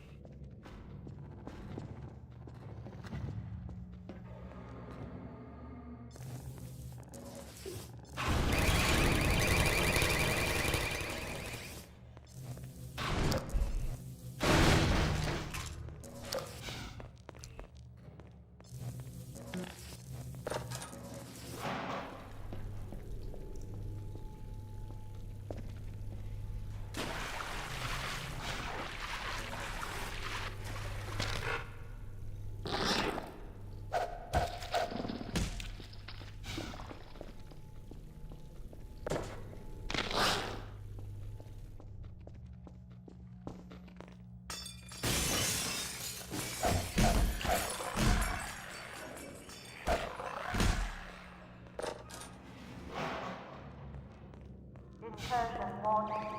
Airwatch reports probable anti-citizen Freeman reacquired zone Nova Prospect.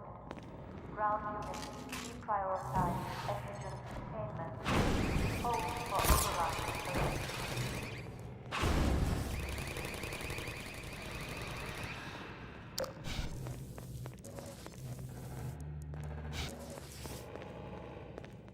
Is everything running okay? Everything running fine on my stream? I don't know what's up with that keyframe frequency, yeah. I don't know what that's all about.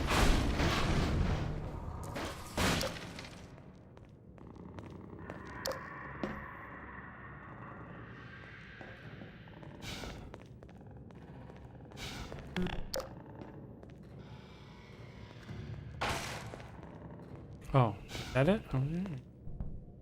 Yeah, it's so easily missable. I mean, eventually the player will find out, but...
It returned if I refresh? Yeah, I don't know what the hell's going on. Now all of a sudden I'm getting... Nova Prospect internal containment team. Deserve all Welcome back, contact Steve. in Block A7. Prohibit external contact.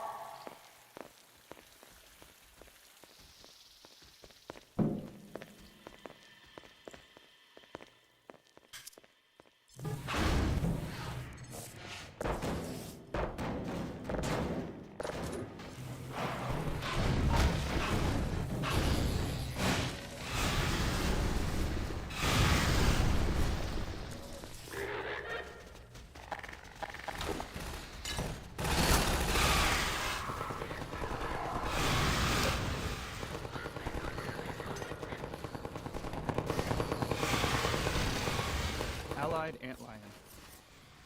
Having an endlessly respawning antlion army attacking turrets and soldiers meant we had to spend time figuring out the player's role in Nova Prospect's combat. The player had already faced plenty of Combine soldiers, so we decided to make combat here feel more like a puzzle and a spectacle instead of a combat challenge. With that in mind, we created setups that remained in a steady state until the player intervened.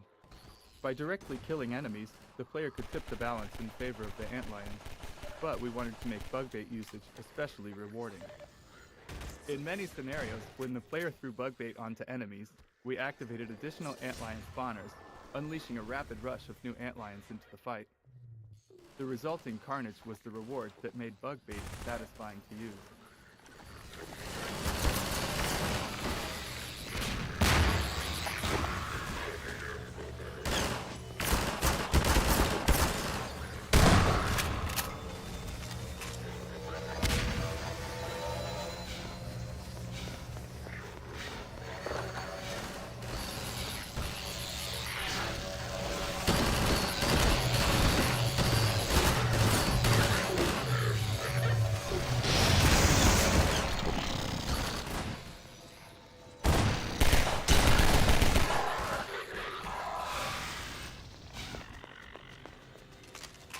Ragdoll Vortigaunt.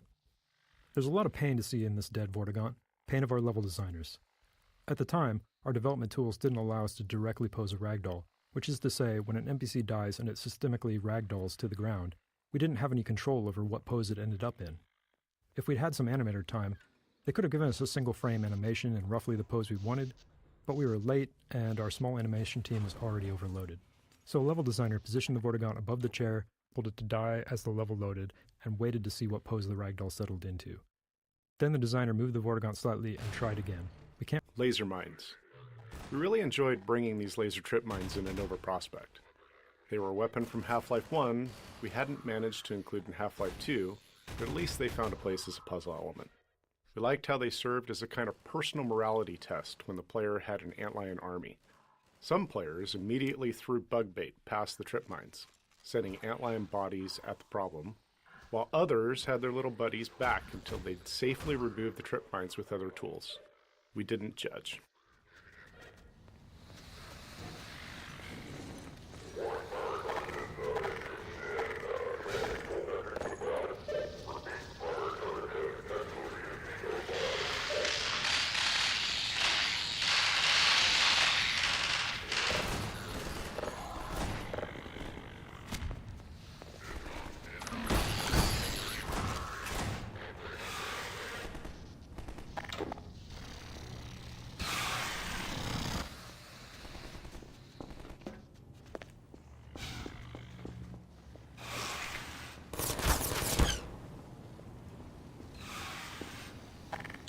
Go, my subs. Go. Go, my subscribers. Go.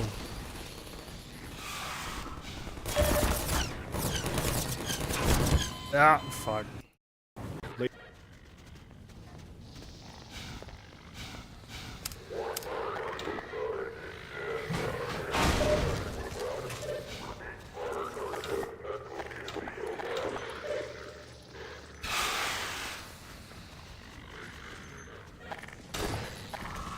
Hehehe.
message I have received from our benefactors.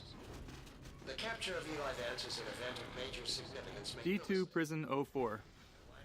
Throughout development, our artists created small vertical slices of environments, which we called art zoos. These zoos laid out how to use textures and props to create gameplay spaces that achieved our visual goals. However, when building the prison's gameplay track, the repetitive layout allowed us to use the art more directly. This map was initially built as the primary art zoo for Nova Prospekt, but after being used to test various gameplay prototypes, including those that eventually led to Bugbait, it became part of the actual level architecture.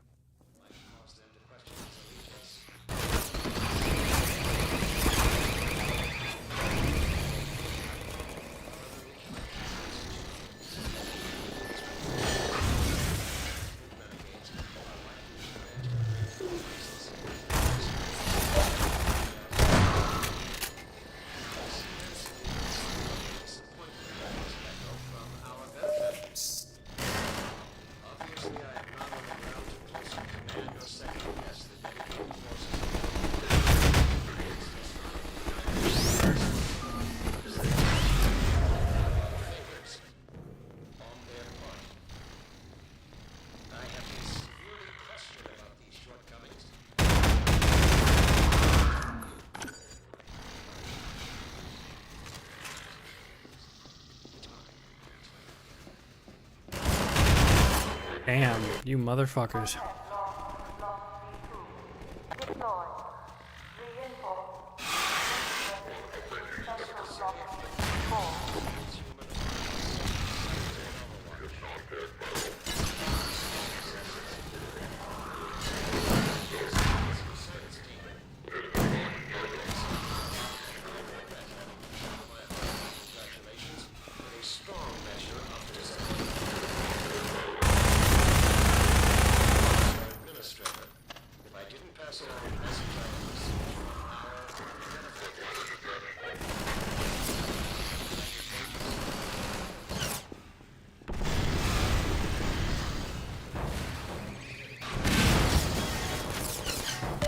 Damn, motherfucker.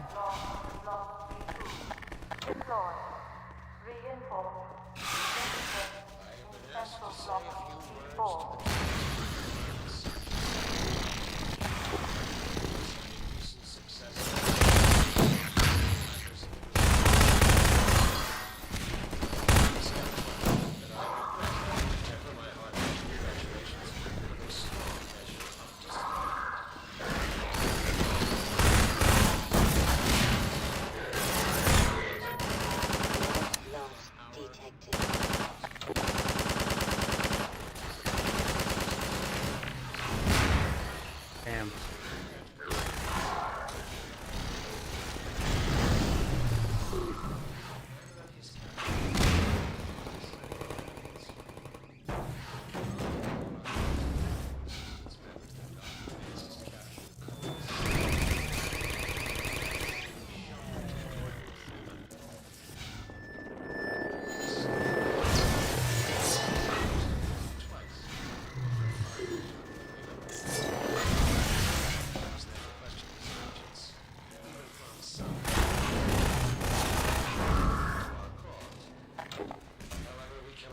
Such developments. Dr. Freeman's reputation as such are likely to grant him a great deal of license for spreading general chaos.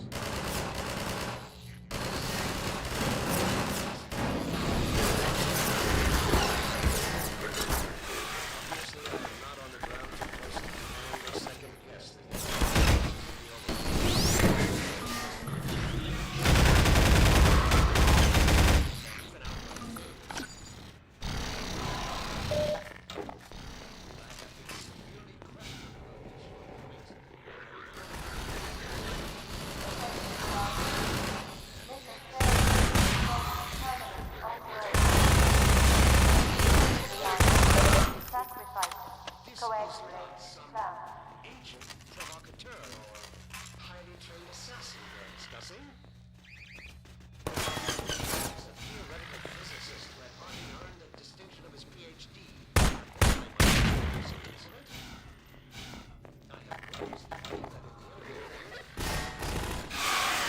Go get them, boys. How far are you from finishing Half-Life 2? How far is Nova Prospect? What do you think?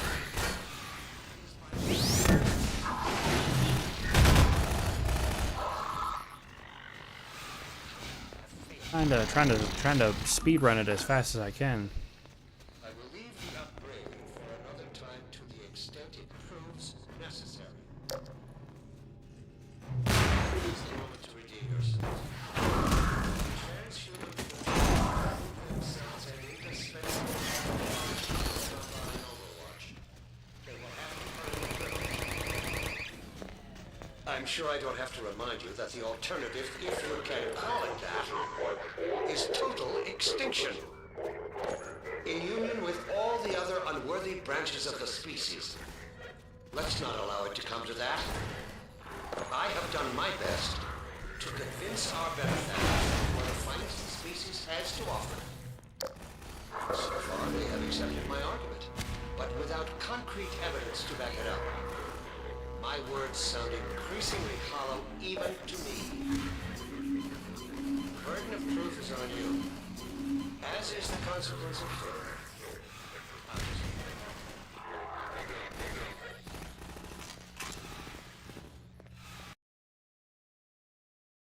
Pretty long? God damn, yeah. You're right.